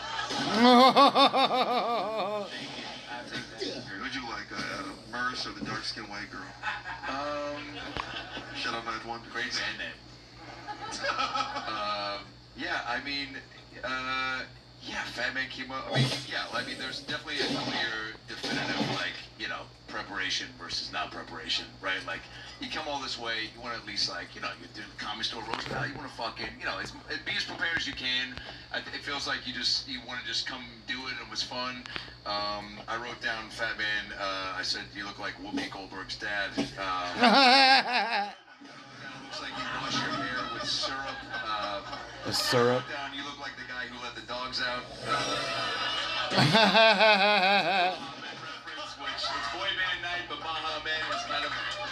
But you also, like, let me say this, like, you definitely have, like, fun energy, like, so it's always just, it's a bummer when you see someone just, like, take the opportunity and not, like, try to at least try. Because even if you follow. I did try. I'm just ass. But I don't believe that. But if you believe that, that's fine. But I think there's something better there, but that's for you to figure out. And Brittany, yeah, you came with jokes, so it's like and I was unfortunately more focused on, like, you know, every time she would say a joke, you were just like, yeah, but you suck my dick, you fat titty bitch. So I was like, let me finish. You did a lot. But that's crazy. So I forgot to write down the jokes, which you had a few that I was like, oh, that was good. So I'm sorry that I can't, like, recite one of them back to you, but because, you know, you came prepped and you came to play, and Fat Man just kept grabbing his cock and been like, fucking, look at her fucking fat ass, right? Which is like, I think you're better than that, and I hope you do too. Yeah. So try to do it next time. Yeah, try again. Jump a woman, say you get knocked down, you get up again, right? All right. So I gotta go to break. Thank you. Yeah. Yes. You're right. This did feel very VH1 presents Hustle and Flow. Just can't afford the real people, you know? All right. Audience, this is on you. Who do you like? Do you like Fat Man? Nobody clapped. He was trying up here. I thought, you know, he's consistent, you know? Real 70s pimp type shit. Brittany Dobbs? Keeps on winning. Make it loud. Vegas is on Brittany Dobbs!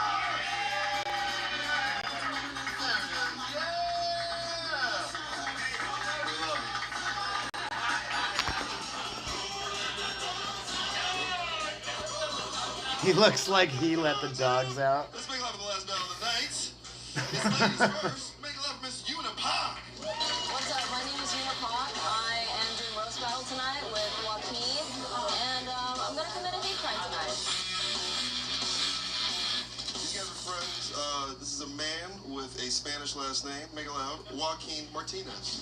I'm Joaquin Martinez, and I'm battling Unipop tonight. I'm trying not to piss her off because things her size can usually go right for the kidneys.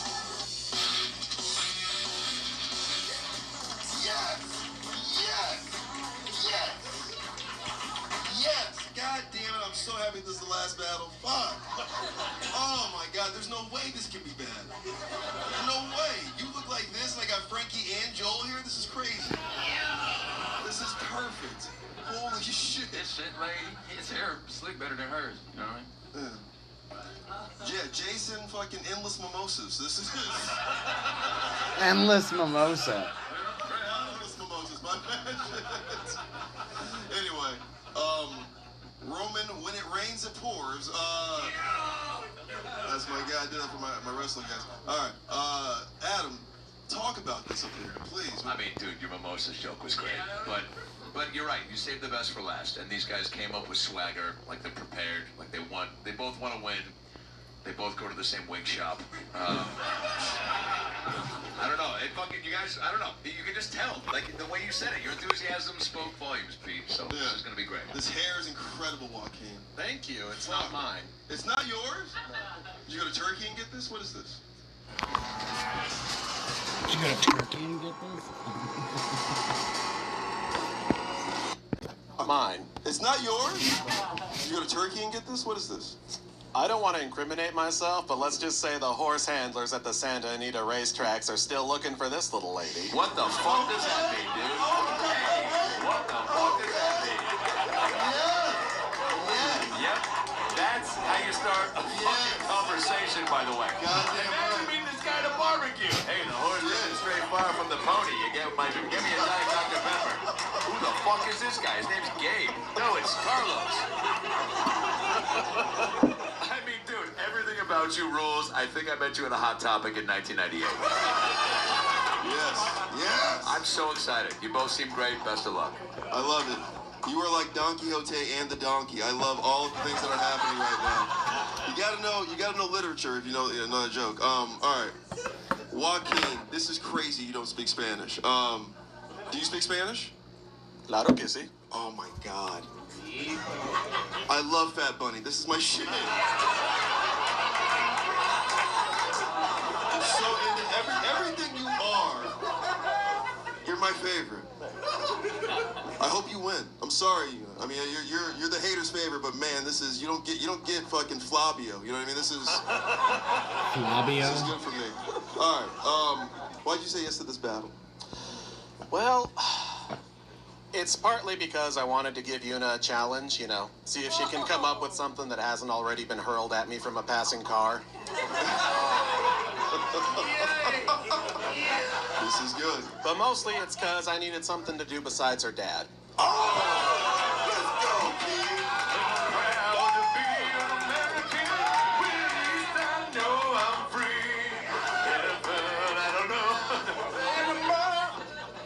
I love this. I love nail salon versus hair salon. This is gonna be so much fun. It's America. All right, Unipac, Joaquin Martinez, both of you are getting deported after this. Who wants to go first? I'll go first. You got this? Folks, last battle of the night. Make it so fucking loud we break this thing.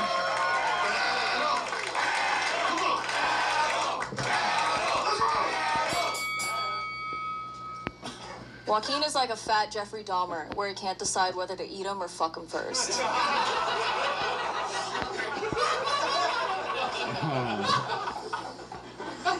Obviously you fucked them first, otherwise how do you... Aren't you Korean? You should know basic logic, bitch.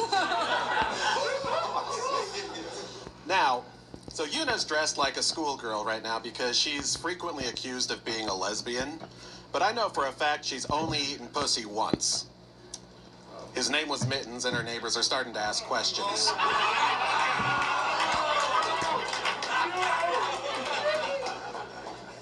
Yeah, I've tried pussy once. You've been trying your whole life and still can't get anyone to be interested. Joaquin, what do you think your dad is more ashamed of? Ending his bloodline or the fact that you have 500 Barbies in your bedroom? Well, now you know why I hang out with her. She's like an American Girl doll with HPV and a pierced clit.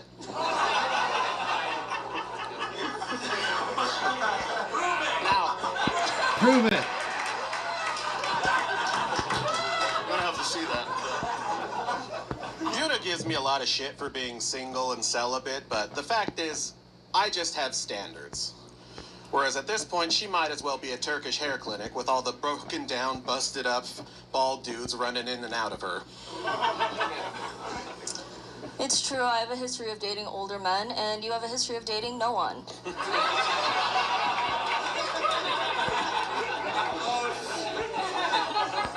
No. Joaquin, what's tighter, your unfucked asshole or the space between doors when you walk through them?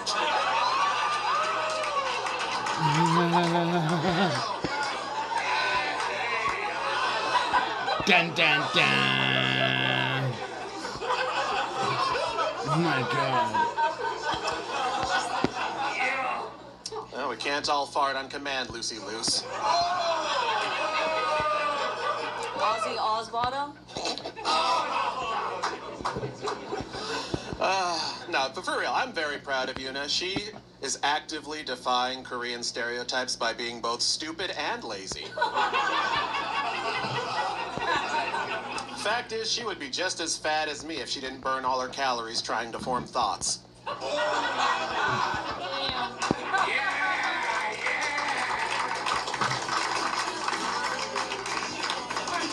Yes. Boy band night, the last battle, Unipac, Joaquin Martinez, Joaquin, and Yuna. All right. To be number one. Not just once, but for 2 decades. This was great. I knew it was going to be good. crazy. Let's talk to Z. What do you think about Z a little bit? I like both of y'all's. This was a good battle, so clap it up for them, man. It was a very good battle. I like both of y'all's delivery. One sounds like a computer. One just sounds like just swing in the wind. Yeah. I ain't want to go there. I like both of y'all style, but I'm gonna have to give it to the computer. So that's about it. That's all I got to say. I don't really have nothing to be hateful about. Y'all both did good. Tell you live in Koreatown. Wait, what?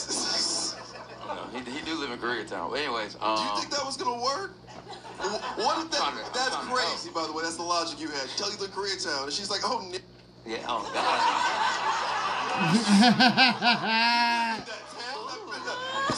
I got family there. What?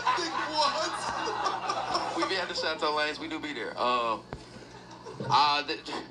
You threw me for a loop. I don't know. When you came up, I didn't assume you were so flamboyantly gay. That's awesome though. It's real cool. It's real cool. I'm going with Yuna. Yeah. Yeah, I know. By the way, we had a whole, roast the battler thing on our Instagram, and this dude put his number in there so she would call. All right. Crazy work, by the way. Love you for calling me. All right. My firing squad, thank you guys for doing this tonight, man. This is so much fun. Frankie, talk to your brethren up here. Yeah, I got excited when I saw, Martinez on me, and then this fool came up. Yeah, look. It's all love, though.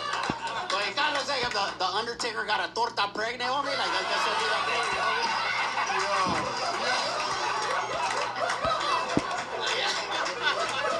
That's not far off. But I like the stage presence, the delivery. Homegirl, I could barely see her any of the time, but I like the delivery of that. But unfucked asshole as a diss is crazy, homie. Like, that's crazy.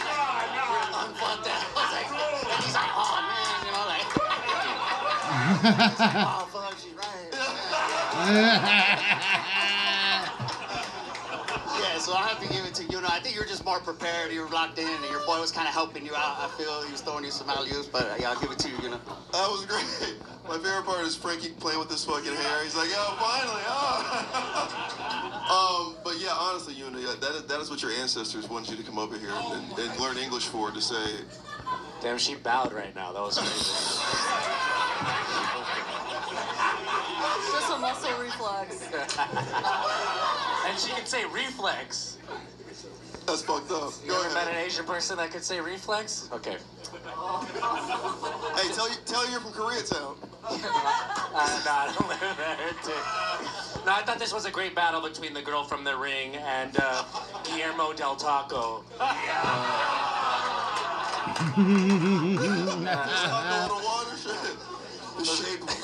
It was really fun. I'm gonna give it to Yuna. Yuna Pie. Hell yeah, bro. Keep it going one more time. There's a great battle between Anime and Silent Roberto. I don't know. Lilo and some other bitch's hair. I don't know. Korean versus barbecue. We got one. There we go. No, this was fun. Joaquin, I did like the mittens joke and the loosey loose. Those are both pretty funny. But you look way funnier than you were being. But no, that's a good thing. I'm saying I've never seen you before. Keep doing it because you're very funny. But Yuna, the little Asian chick whooped your ass. I really enjoyed the unfucked a-hole with the doors. Trying pussy. Something about your rebuttal to trying pussy. And something about not fucking nobody. So I'll give it to Yuna. Whoa! All right. What do you like? K-pop or poppers for gay sex? I mean, first of all, keep it up for a final battle. I mean, this is what you want at a roast battle. Two fierce competitors, fired up. You guys got cool names too. Unipac. Is it Pac or Pac? Pac. Unipac, Joaquin Martinez. You guys had good back and forth. That's always fun. I like the in-between. When you're comfortable enough to have your shit, memorized enough to be able to like stay in the pocket and fire in between. Those are sweet moments.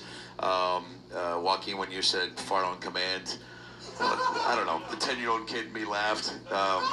Lucy Loose, great band name. I wrote that, and then I just wrote down notes. I said, fucking, I don't know. I said, Una looks like she checks IDs at a rub and tug. She's the hostess. The hostess, yeah.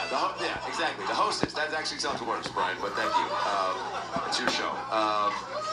And then I wrote, yeah, fucking great jokes. Like, I was engaged the whole time. I said, Joaquin, you look like Elton John if he let himself go and sold coke. But you guys, but you both were, again, engaged the whole time. I could have watched this. It's always important, I think, if you're watching a battle and you're like, I could have watched this 3 or 4 more rounds. So give it up for them again for that. Coming prepared, fucking, but there can only be one.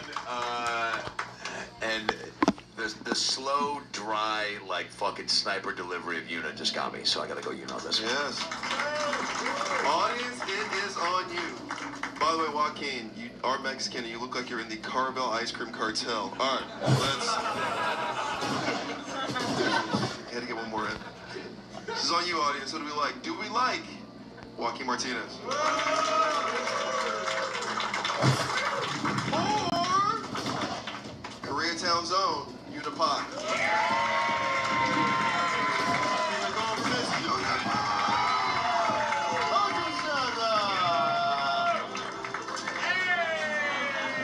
As long as you love me, it's boy band night. This is the Los Angeles Rose Battle. Make love for Mexico. See Loopers. My man Nate Wells. My man Noah Menace. Hey, Frankie Quinones, Adam Rose. Too many white boy productions in the bag. Tip your waist staff. Check out the.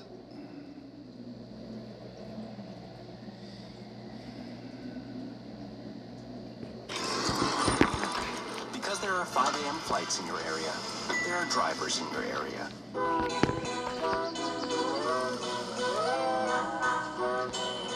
See, there used to be one. How y'all doing? We're doing some renos in the back. I don't know what they're putting in back there, like a VR booth for Dan to jack off in or something. But we got the couch out here, and now our crowd is way too comfortable.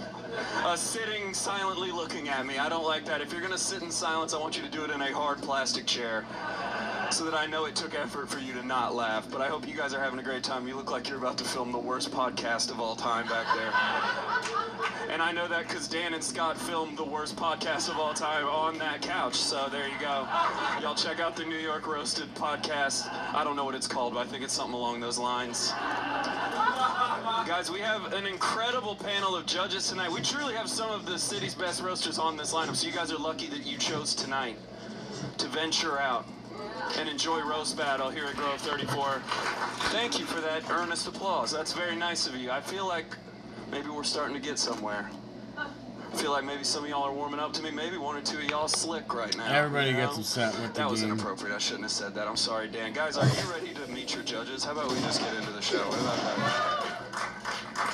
Can't make We're everybody gonna get happy. this thing going the only way I know how, and that's by bringing up the man who puts this whole fucking shebang together. So I want you all to put your hands together and give a very warm, loud welcome to Dan I deleted Wicks. it. I deleted the game a long time ago, and that's how I lost all my shit.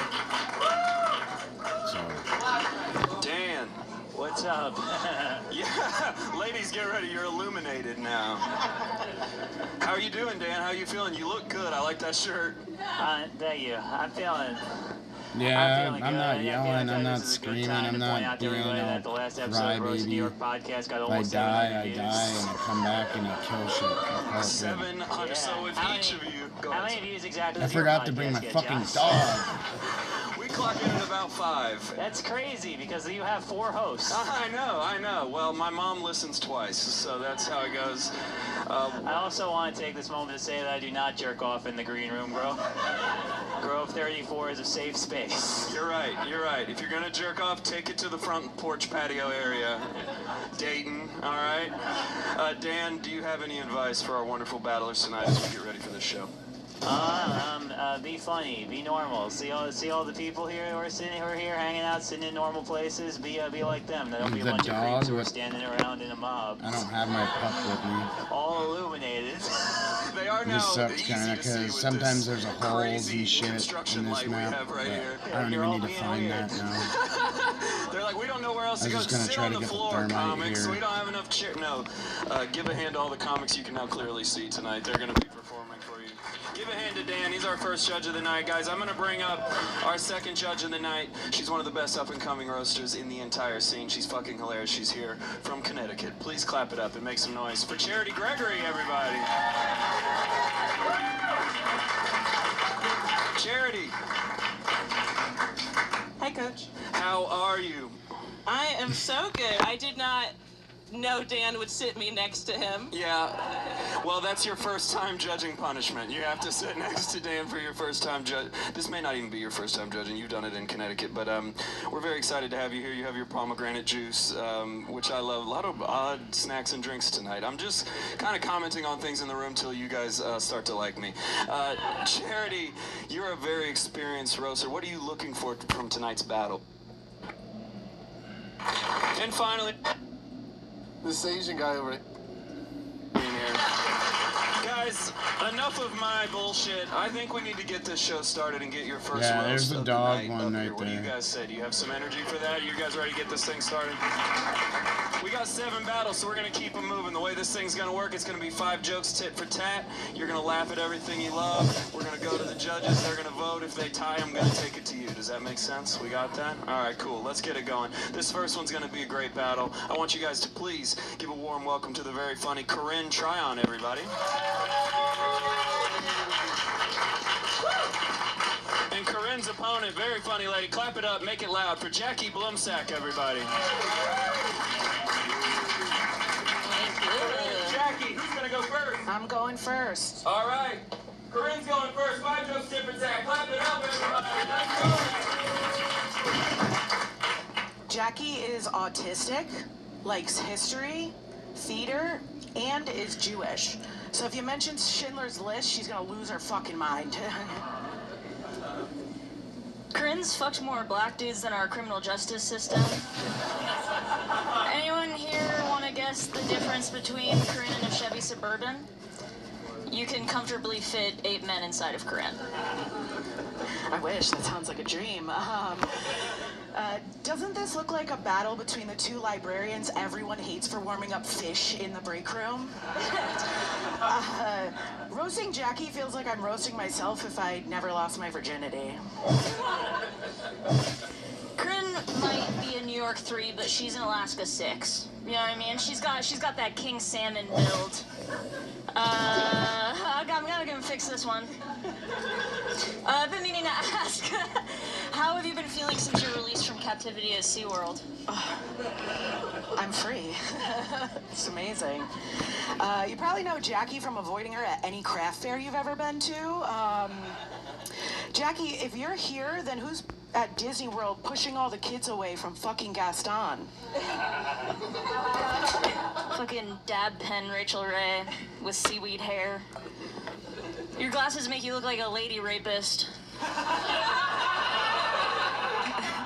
Lady Rapist is also the name of Corinne's misandrist girl punk band.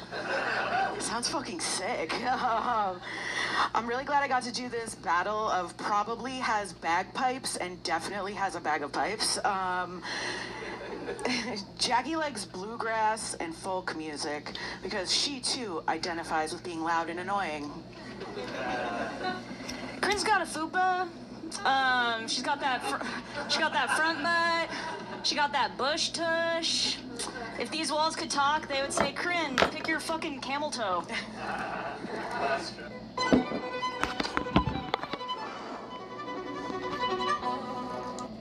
Pick your fucking camel toe. Don't you love that Jackie looks like she would trap the whole cast of Cats the Musical in her basement and make them, force them to act like cats? Isn't it crazy that Corinne's doing all this for a Klondike bar? Corinne, if this comedy thing doesn't work out, I'm pretty sure that Scott said they need a new trash can here. Hell yeah.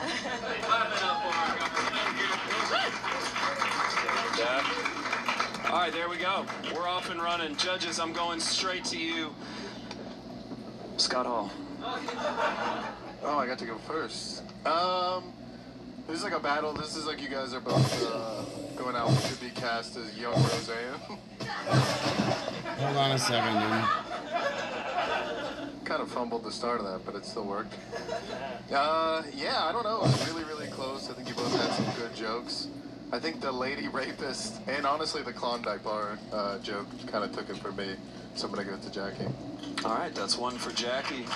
I miss watching. I'm trying to do this. It's up to you. I don't want to fuck up. Lady Rapist. How about Lady Rapist, ladies and gentlemen? Round of applause for Lady Rapist. Trying not to get these. Corinne, you look like what happens when someone never stops working at a Hot Topic. Amazing t-shirt. I loved your energy and I thought you were very consistent, but Jackie, I think, had some consistency and also 2 pops, so I'm going to give it to her. All right, that is 2 for Jackie. Golf claps for that. Charity Gregory, who you got? Well, that's a resident lady rapist. I think Jackie was kind of leading with energy and the pistachio was bringing, and definitely the pistachio. He would, and also because because you guys do look the same and you didn't acknowledge it enough. Yeah. Lady Rapist, I give it to Jackie. Alright, the Lady Rapist has it tied up. Any last words, Dan Wicks? I don't think Lady Rape is funny.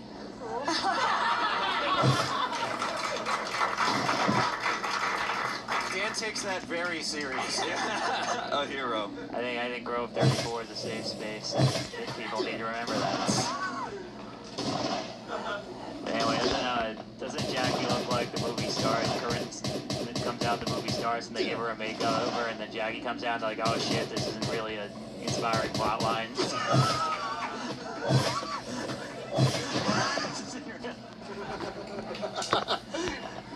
But yeah,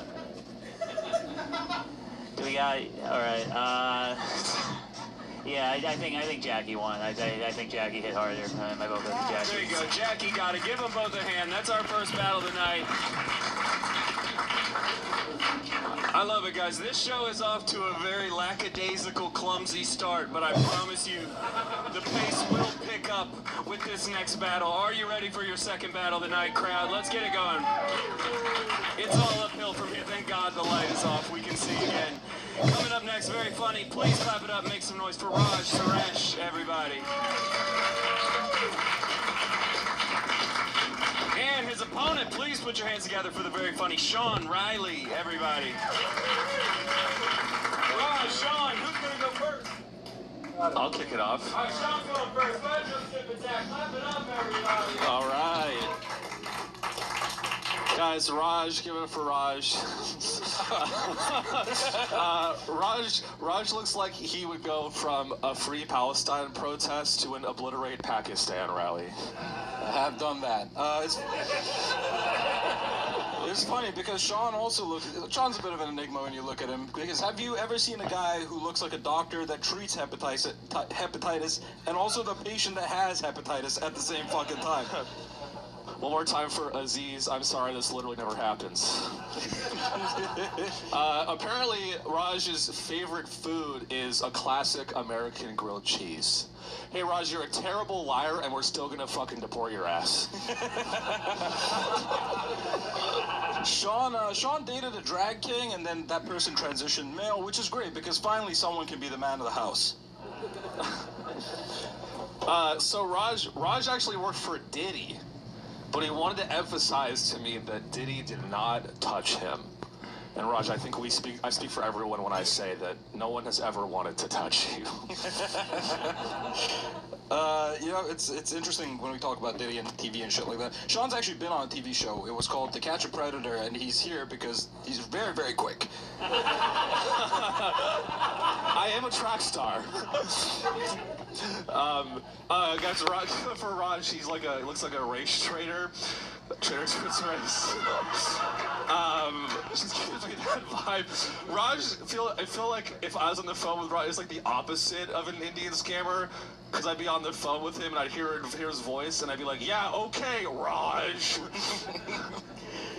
It's funny, Sean is actually from Silicon Valley, which is a place that he tried to work until my cousin stole that job from him. He's since moved to New York to do comedy, where I've also stolen that job from him. That's funny. That's good. Hey, Trump 2026. All right. That's not an election year. No.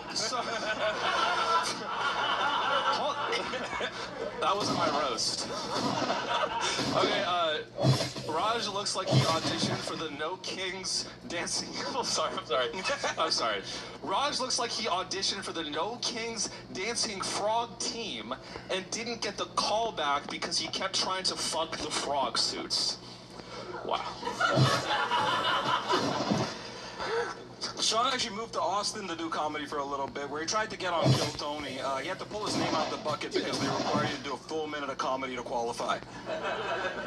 Let him hear it, everybody. All right, stop. No, that's fine. Great stuff, boys. Very fun.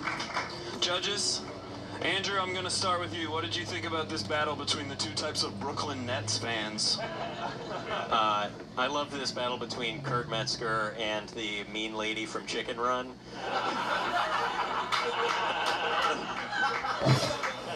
You guys look like you let each other borrow your hair. Like, if you take it off of you and put it on him, then he gets to have everything for a day, then you get the beard for a day. It's great. This was a close one. I think, Sean, you started stronger, and then it moved towards Raj having the ball in his court. You do look like a race trader, by the way. But I think he looks like a race trader spelled like Trader. You look like a racial merchant.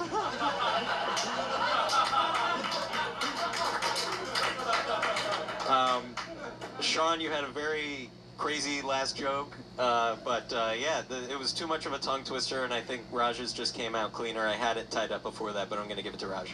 All right, one for Raj. Charity Gregory, what'd you think? Did you really work for P. Diddy? I interned there, yeah. Wow. Did he try to kill you? Because you kind of look like Suge Knight. I had hair at the time. Oh. Suge Knight Shyamalan.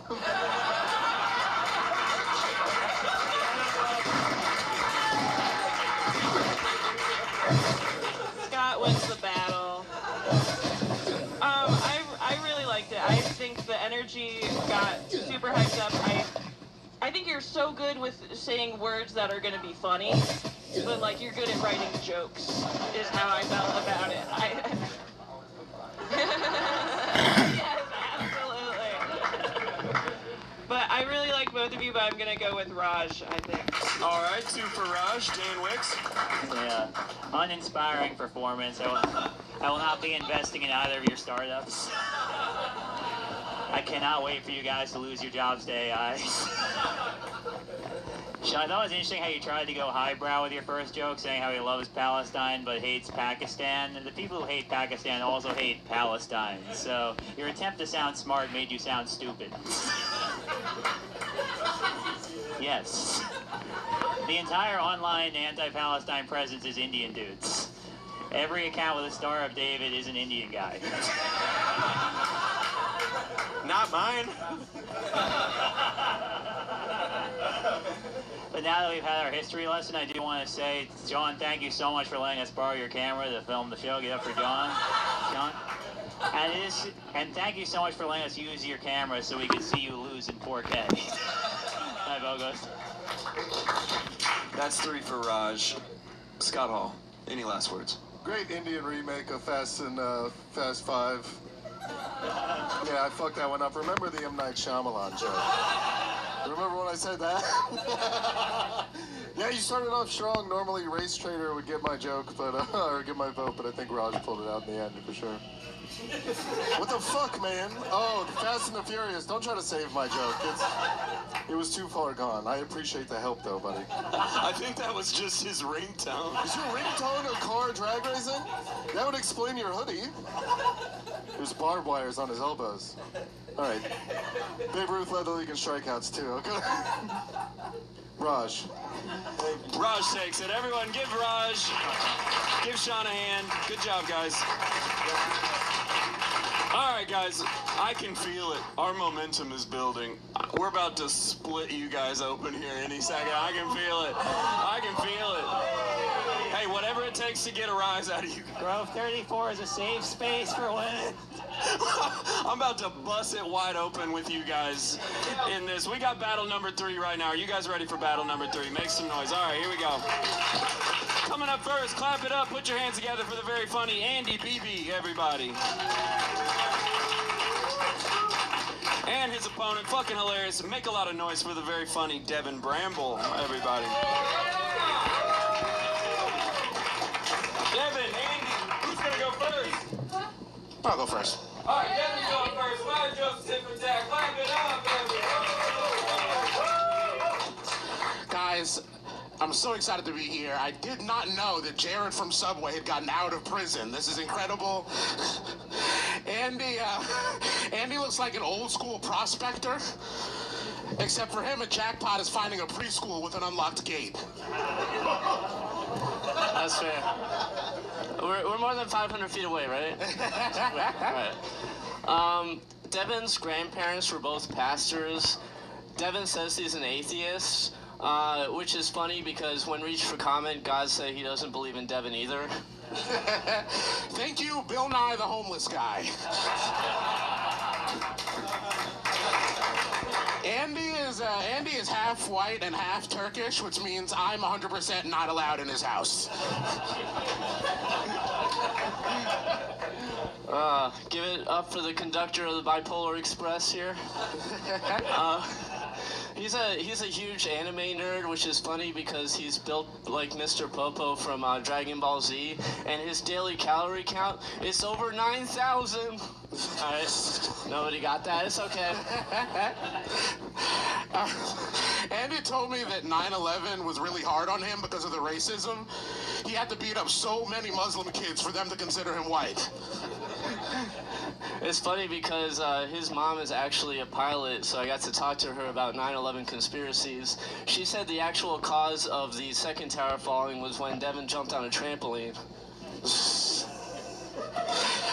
Andy looks like a school shooter that's mostly pissed off they teach women how to read. Give it up for James Earl Jones, who traveled back in time to give himself diabetes faster. All right. Yeah, he had all of his grandparents had passed away, most of old age, but one did not. The last one actually passed away after jumping off a bridge after hearing his comedy for the first time. Give it up for her. Andy is no lips and all gums. When he smiles, it looks like someone's giving a guinea pig a C-section. Actually, did you know that when you look into the spot on Andy's forehead, you can see the motel he's gonna kill himself in? God damn. Right after your grandma, that's alright. So, Devin is married to somebody from the Netherlands. He told me that she's unemployed, but that's not true because I saw her working the red light district in Amsterdam just the other day. That's where prostitutes go, for those who don't. None of you got my fucking references. It's okay. It's all good. Give it up for these two. You know a battle's going well when it ends with someone explaining their prostitute joke. It's great. No, that's actually where you get hookers.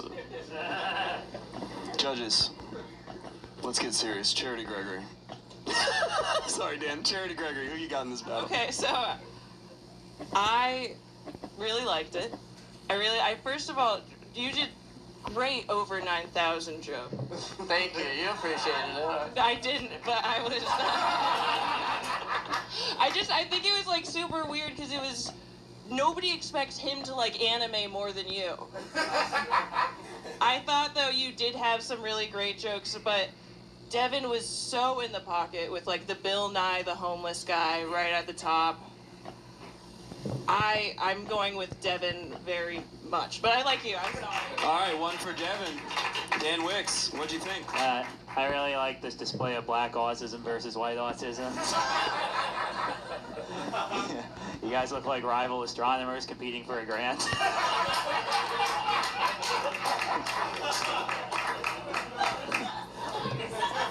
Also, Devin looks like he's playing his own grandfather in the movie.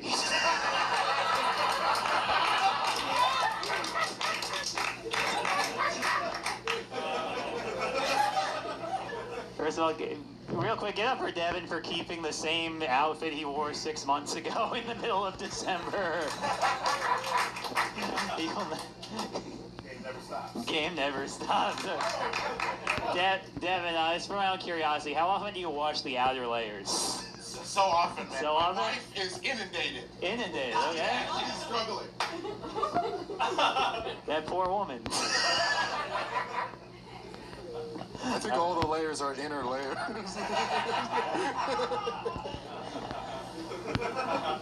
Alright, so we started with some speed, but yeah, I'm gonna go Devin won this one for me. Good job, guys. Alright, that's 2 for Devin. Scott Hall. Good battle, guys. I know you both wanted to impress the Asian girls here.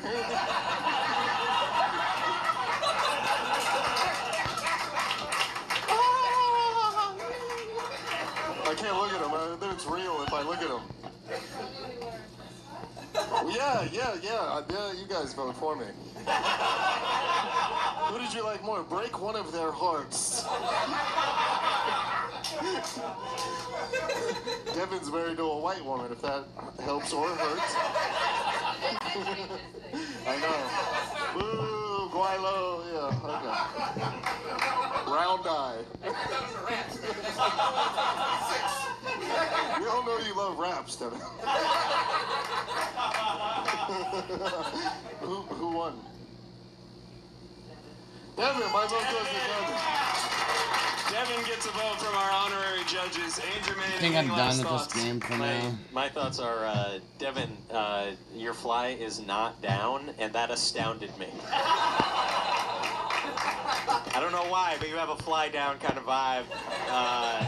This battle looks like what happens when, what'll happen when black people eventually get white slaves. I'm super stoked about. This is amazing. Devin, you look like a wealthy person in the 80s, and Andy, you look like a wealthy person now. I love this. Very fun battle. Thank you guys for doing this. Give them a round of applause, guys. Yeah, give it up for these 2 guys. Great battle. I'll tell you what, if Andy was my white slave, I'd be fucking pissed. He doesn't look like he can get much work done. Are you guys ready for battle number 4 of the night? What do you say, audience? We're getting it going. I want you first to put your hands together. Give a very warm welcome to Brian Boucher, everybody. And his opponent, please clap it up, make a lot of noise for the very funny Jamie Wang, everybody. Jamie, Brian, who's going to go first? I'll go first. I'm going first. 5 jokes tip attack. Clap it up, everybody. Let's go. Alright, so this is very cool. So a little news for those that don't know, Roast Battle League, last week they did a battle where they had an 8-year-old boy do a roast battle. Yeah, which is crazy. It was so successful, they brought him back for this show. That's all? Yeah. This roast is between Brian and Brian's Pornhub search.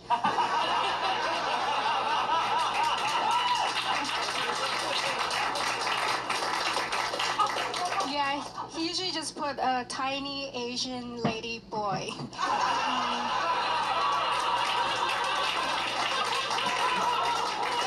Brian looks like Tucker Carlson's autistic son.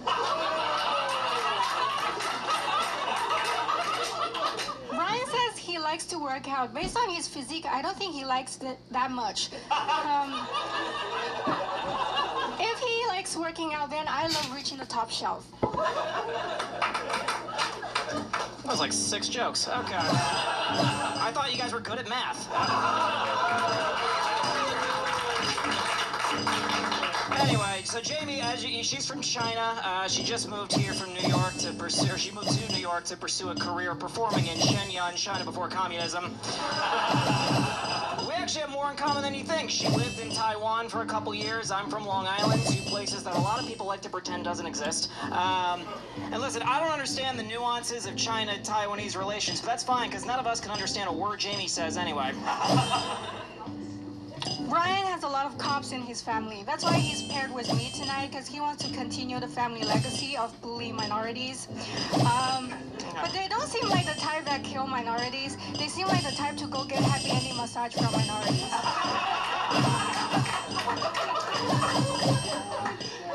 So speaking of parents, Jamie's parents, they paid for her to come out to New York City to pursue comedy. Isn't that crazy? They paid for her to move across the world to one of the most expensive cities, and they still can't afford to get her better bangs.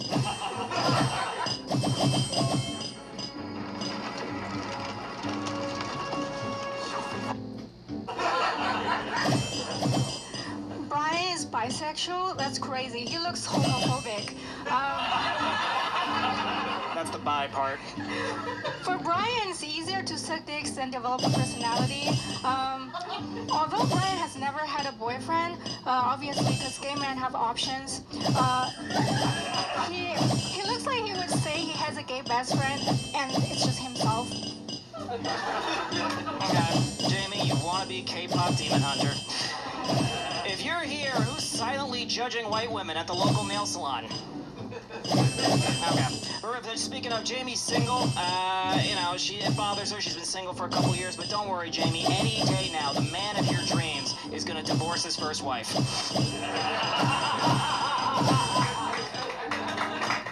Your big Ed's out there somewhere. Brian started in improv and transitioned to stand-up. You can still tell because all his jokes sound like suggestions from the audience. The only suggestion he didn't take is to say something funny. He also started working as an extra in movies. If you don't know what an extra is, it's an unnecessary person that you forget that was there. Isn't it great that Brian managed to turn his personality into a job?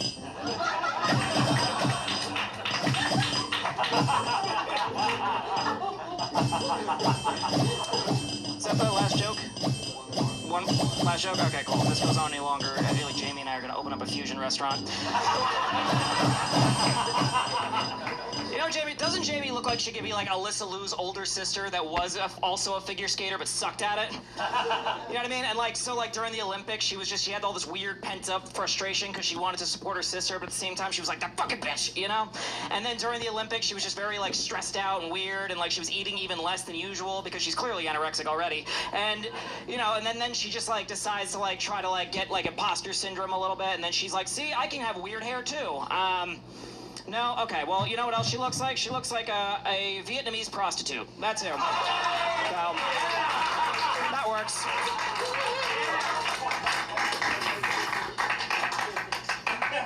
If they told me a part of American Dream is talking to Brian, I would have just stayed in China. We gotta give it up to Brian because he has made it this far. In China, kids like Brian don't make it past abortion.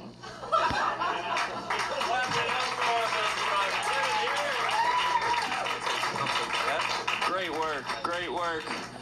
All right, Dan Wicks, I'm going to go to you. What'd you think of this battle? I thought it was a very solid battle. Get up for these two. Brian, I thought you did good, although the gall of you to say someone else looks like an 8-year-old boy. Yeah. It worked, though. It did, yeah. Kinda. But yeah, you guys both did great. I think that as the battle is, particularly after Jamie's first joke, Brian made this battle a lot closer than we thought he was going to. So good job. Yeah. I do still vote for Jamie, but close. One for Jamie, everybody. Charity Gregory, what'd you think? I feel like you guys were both completely hairless. I thought this is a fantastic battle. It was hard. I was bouncing back and forth, who am I going to vote for? I'm still not entirely confident, but this Saturday I'm roasting a retarded Asian man, and I need the good karma, so I'm voting for Jamie. All right, there we go. 2 for Jamie. Andrew Manning, what'd you think? Brian, you really hung in there after Jamie opened so fucking hard.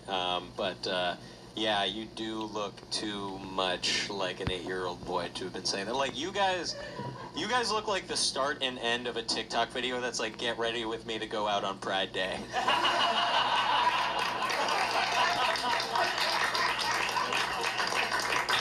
can see that, right? You can see that? Really strong performances from both of these guys, but I'm going to give it to Jamie, but good job, folks. Jamie gets the win. Scott Hall, any last words? I co-signed the 8-year-old boy thing. You do look like an 8-year-old boy. You had some great jokes. The divorce joke was great. Obviously, calling someone a prostitute is hilarious. But you can't keep a lady boy down. You know what I'm saying? My vote goes to Jamie. Hilarious. There we go. Clap it up for Jamie. Clap it up for Brian. I think we're all winners after that battle. You know, that was fun. Guys, we got 3 more battles left. Do you guys have some energy for me? Are y'all ready for battle number 5? Let's get it going. This next one's gonna be a lot of fun. Coming up first, he's very fucking funny. Clap it up. Make some noise for Justin Brown, everybody. And his opponent, very funny man visiting us from the UK. Please clap it up for Aziz Vora, everybody. Aziz, Justin, who's gonna go first? All right, Aziz is going first. 5 jokes, tit for tat. Clap it up, everybody. Let's go. Justin's like 6'7".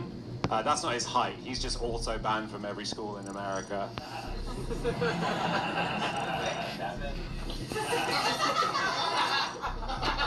It's crazy that I get to roast the guy who tried to finger my girlfriend on the train this morning. No, but seriously though, you look like you got arrested for storming the capital of Agrabah. Justin told me his job, he's a machinist. I'm not really sure what a machinist means, but I'm pretty sure it's not operating a washing machine. Justin, you look like you sniff all your dirty underwear every morning to find the cleanest one to wank into. I'm not gonna wank into the fucking dirty ones. You might recognize Aziz from being 10 toes in while standing on business.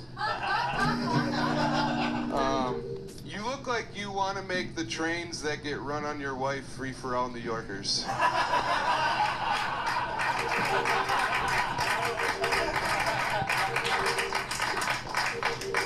I'd like to thank Justin for taking time out from Googling OnlyFans discount codes to be here tonight. Believe it or not, Justin actually went to, he studied business at community college, but he looks like he studied business at community college. It's funny you mention OnlyFans, because you look like you subscribe to Princess Jasmine's OnlyFans. Isn't this a great battle between the white version of Jesus and the version that nobody actually believes in? Oh man, didn't your dead dad teach you not to be racist? Justin's dad died of leukemia. I don't actually think Justin's racist. When he chants white power, that's just him being hopeful about his dad's blood cell count.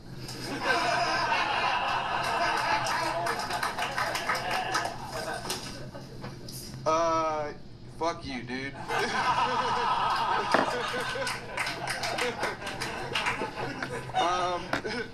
Aziz's father is Indian and his mother is British, which means that he is difficult to be around. No, seriously though, is there anything worse than a light-skinned Indian dude? I feel like you're gonna start rapping about how hard it is to shower during a breakup. Justin has a 17-year-old cat. He actually rescued it from the streets. By that, I mean he asked a guy on a street corner for underage pussy. That deserved more.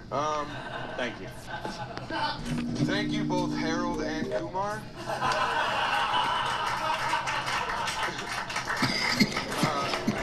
Aziz told me that he smokes weed, which makes sense because his mother's getting stoned all the time. His dad's Muslim. No, but seriously though, Indian men are known for raping women as a team.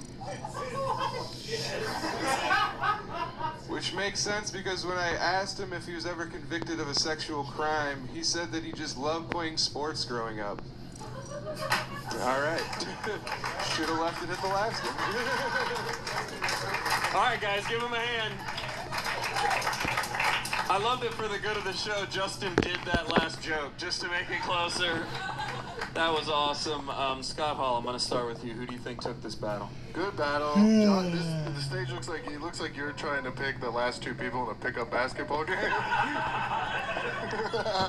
Aziz looks like he lost his shoulders in a terrible backpack accident. No, you both look like you're bad at sports. I don't know. I thought that was really, really good. Justin, I think your comebacks were just crazy. Harold and Kumar, amazing. So I think my vote's got to go to Justin. All right, that's one for Justin. Andrew Manning, who you got? Well, Aziz, you sound like Harry Potter, and Justin, you look like the prisoner of Azkaban.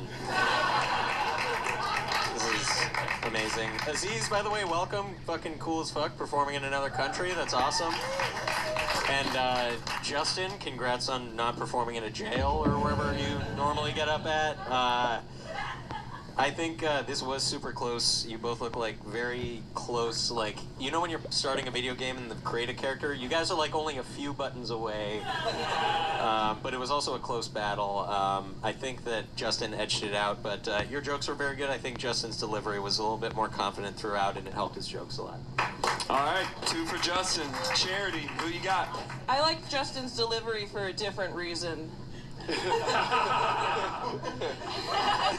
that a pizza joke?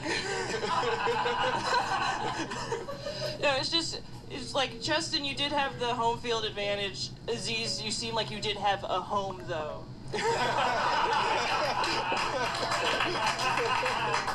I thought it was a really good battle. It was definitely close back and forth. I think when you did the white power joke, you edged it out for me and you couldn't climb back from it, in my opinion, but I loved you both. Aziz. All right, one for Aziz. Dan Wicks, it's to you. I say at first, good job, Justin, telling jokes instead of just asking Aziz where he's really from. Yes, you look so racist. You look like you would say Aziz smells like shit while smelling like shit. But yeah, I agree with my pal. I think this was a really close battle, so I'm going to vote for Aziz, see what you guys have to say. All right, here we go, audience. Time to lean the fuck forward on that couch, boys. It's time to put you guys to work. Here's how it's going to work. We got a 2-2 tie here, so I'm going to put my hand over one of these battlers. I want you to clap and make noise for whichever battler you think won the battle, and only that person. So don't be nice and clap for them both, okay? You got that, audience? You got that 38 comics in the back? Okay. Here we go. I'm going to start right here. Make some noise if you think Aziz Vora took this battle.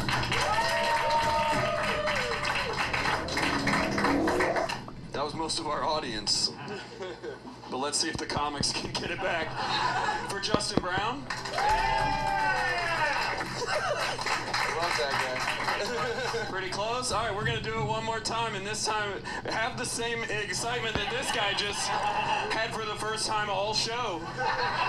He woke up, he's like, I actually like that racist guy. I'm going to clap really loud for this. So everyone channel that energy and make some noise if you think Aziz Vora took this battle. Now make some noise if you think Justin took this battle. I'm going to give it to Aziz by a bit, but great job to both of them. Give them all a hand. Thank you all for participating. We appreciate that. All right, guys. He's regretting the vote now. All right, guys. Thank you for that. I appreciated that. Guys, we got 2 more battles left. Do you guys have some energy for me? Do you have some life? Yeah, there we go. This next one's going to be great. Coming up first, I want you to clap it up. He's fucking hilarious for the very funny JJ Arias, everybody. And his opponent, please clap it up. Make some noise for Sarah Carroll, everybody. JJ, Sarah, who's going to go first? Would you like to go first? Yeah, sure, I'll go first. Go first. All right, Sarah's going first. 5 jokes, tit for tat.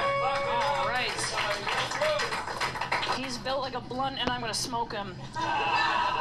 JJ is not Mexican, but he does use their N-word, which is Mexican.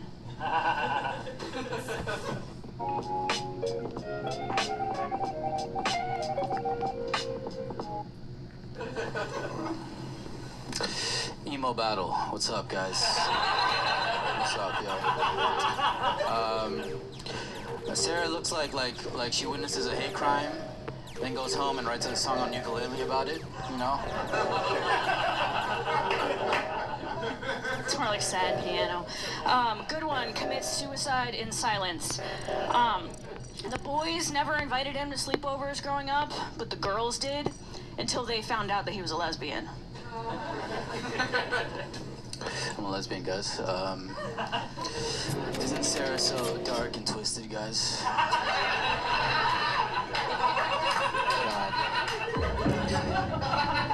Sarah looks like she casts spells to make guys think she's still like 19 years old.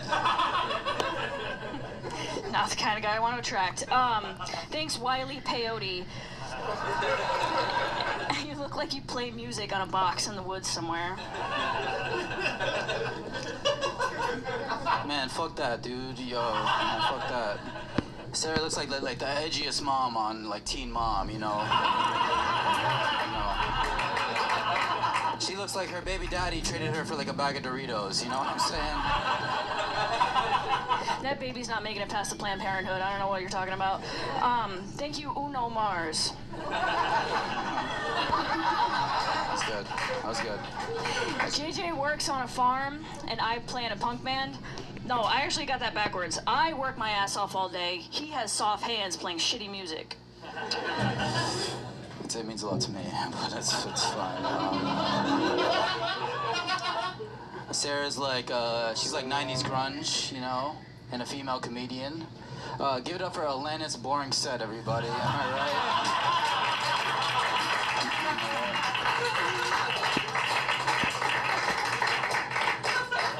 Okay, yeah, JJ looks like he put his mustache back from off the sink.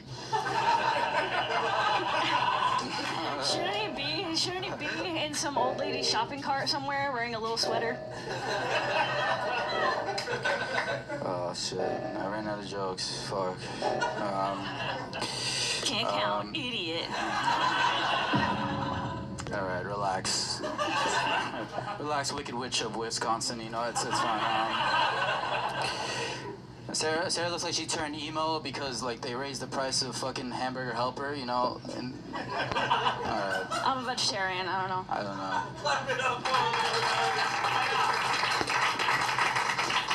Great work, everybody. I love that.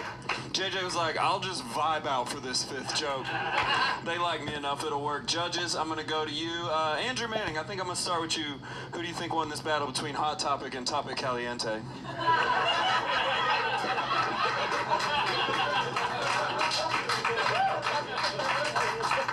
Hell yeah. This was really something. JJ managed to be the taller competitor. That's worth noting. Although, let me see the shoes. All right, it's valid. Okay, cool. All right, cool. Yeah, this was a great combination of styles, and I loved Uno Mars. Fucking Alanis Boring Set is great. JJ, I don't think you. Sarah, do you remember how you started? You came out so hot with that, and I was like, she better have fucking crushers. He's built like a blunt, and I'm gonna smoke him, and then it was like, meh. Like, you can't have a borderline catchphrase, and then... Alright, how about he's built like a bullet, and I'm gonna shoot him. I mean... Alright, Charity's right. JJ was so hard so many times. And I know this because I was so hard so many times. Oh, no, seriously, just really great job. Like, I knew that, like, I didn't realize when people said Mexicans are taking our jobs, they meant being emo. JJ has out-emoed every white person. JJ looks like he has the type of depression that could only come from crossing the border and finding out the streets are not paved with gold. Yeah. Sarah, I love you. Thanks for doing this. But yeah, JJ won. Give it up for them both, everybody. Let them hear it. Great battle. You guys can go whenever you want. I have nothing to say. Oh, sorry, Scott. My bad. I forgot. Scott, what'd you think? I was gonna sing "I've Become So Numb," so I didn't really have I didn't really have a whole lot in the holster. I would like to hear that. Because my vote goes to JJ also. There we go. Let him hear it, everybody. Great battle. Sorry, Scott.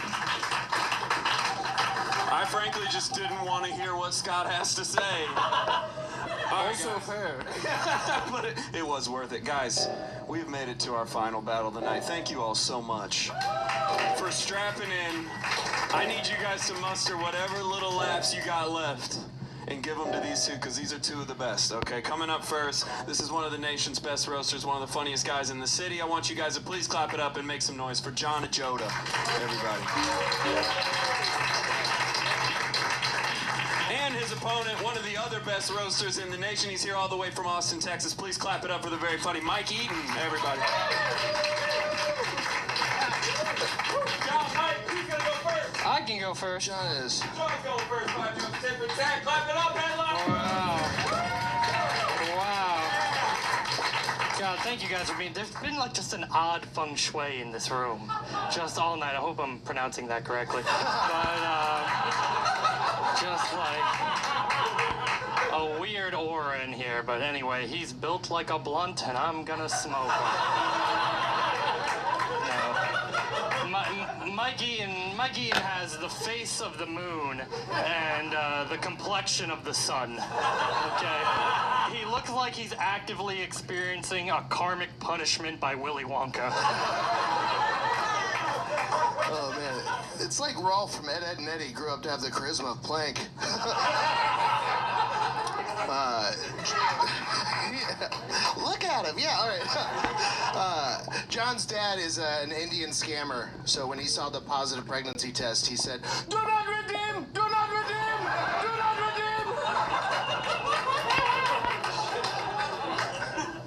All right, listen, Mike came all the way from Austin to do this show, so I wanted him to feel at home with some classic Austin comedy, if you guys will indulge. Please! Yeah, say the word!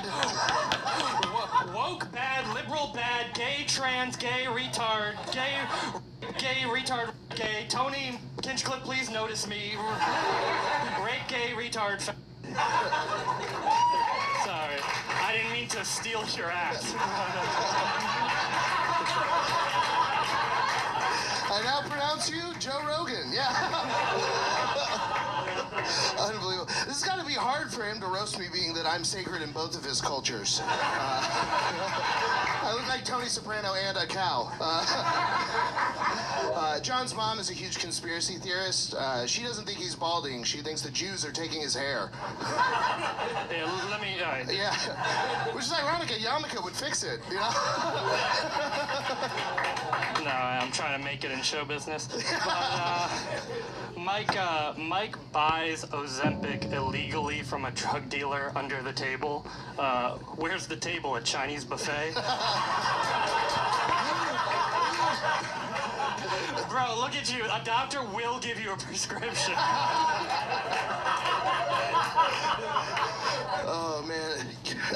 John told me that he is afraid of large bodies of water, like oceans and lakes, and his Indian half is afraid of small bodies of water, like showers and sinks.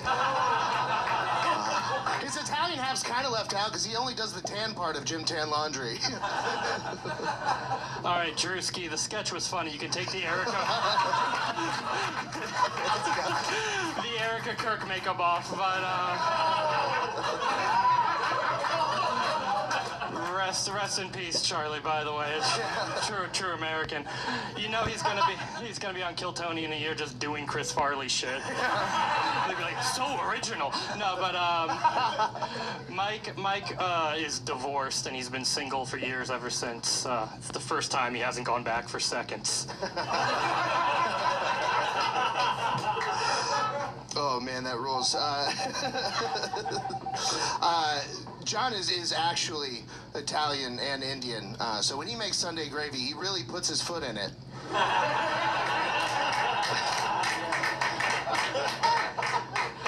I feel like I don't come off as that Indian. You know what I mean? You hide it well. Yeah. Showbiz and whatnot. It's a little...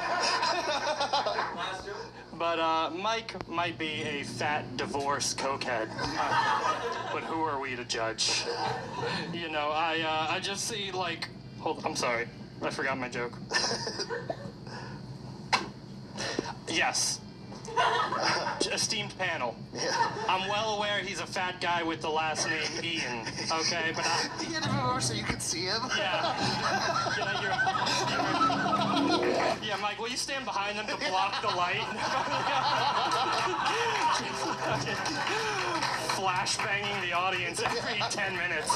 But I didn't want to do an Eaton is Eaton joke because that's been done a million fucking times before, and I'm not here to paying audience to rehash the same regurgitated bullshit you've heard 100 times before. What am I, a comic from Austin? It's crazy to say you're not going to regurgitate something and do the same joke again. You want to try saying that again? Yeah. I was trying to imitate your lisp. You know, I'm fat, so is your tongue. Dude, can you imagine how much it must suck to be a girl that fucks John and then has to hear that voice? I mean, the worst part is knowing that hearing is the last sense to go when you die. So she's just hearing, yes, princess, embrace the sweet relief of death. I don't talk when I come from behind. What are you talking about? What are you talking about? Hey, everybody, clap it up. Great headlining battle. Judges, I'm gonna go straight to you. Scott Hall, kick us off. Who do you think took this one? These guys, everybody. Holy shit. Amazing battle between a 7-Eleven manager and the guy waiting for the hot dogs to heat up. I thought when Mike stepped on the stage, it was gonna flip and John was gonna go through the scene. I checked it like 4 times. If you watch the tape. Yeah. Oh, I was watching. We were both watching. Yeah. That was so good. You did. The last joke you did hit him for Austin being regurgitated, and it was a second Austin joke. Mike is right about that. I do, my vote, I think, has to... You know what? What's your name, the guy looking off into the middle distance? Hi, Kevin. Who do you think won, Kevin? I can't pick. Fat or Indian? Quick, Kevin. Indian! All right, John takes one. Shout out to Kevin. You're all right, Kevin. God damn it. Your countries will be fighting soon enough. All right. Andrew Manning, what you think? Don't point at me. Guys, I just want to say, this was so fucking good. These guys both... I don't know if how often you go to roast battles. These guys just fucking killed it. That was amazing. Truly amazing. It was so good that I didn't try. I was like, I don't even have time to write anything that I think is funny down after because like I'm just gonna look stupid. But I did happen to come up with.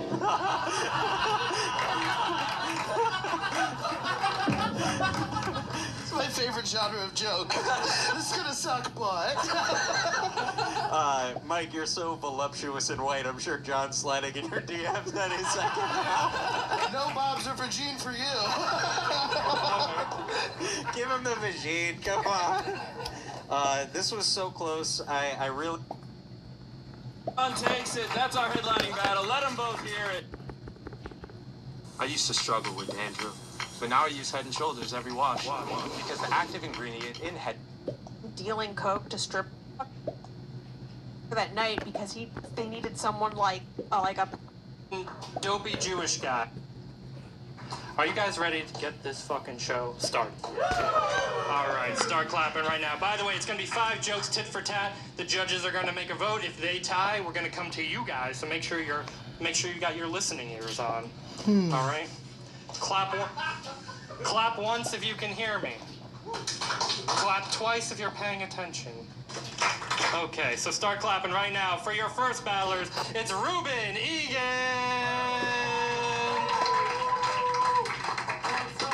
All right. Brandon, this is a tall, white guy, kind of Eastern European, shitty mustache. All right? That's a good description. That's a good description. And his opponent, start clapping right now for Jared Bailey. All right, kind of normal-looking, dopey Jewish guy. All right? Who's going first? I'll go first. Okay, Jared's going first. Make some noise. First battle. All right. Hell yeah, dude. It's weird standing next to Ruben because it looks like we're waiting for a Coke dealer together, you know? Ruben looks like he ends all of his texts with a 100 emoji, doesn't he? Like... Thanks, Butthole Eyes. Yo, Jared kind of looks like Woody Allen if he didn't make any movies but still fucked his daughter. Oh, yeah. Ruben hasn't figured out he can't grow facial hair yet. Figure that out. Ruben's a middle school basketball coach. Half of his players have a better mustache than him. Thank you, man who climbs a tree at the protest. In his free time, Jared likes to stand across the street from his ex-girlfriend and yell, "This is technically 100 feet!" I keep it at like 120 just to be safe. Ruben looks... I feel like Ruben tells women he looks like Timothy Chalamet, right? You look more like Matt Rife with Down syndrome, if I had to say. Still funny. Let's make this quick. Jared needs to get back to telling women to smile more. Jared looks like he moans another girl's name in his boyfriend's ear.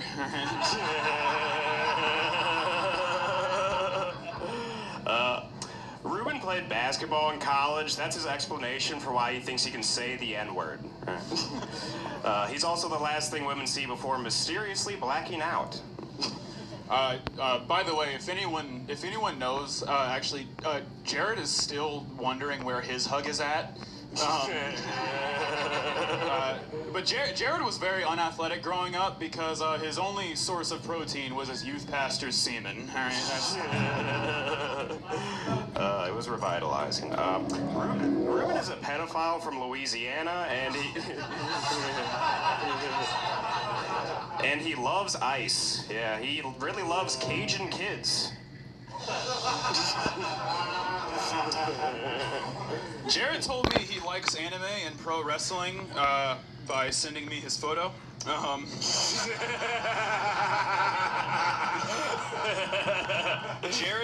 Jared also told me that he has two sisters.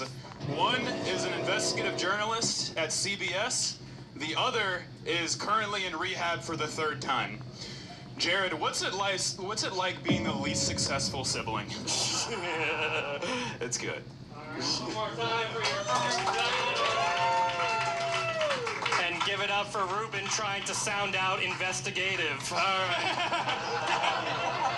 It's hard. Danwitz, what'd you think? Very solid battle. I really enjoyed this remake of the season finale of Cobra Kai.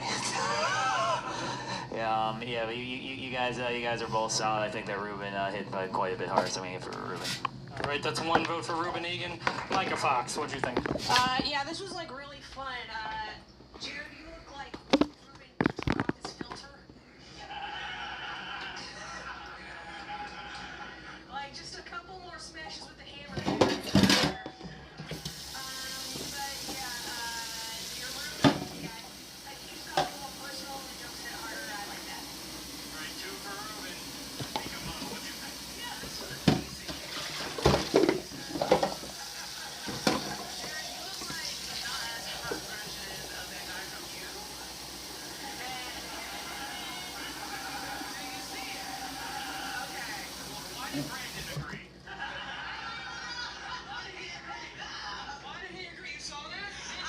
He can feel it. He can kind of. You lying, Brandon? You really blind? Anyway, and Ruben, you kind of got lips, so I'm going with you. You see it? Oh, shit. All right, we were all thinking it, but, Ruben's got it wrapped up. Brandon Lott, what'd you think? Yeah, definitely. Ruben got it with the personal shit. The girlfriend and the boyfriend's ear made my dick twitch. I really enjoyed that joke. So yeah, Ruben's got it. All right, clean sweep for Ruben Egan, but one more time for Jared Bailey. Thank you. Because there are tired dogs in your area, there are drivers in your area. Resistance is futile. We will seize your most powerful and precious resources.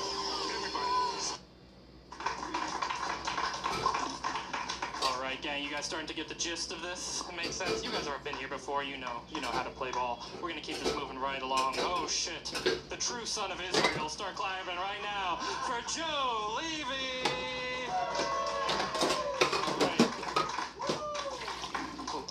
that's me. L'chaim. L'chaim to you too, man. Nice to see you. And his opponent, start clapping right now for the one and only Dustin Fiore. There he is. Dustin, who's going? I'll go first.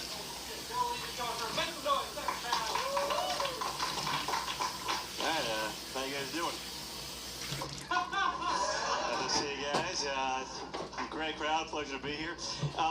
So, dude, Dustin's life is very sad. Like, it's really sad and horrible because, it is, and you know it's true. You know it's true. Dude, his dad left him. His wife divorced him, and he's also bald. Dude, you're such a loser. Even your hair abandoned you. That's true. I just know you're jealous. I know how you guys love the Iron Domes. That's a slow burn. Thank you, guys. Joe's the type of guy that has to turn away and not look when he gets a shot at the doctors. Joe, you look like you make YouTube videos with titles like "Get Ready with Me to Sexually Harass Women in the Park." Yeah, maybe if you fucking sexually harassed your wife, she would stay it, you know? Had no game and shit like that. No, maybe if you were a man, she would have left you, you know? Take some control of your relationship. Dude, his wife cheated on him 3 months into the marriage. Yeah, what took her so long? I mean, come on. I've known you for 2 minutes and know you're a loser. 3 months? That's 1 month for every fucking inch. Of his height, not his dick, his height. You're short. Yeah. Joe says he has a girlfriend, but we can all see that he has no beard on his face because it's on his arm. But seriously, Joe does have a girlfriend. She's a singer. He said she writes songs about how shitty of a boyfriend he is, but apparently she doesn't write any songs about him helping her achieve climax. Hey, man, gentlemen must kiss and tell, you know what I mean? Also, I do, sorry, there's a lot of people here.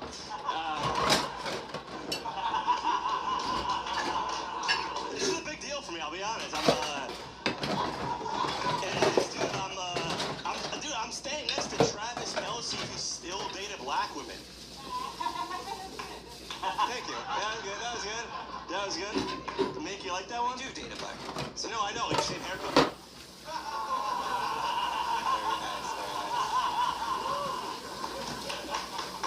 Joe looks like he would pay a small Asian woman to verbally degrade him while stepping on his testicles. You told me I'm gonna pay him. A fucking Jew with that in your mind. Joe used to be on the wrestling. Nice. No, we're still going. That wasn't my joke. Right. Yeah. Oh, no, that's okay. I get it. You don't have to. Fuck these people. You, baby. No, actually, never mind. I don't like you. I forgot. Yeah, get into it. So, Justin told me he was the only poor kid in a rich private school. Dude, that's so sad. That's like not having a dad in a world full of dads. Are you done now? Yeah, that was it. No, that was it. Okay, good. Sure. Yeah. So, Joe not only looks like the only unsuccessful Jonas brother, but he's also the failure of his own family. Both of his sisters graduated from Princeton, but he told me that he dropped out of college, spelled C-O-L-L-A-G-E. So, as you can see, any family is only as good as its weakest twink. Okay, well, you know what's funny?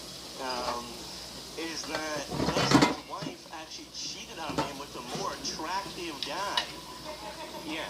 I haven't seen the guy, but I've seen Dustin. Nice. Sick burn. Thank you, that was good. You look like you asked ChatGPT for directions to the clit. Joe's the type of guy to send flowers to all the strippers from his bachelor party the next morning. Again with the spending money. I don't know where you're getting this from. I got a feeling the wrench is going up, but judges, let's start with Brandon Lott. Dustin is a short, bald guy. Joe's a gangly Jew. Okay, that helps. No, this battle was actually very confusing for me, as I'm sure it was for everybody. I'm not sure who won that. I mean, like, Joe got really, really mean about this man getting cheated on, and I guess that's what I said I wanted at the beginning, so I'll go with Joe. Fuck it. Yeah, who gives a shit? All right, anyway. Mika Mo, what'd you think? This was worse than the first battle. Joe, why are you so invested in this divorce? What's the backstory? You trying to suck his dick? Like, what's happening? He's the lawyer. Actually, Dustin, if you weren't gay, you would kill in the community. Yeah, I can see it right now. Don't you see it? Anyway, no gay guys here. Joe, you're making me so uncomfortable. I feel like you hide Asian girls in your basement. I mean, these allegations are ridiculous. I don't hide Asian girls. I'm a perfectly regular guy, okay? I just like yeah, this allegations are ridiculous. It's nonsense. You're hiding shit in your fucking shirt. My boobs? Joe, smoke a blunt after this. We're going with Dustin. All right. Oh my God, Dustin. Brandon, did you vote? Oh, yeah, you did one for Joe, but, like, ironically. All right, Micah Fox, what'd you think? Dustin, I can't believe you grew up poor with such beautiful gray diamonds in your ears. I would have never suspected. It's funny because when you guys walked up, I thought like Joe had like the better energy. Dustin, you walked up kind of like a loser, but then, and I was like, I already know who I'm voting for before I hear one joke. But then it was like just the reverse personality-wise. You know what I mean? It was a real turnaround. I liked your first joke, shot at the doctor, but then I liked how fucking Joe had a full-on meltdown and stopped being. Did you say you're a perfectly normal guy? I did say that. You kind of liked it too, you know? Yeah, unless that line was written by the Simpsons current season. See, now it's contagious. Fuck, this is going to Dustin. Fuck you, Joe. All right, 2 for Dustin. Oh, you're right. 1 for Joe's shitty shirt. But then, Dan Wicks, what'd you think? I don't know anyone saw him, but I thought it was great. I thought Joe was interesting because Joe started talking, everyone hated him. But then he started talking a little more, and we kind of started to get it, right? And then he kept talking, and we hated him again. Joe, can you really not find the clit? It's standing on stage next to you. Sometimes you are supposed to like read the way that the room feels, and sometimes you have to go with how you really feel. I'm going to go with how I really feel, which is I think that Joe won this battle. So I'm going to go for Joe. All right, that's a tied up, so we're going to go to the audience. All right, now. All right, I'm going to put my hand over one artist and only make some noise if you think they won this. And remember, there will be repercussions. If you thought Dustin Fiore won this battle, make some noise. And if you thought Joe, the Semi-Levy won, make some noise. Oh, the tribe came through, but the tribe. All right, one more time. Dustin. Joe. I hate to say it. But Joe, I can't say it. I think it's a tie. No, Joe got more applause. Joe Levy takes it. Oh, God. It came down to these guys. Oh, motherfucker, I shouldn't have turned. Oh, that feels bad, right? I feel like a Palestinian. Oh, God. Okay, anyway. Yuck. Because he came in with like a hot girl with him, too. I hate Joe. I hate Joe Levy. I hope he dies. I hope Joe Levy dies tonight. Okay? Joe Levy, everybody. Corner? Delicious. I'm starving.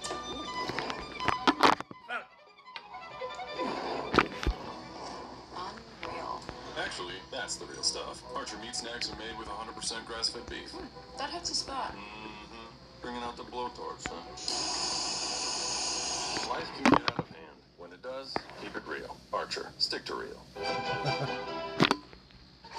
All right.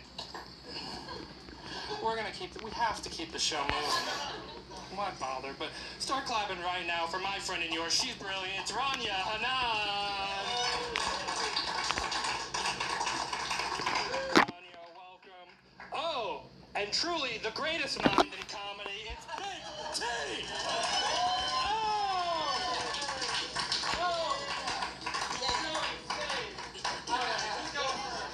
I'm not a Muslim man. I like women. You go first. Very good. Oh, what? You don't know the fucking rules of life? What's going on over there? Read the fucking post, you fucking idiots.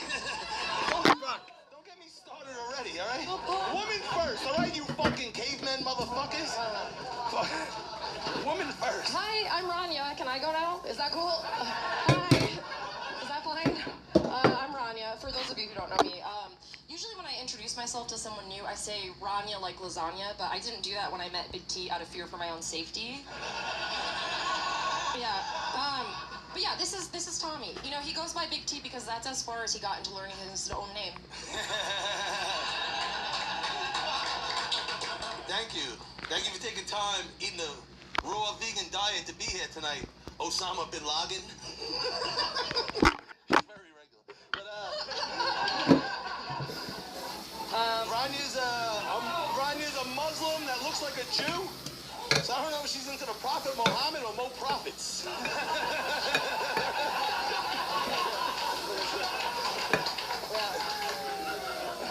I am vegan, that is true. I don't think any cow should be killed, even when they are bald and racist. So, yeah. You guys, can you imagine how much fatter he would be if he knew how to read a menu?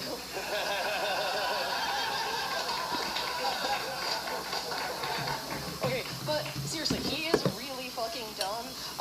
He brags about how he went to 4 high schools for some reason. What, you couldn't have been to just one, dude? Thank you for taking time from living in a van down by the river to the sea to be here tonight. Rania is a Muslim, and she has nice tits.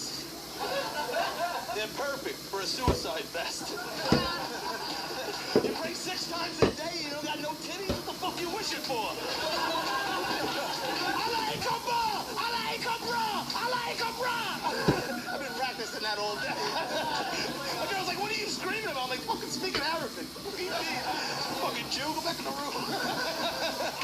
I love that he got the number of times you pray a day wrong. It's 5, and I know you can't count that. Yeah, so Big T's dog has alopecia. I really didn't know that baldness could be sexually transmitted. Thank you for taking time from rubbing jet fuel on your titties to be here tonight. It makes things collapse. Rania told me she's from Motown. I'm assuming that's the Muslim part of Detroit. Yo, get back over to Motown, you Arab! Like, Motown's fuck you. Okay. Something I love about Big T is he's super predictable, and I kind of thought this would happen. I wrote this down. Big T will yell at the audience for not getting his joke. I knew that was gonna happen. I was shocked you made it till the 4th joke before you did that. So a lot of male comics wrestle with gay thoughts. He's the first one I've met that sumo wrestles with them. Thank you for taking time from looking like a camel's ball bag to be here tonight. Weathered bitch. Rania is a feminist Muslim, so the only way to have it go down on you have to put thermite on her kneecaps. And all you're gonna hear is harm, harm, harm, harm, harm. When that bitch shuts up and starts sucking your dick from the sound of a generator outside a van. Mecca, Mecca, hi. Mecca, hat and ho. That's a last name, and I just want to say Mecca. It's Pee Wee Herman. Alrighty. I don't know. That's insane that you're talking about my looks. You look like an egg if the mother hen was drinking during pregnancy. That's crazy. Yeah, Big T has a gambling addiction. He actually got into gambling when he confused blackjack for flapjack. Yeah, but he stuck around because he wanted to learn how to count to 21, you know, like, 1, that's the number of alive parents I got! 2, that's how many times I say the N-word an hour! 3, that's how many I order of everything! 4, that's how many high school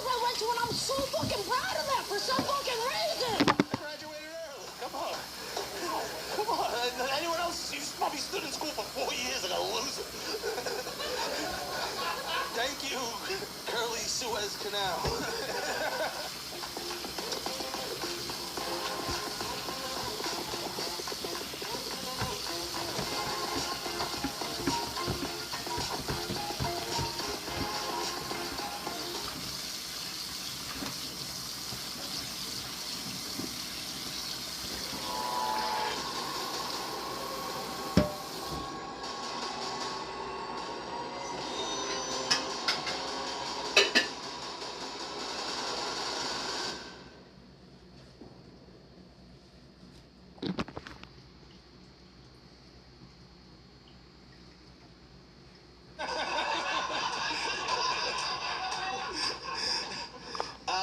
Rodney's a piece of work. She had sex with the Muslim student academic president in his car, and he gave her 2 fucking STDs.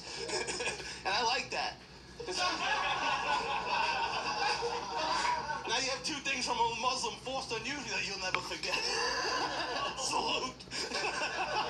That was 40 years, and I don't give a fuck. You keep talking about the Holocaust. Make it make sense, then. All right. One time for the brave men and women of the armed forces, everybody. All right. All gave some, but some gave all. Wow. Give it up for this battle. Holy shit. Saving the show from that stench Joe Levy put on it, but, rot in hell, you piece of shit. Micah Fox, what'd you think? Give it up for these guys. What an incredible battle. Holy cow. This is what I'm talking about. Strong stuff, especially from a man made entirely of scalp. What the fuck are you?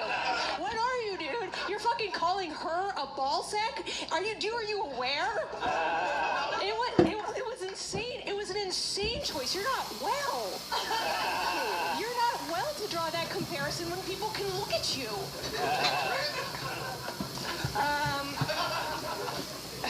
This is a great battle. I think you both had some incredible jokes. I love seeing you both perform every time you go out. I feel like Rania just kept it strong the whole way through. I'm gonna give it to her. All right, that's 1 vote for Big T. Dan Witz, what you think?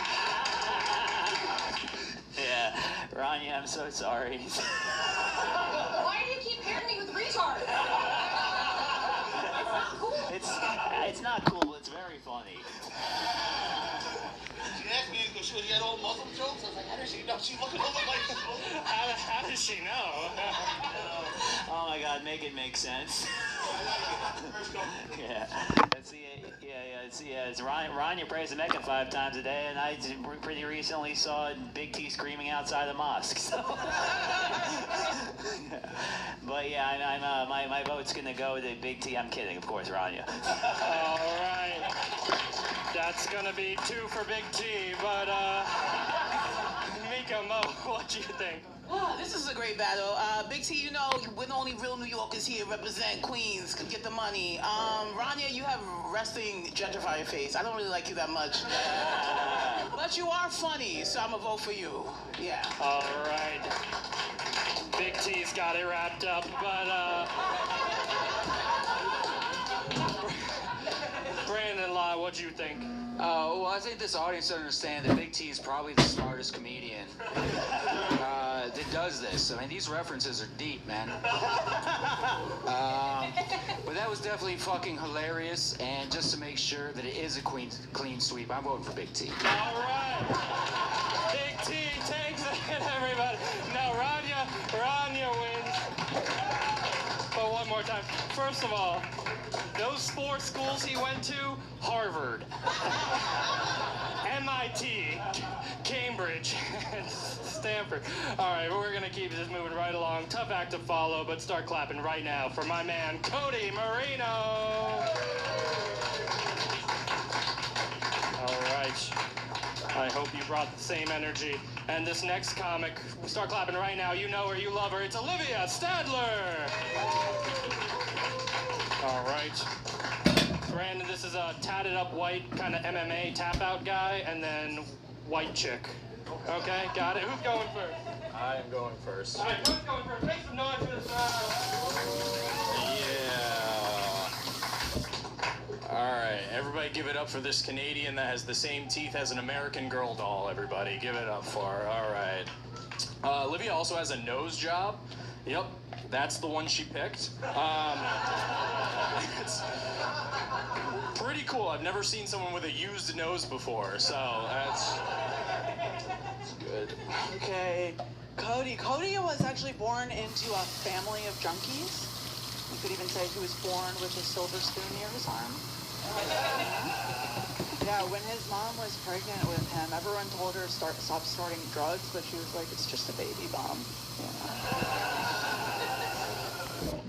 Olivia looks like after she swallows, she adds the cum to MyFitnessPal. Olivia's anorexic and used to have jacked up teeth. She heard you're not supposed to eat for a full day after getting braces, so she got them twice.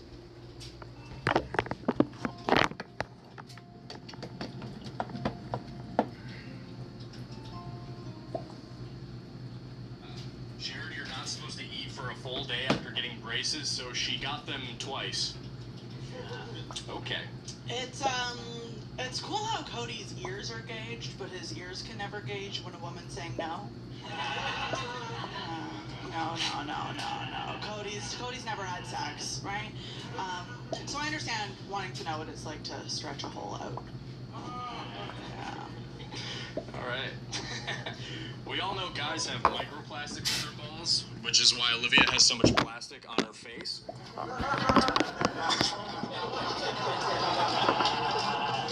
Also, people think Olivia's hot. Olivia's not hot. She's just blonde and not fat.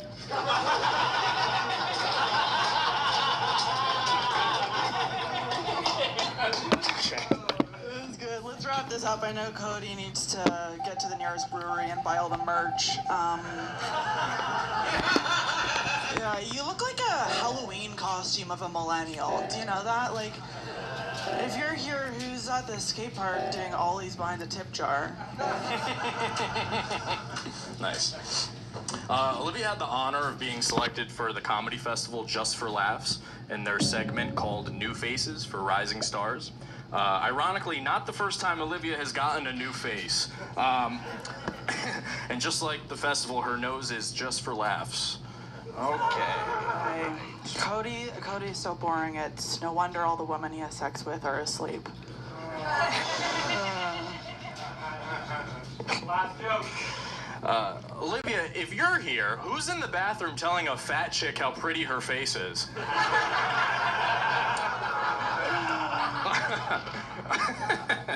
Olivia is 31 and wants kids.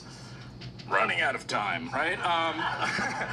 She also reminds me of a kiddie pool because she's plastic, shallow, and she wants a baby inside of her, so. Cody's balding. That's the hats. Yeah, there's more. He's a widow's peak, but he was recently a widow's rock bottom. Wow. Yeah, no. Cody doesn't have sex. He has the same protocol for sex as he does drugs. Once a year in a festival porta potty. Fuck. The chemistry, huh? But it's always amazing when a guy goes against a girl and he thinks he's got like a shot. You know, you can tell. Anyway, we'll start with Dan Wicks. What'd you think? Yeah, looks like there's trouble in the polycule, guys. I pity your third partner who has to hear both of you complain about each other. But you guys are super solid. I think you were maybe Cody was at his funniest when he wasn't telling jokes and he was just saying very mean things about Olivia's appearance. A little misogynistic, but fortunately, it's mostly comics in the room tonight, so that played to your advantage. So yeah, congrats. My vote goes to Cody. All right. One goes for Cody, and all the male comics coming up to Olivia going, it's fucked up what he said about you up there. I'm 6 feet tall, by the way. But, Micah Fox, what'd you think? Oh, great battle. I love to see a battle where both of you look like you've hidden in an RV during a tornado. Some real white trash shit going on up here. Listen, you were both really funny. Cody, you had some big pops, real big pops, but also some huge bombs, and I'm not going to forget that, so I'm going to give it to Olivia. All right, 2 for Olivia. Mika Mo, what'd you think? This was actually a good battle. Olivia, you do got some big ass teeth, but they're nice. Yeah. I like that. You both look like poor white people that made it. Good luck to you, yeah. I'm happy about that. I don't know, it's tough. You both had like good jokes. Olivia was more consistent. I'm giving it to her and her big teeth. Yeah. All right. Olivia's got it wrapped up, that set of chompers. And then, Brandon Lott, what'd you think? Yeah, fantastic battle there. I like the, you're not hot, you're just blonde and not fat. That really did it for me. Just generic. I enjoy that. Because I need to know. And then that, like, the swimming pool joke was clever as fuck. And she was just like, you're bald, motherfucker. And that was a great comeback. Very simple. And, yeah, Olivia got it. All right, Olivia takes it with a clean sweep. Give it up one more time for Cody Marino and Olivia Standler. Brandon, do you have a type? No. Okay, respect. We're all just wondering, right? Like Ray Charles would feel the wrists of women to see if they were fat or not? I was just Is Robbie Goodwin here? Oh, okay. Welcome, great to see you. We're gonna start clapping right now. The rumors are true. It's Robbie Goodwin!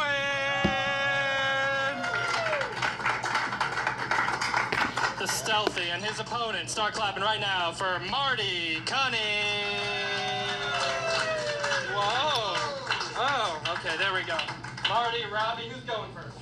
I'll go first. All right, make some noise for Robbie Goodwin. Yeah, hey.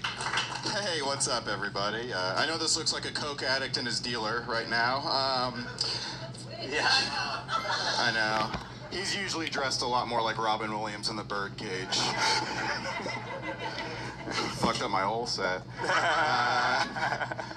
First, I want to say congratulations to Marty. He just made Variety's top 10 comics to watch your drink around. That's it. Go ahead. You shuffling through on your first joke already? All right, great. I like your Kanye West shirt. You're Afghani too, so you do like it when they all fall down. Okay. Those glasses, you look like Jeffrey Dahmer right now. Okay. He's actually raised Catholic, but he left the church when he molested a priest. Marty says he's not gay. He just has an OnlyFans because he has a lot of gay followers. Hey, Marty, you want to know what you call a guy who makes porn for gay guys? Another gay guy. All right. Well, at least if I was gay, I could fuck dudes. You look like you'd have to pay for Grindr Premium. The Strait of Hormuz is closed, but the gay of Hormuz is wide open for business, guys. Ayatollah, more like Assahola, is what you could have also said. This is less of a show for me, more of a writer's workshop, I think, at this point. Marty said he has a lot of cops and firemen in his family. Hey, Marty, I don't think that's your family. I think you're just in the Village People. All right. Anyone have any notes on that? Can I punch that up? That really killed in my apartment by myself. It would have been funny if he was dressed like he usually is. Yeah. All these jokes were dependent on him looking like he was out of an 80s gay porn. And he comes in here dressed like he's at a fucking skate park for no... I'm like, God damn it, dude, you're fucking code switching to ruin my set. Yeah. Why don't you try code switching into something funny? Robbie weighed 300 pounds as a child. He couldn't get kidnapped. He could only get repossessed. If Robbie seems like he was never hugged as a child, they tried. They couldn't. Marty is Italian, so while he is gay, he'll make an exception for his mom. The Italians fuck their moms, everybody, so I don't know. They're attracted to them. Oh, Mom, I want to fuck you over here. Like, you know. Any notes on that? Anyone? All right, little T. Guys, thanks for answering. What if Coke was lame? Guys. He used to intern at Comedy Special. They called him The Special. All right, they fucked that up. Great. Thank God. All right. Shit, fuck.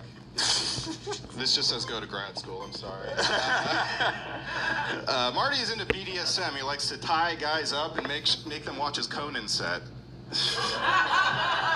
Conan was a late night host around 2002 to 2024. Yeah. Thank you for thinking I have a late night set. Robbie, you bloated hack. If you're here, who's mailing their hair to Adam Sandler? Yeah.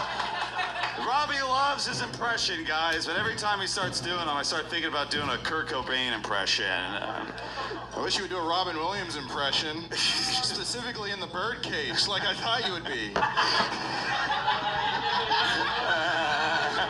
Battle. What a stinker. All right. To be fair, he does dress gayer normally. To be fair, all right. I got hustled. Yeah. Let's start with Micah Fox. What'd you think? Oh man, this is a tough one because they're both so likable. You know, the whole time I was just like, how can I angle a way to be friends with these two guys? I want to spend more time with this energy guy who's like clearly fiending for drugs and guy who's shaking his hands because he's bombing at an unattended roast. Truly some sad shit. Robbie, I've seen you do this a million times and you are falling apart, my man. What the fuck? Wouldn't it be harder to bomb in a well-attended roast? I was just talking about this. No, this is sadder. This is much sadder. 20 note cards for 5 jokes. So many cards and none of them good. Just read a few more, Robbie. You look like Paul Blart if he joined the cast of Euphoria. That was the only one I had. What? You wasted ink on that? It was also my second. There's like 3 ones I had to toss because I missed fucking. See, everyone's upset about AI wasting resources, and here you are fucking up these note cards with that shit.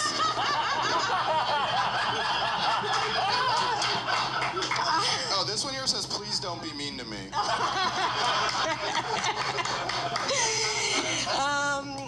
I'll make the blind guy read that one. Listen. I have to pick one now? It's a real Sophie's choice up here. I was just trying to clean up the room. Fuck, I guess I gotta give it to him. No, fuck, don't do it. I'll give it to We Mark. can vote for Joe Levy again. No. All right. He can win this one, too. Fuck it. Marty by default. All right, Marty by default. Mika, Mo, what'd you think? You know, Robbie, you're usually way funnier. I don't know what's going on with you. Very interesting. You know what? I didn't know you were Afghani. I thought you were Jewish this whole time. Common mistake. Yeah, you have Jewish energy. You know what, Marty? You are dressed differently. I think this is your fault. I'm putting all the blame on you for not wearing your gay shit. You know what? Yeah, I do like you, Robbie, but unfortunately you lost. It's going to Marty, yeah. Robbie's been showing up wet a lot lately. You've been showing up wet. I'm nervous. Yeah, stop doing that. Brandon, white chocolate lot, what'd you think? White chocolate. I just love how hard you guys tried. That was like inspiring to everyone, you know? Apparently the gay guy decided to dress straight just to fuck with him, and I appreciate that, so point to Marty. Yeah. All right. Brandon, you and Marty are dressed exactly the same.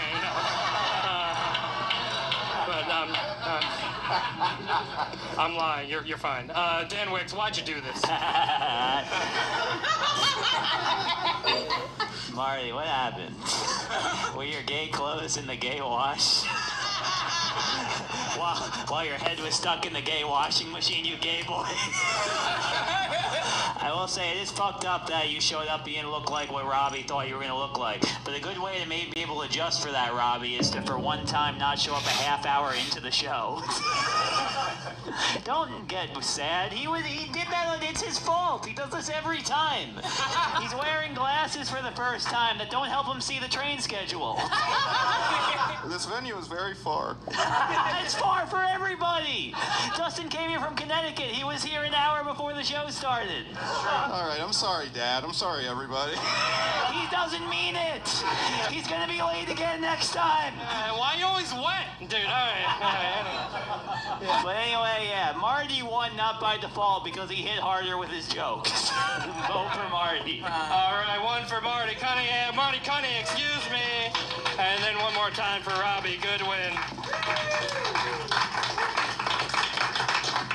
Go ahead, towel that man off. Alright, anyway. Listen, gang, we have one final battle. Are you guys ready? Alright, it's gonna knock your cocks off right now. It's gonna make you forget about Joe Levy, but start clapping right now. I'm coming back here with a gun. Alright, but start clapping right now for Dayton Bissett! Alright. And his opponent, the illustrious, the industrious, Scott Hall! No, why are you behind me? No. Why is he behind me? All right, who's going first? Do you want? Do you want me to? I'll go first. Go. Scott Hall's going first. Final battle, everybody. Hello. You might know Dayton from hovering around a bird feeder. The first time I met Dayton, I pulled him out of a pelican's throat. Shut up. Fucking Scott. Scott is the only person I've ever seen slam a buzzball and then cry immediately. That's not true. His dad did that after he watched him throw a football one time. It doesn't he look like he has two dads and they're both women? Shut the fuck up, fucking asshole. Shut up, Scott. Scott looks like he bullies trans people into having sex with him in his freshly shaven little boy butt. Meet Wegovy Pill, the first FDA-approved GLP-1 weight loss pill. Lose weight and keep it off with the new once-daily pill from Wegovy. People taking Wegovy Pill lost over 30 pounds, and some lost over 47 pounds. Proven results? And having sex with him in his freshly shaven little boy butt. I heard no lies. Dayton's a really picky eater. He never eats vegetables, which is ironic because he's built like a quadriplegic. Shut the fuck up, you fucking asshole. Fucking piece of shit. I've seen Scott cry more than I've ever seen my girlfriend cry. And I make my girlfriend cry a lot.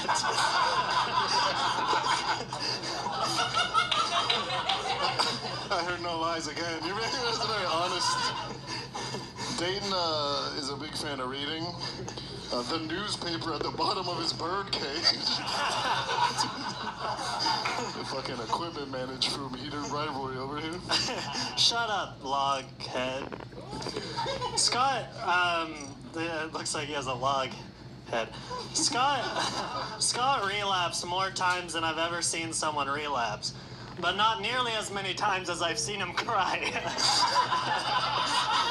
I only wrote the dad throwing the ball crying joke. I didn't have enough for the crying. He cries a lot. I do cry, yeah, I do cry a lot.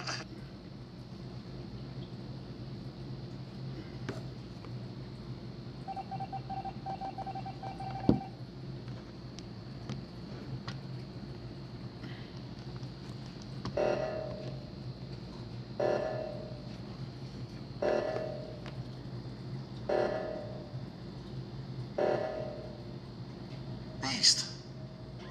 Read about your snooze up this wall. It's a man. It was like it's a man. Just as the spirit box said it's the man, Ricky all of a sudden sees something further down the hallway. A 8? Was it 8 people that were tied up to this wall? I see the shadow figure.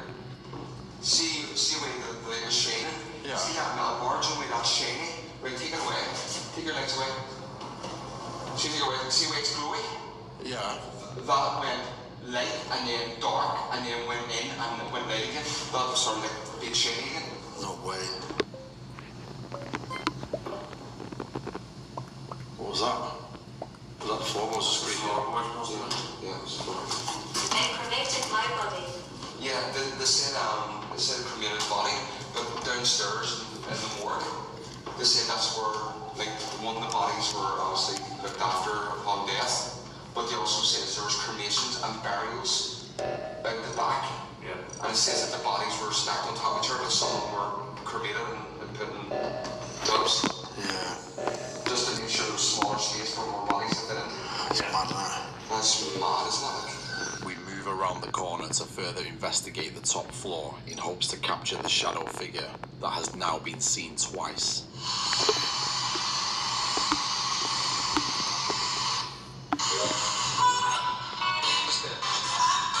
Who's that? Can you help? My name's Gio. This is Carl and Ricky.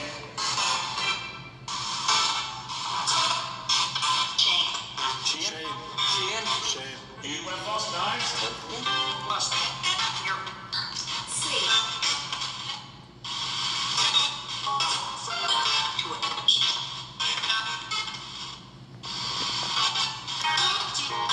That's all for now. Use this energy to come and talk to us. Let's say poison. Poison? Poison. Formaldehyde, the one in the water? Oh, yeah. Wait a minute, yeah. Yeah, people are poisoned. Yeah, they're poisoned. Yeah, formaldehyde from the bodies that went into the water system. Yeah. Shh. Between. There's someone walking up here. Don't be afraid. Come towards our voice.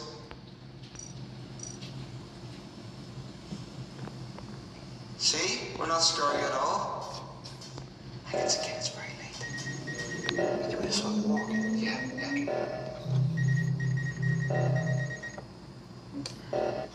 Can you come up towards them wee balls? There's one on the chair and one on the floor. Make them light up for us. I keep thinking I'm seeing someone down that doorway. I know it's probably not like, but because you know your eyes have tricks. Yeah. But I could have sworn I could see our lights. Or is that our lights? If that's you stood down there in the doorway, you try to come forward towards us. Maybe you can sit on that chair opposite us.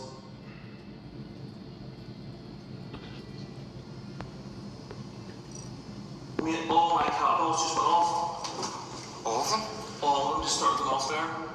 In one go. What did you just ask? So can you sit on that chair opposite? Yeah, can you sit Opposite? Yeah. Opposite. I was sitting on a bucket right beside me. Yeah, that's weird. No way. You don't even turn on. No? No, sure, I left it in my pocket and turn them on. What And the do you hell? know what the thing is? That'll be on camera. Because I lifted them out. Sorry. Turn them on. No. That's either a bad or there's like a black light or a black blob came right across and went behind the middle pillar. It went from the middle of the room right across the middle pillar.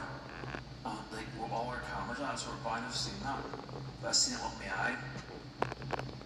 Can you whistle? Oh, no way, nah. All the balls went off again. Do you want to just see? Ricky, watch out, sorry man, no, it's okay. It was like someone, what I was about to say there was, the second, the middle pillar, it looked like a shadow. Like a shadow of a person popping their head out looking. On the second pillar, right? Yeah. But I was just saying that, and then all the cables started going off again. As I was saying that.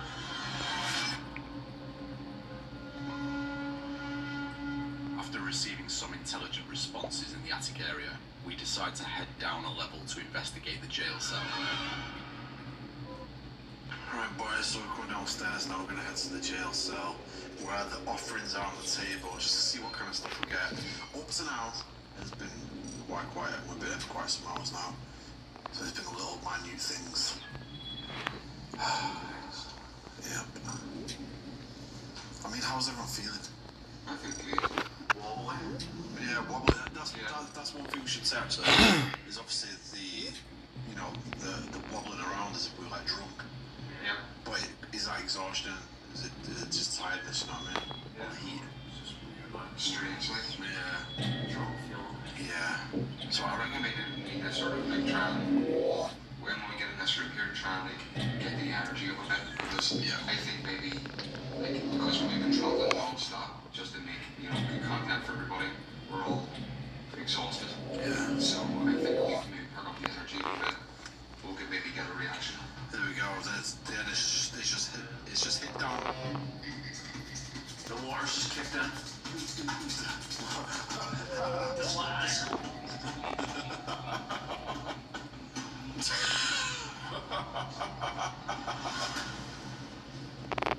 Okay, so we're actually inside this jail cell right now. We're just taking a sit down and just listening and just see what happens. Apparently this door, this jail door, whatever it is, this cage door, is being moved by the intendant of this location. Now, as you know, we're all kind of skeptical about things.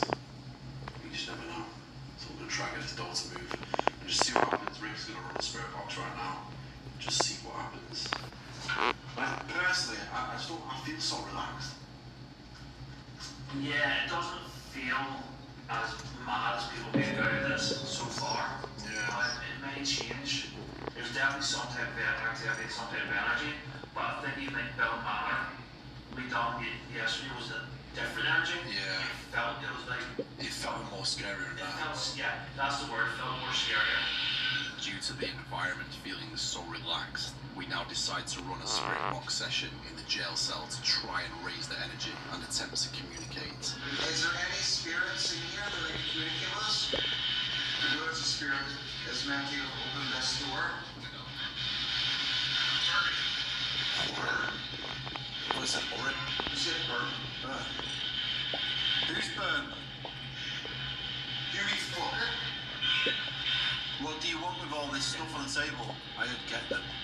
Yeah, I want that. We continue to run the spirit box, but don't receive any more intelligent responses. But we begin to hear movement in the hallway.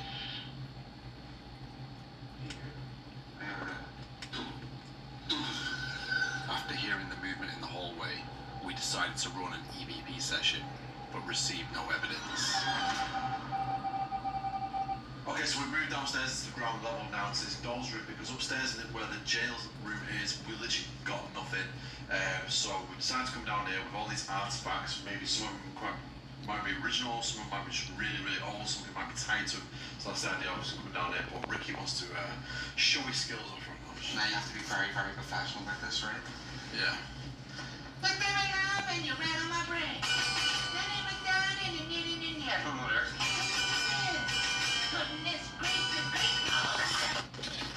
Is there any spirits here that want to join us? If there is, can you please come forward? There's lots of people there. Got that motherfucker. There's one up there, and there's one on the wee bed there. We just want to know your story. You don't have to be afraid. You are compassionate. We're nice people. We're not scary people. We get wee pockets, and obviously that's what a lot happens, but... Oh. No, you're not. Yeah, what's up? Did you not get in first place? You hurt me. Oh, Yeah, I heard that. Is it a girl's voice? Did you get in first place? Really love to hear your voice.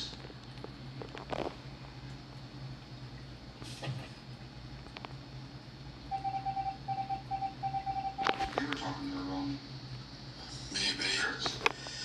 It's just bizarre, isn't it? It's just hours literally hours. I've been there for hours, and it's just been ultimate minimalness.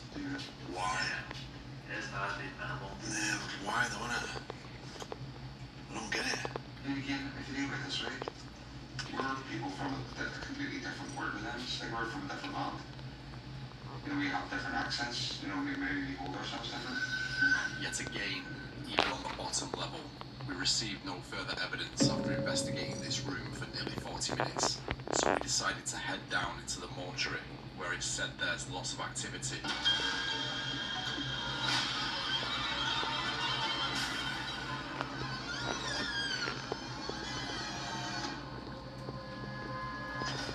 Okay, so we have come down into the morgue now because apparently this is really active. We've been taking an half-an-hour break and still we've had no activity. This is really surprising. Given this location is meant to be one of the most haunted locations in America, we had the biggest hopes for tonight and was like, you know what, it's going to be amazing, we can't wait. I mean, it's been good to see the building, obviously the history as well is really cool, but the activity is just, I don't know what is going on. It's bizarre, isn't it? Really bizarre. Let's just try something, because apparently they used to wash the bodies in here with the formaldehyde, and it leaked out and basically polluted the whole of the local town. So let's just run a bit of spirit box, let's see what we get, and just try and raise the vibration now. Okay, let's go.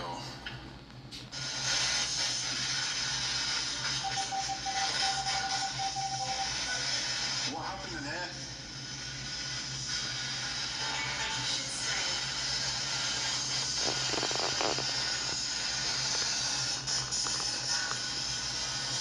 This basement area is really active with what people believe to be ghosts.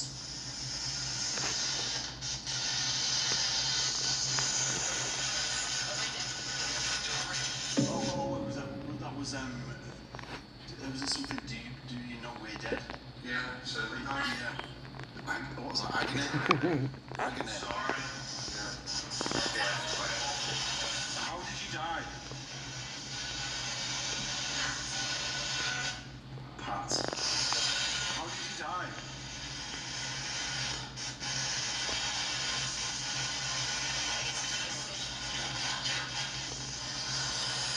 Was it a mess in here?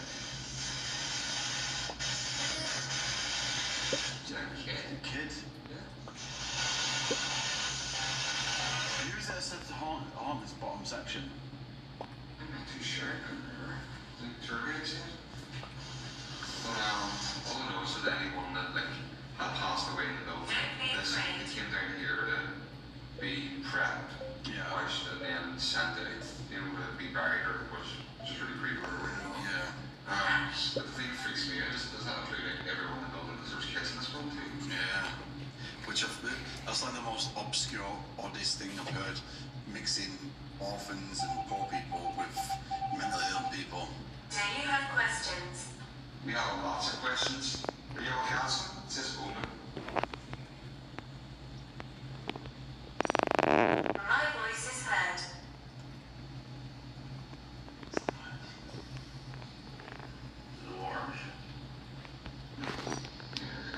Watching. Where are you watching from?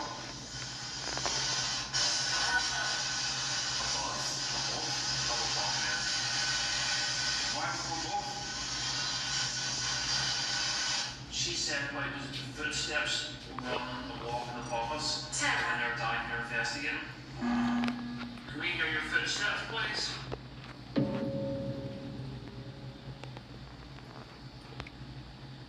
Concern. What was that? Did you not hear that? Did you not hear that?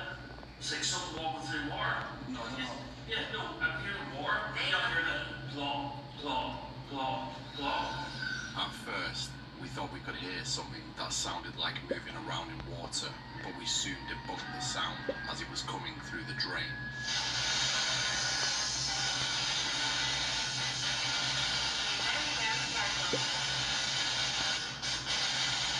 Come on, try to speak to us. It's not about dying.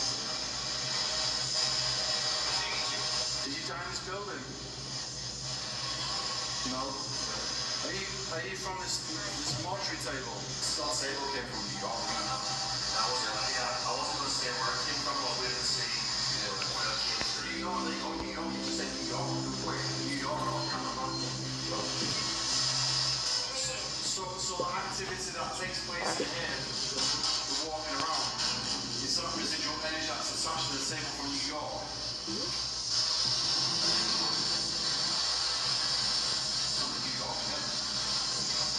People from New York?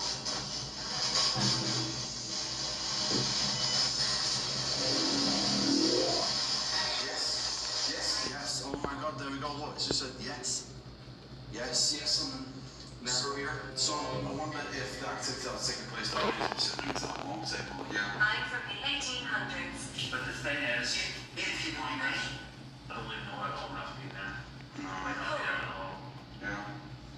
That's the thing. So this place was pretty much empty. Did you not say when they took over? Was it 5 years ago? Elijah.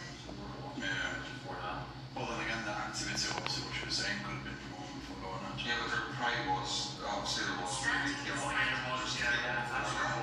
so that could be the demons, the spirits, that could be exactly the same thing. Yeah. Old. It just doesn't feel scary, does it? I definitely feel it's for a creepiness thing. Yeah. There's creepiness down here, 100%. Yeah, it's a creepiness vibe, but like, is that not just like a subconscious thing because you know it's like mortuary dead? The fact that there was actually bodies. I'm used to seeing more tables. Yeah. And it doesn't really bother me, but the fact that how hard would it be to lift a dead body, putting it in there, washing it, lifting it back out onto like a gurney, and then carrying it in there to do whatever you need to do, whatever, do you know what I mean? Yeah. Like, to me, that's very impractical.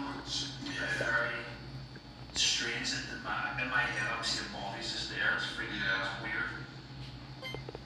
This was my home. It's a strange image. Did they used to put bodies in this concrete farm? It's not just me. Basins.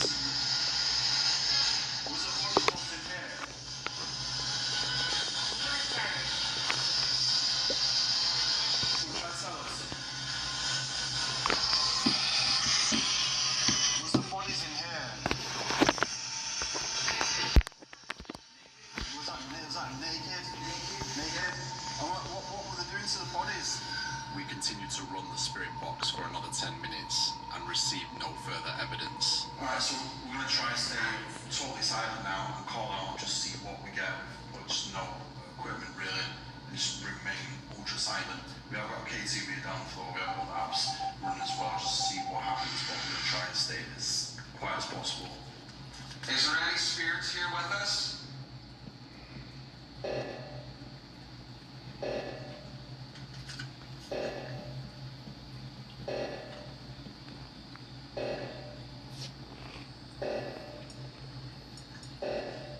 We've been here for a wee while now. And we're going to be going pretty soon, so if there's anything you have to say, or anything that you want to do, can you do it now?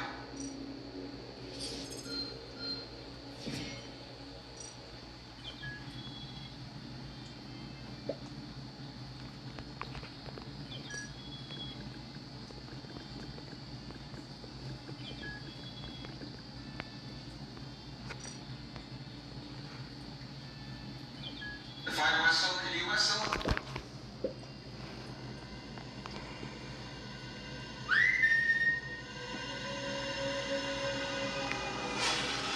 Once again, we hadn't managed to collect much evidence in the mortuary, so we head upstairs to the attic for our last-ditch attempt in trying to collect more paranormal evidence. Fucking hell.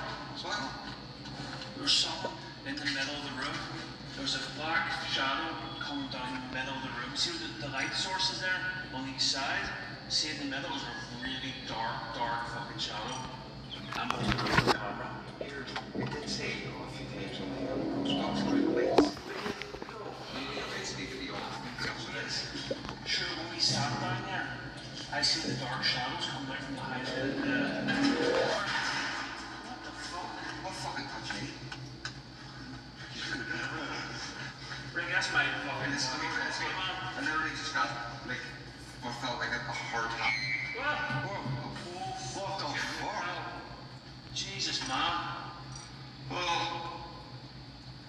Scared the crap out of me. It's all in it. I feel like someone hit me in the head. Feel the breeze? Oh, right, okay, I've just been touched. Yeah, I told you. You know what? It's said a few times about lights. I think that all the lights being on, that's right, it's not coming in. So we was going to do lone vigils, but because we wanted to investigate the top floor of, like, individually, we haven't got much time left at this location, so we've all decided just, you know what, night vision it, we'll just hit the attic, and we'll investigate and obviously see weird stuff is starting to take place. Who is it that's touching us? Well, here we are in the dark. You don't want to come out, Derek?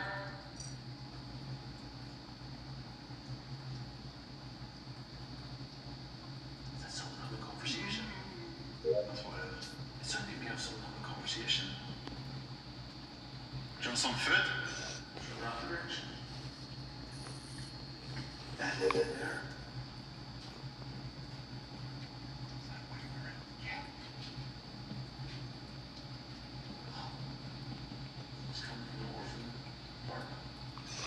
Are you hungry?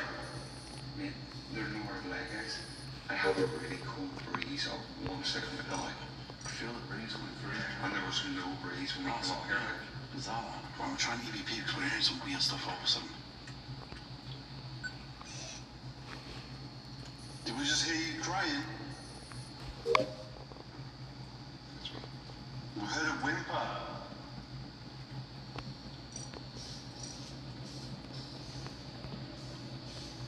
Is that one of the orphans or the patients chained up? We listened back to the EVP and captured no spirit voice evidence, leaving us confused as to what the disembodied sounds were we just heard a minute ago. No EVPs. Now we have devices here on the floor.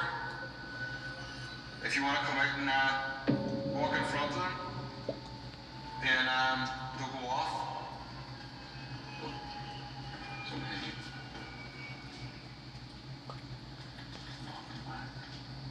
Jackie in force, please.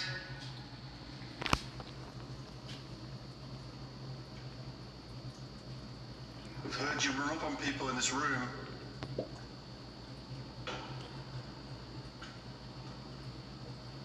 I kind of feel alcohol now, which has been debunking everything, which is really bizarre.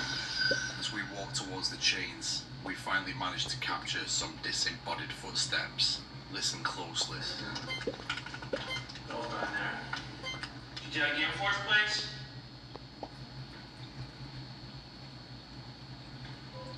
There, where's who? Jackie in force, please.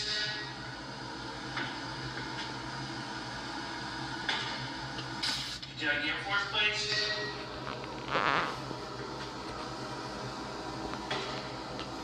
Jackie in force, please.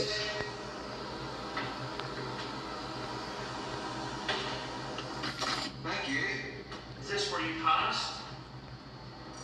Are you trying to tell us it wasn't this location? What? I had a bad pass. Can you make that pass for us again, please?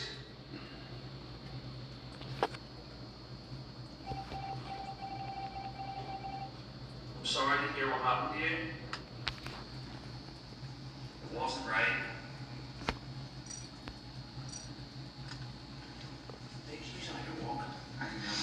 Don't forget it's warm in here though, isn't it? There's a lot of wood. You know, don't say like pipes and things, footsteps.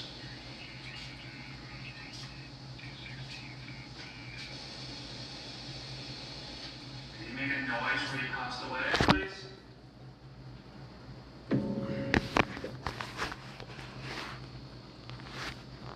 Run towards us. Use all the energy you can. At this very moment, as Ricky asked for the spirit to run towards us, something begins to manifest right next to me seconds before I look towards her. Watch closely.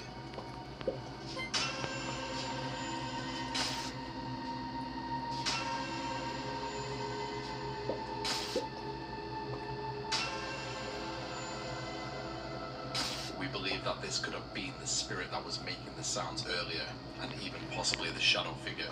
We kept on seeing earlier during our investigation in this exact area.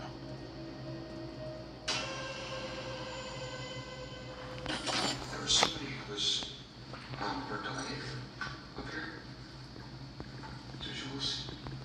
She was like saying just yeah, do you hear that? Yeah.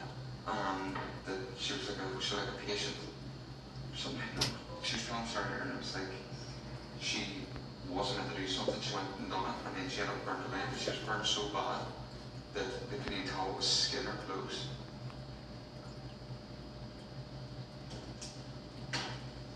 Can you make them change, Rebel? Right there. Let's go over and help your hand.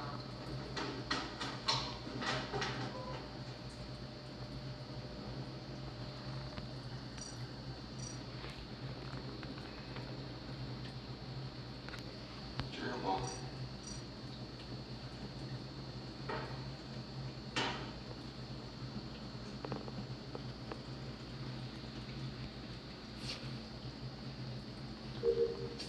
So quiet. So quiet. It's been a long time since we've had a super quiet night. Yeah, and this is like ultra quiet. Yeah. Especially on a big, obviously a big location. Obviously we've had stuff done tonight, like. This is the only bit with shadow stuff. Yeah, shadow stuff and chemicals. So I think whatever scripture here must be just either Shire is the one thought. I mean, I'm sure maybe like it is in life. You know, how can be bad people constantly being like, well, they usually be like a circus here. Oh, can you do this? Can you do that? Can you do whatever? Yeah. Do you know what I mean? Shh. Okay. That was loud. That was something. You slam the door. Show us.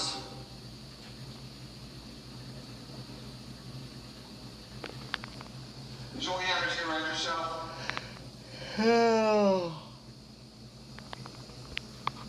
you fed up with people coming here and asking questions?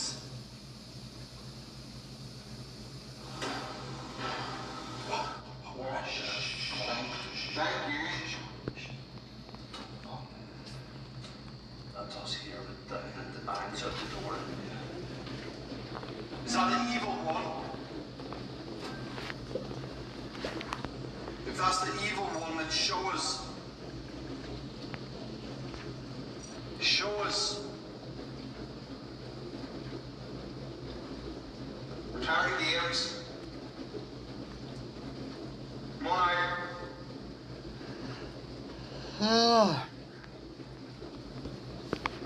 Brunos.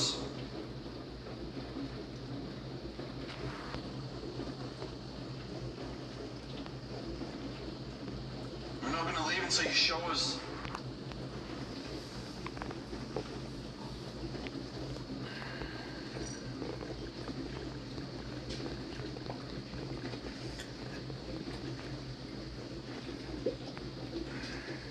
Hello? Definitely a couple of bangs on there. That's the new sound. Been in for hours, and that's all we just started talking now. Right, what do any of you penises a box? They can hear your voice. Oh, shh. That was 3 knocks.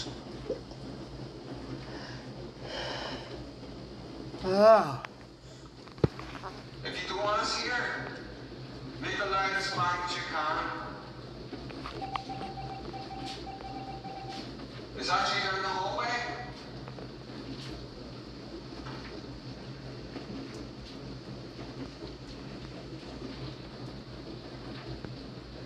Are you the person that was chained up in here?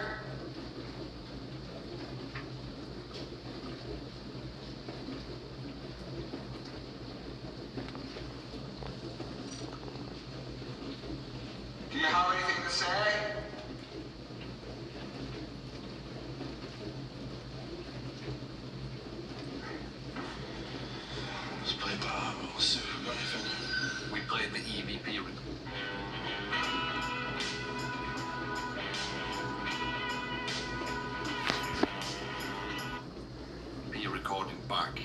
yet again, we captured no spirit voices.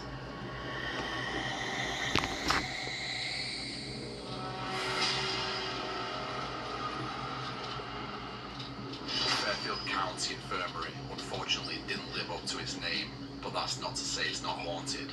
On the night it felt like it was majorly quiet, but it was only when reviewing the footage it was quite clear that we did capture some really amazing evidence, such as the unexplained light anomaly that appeared next to the chains where the person had froze to death.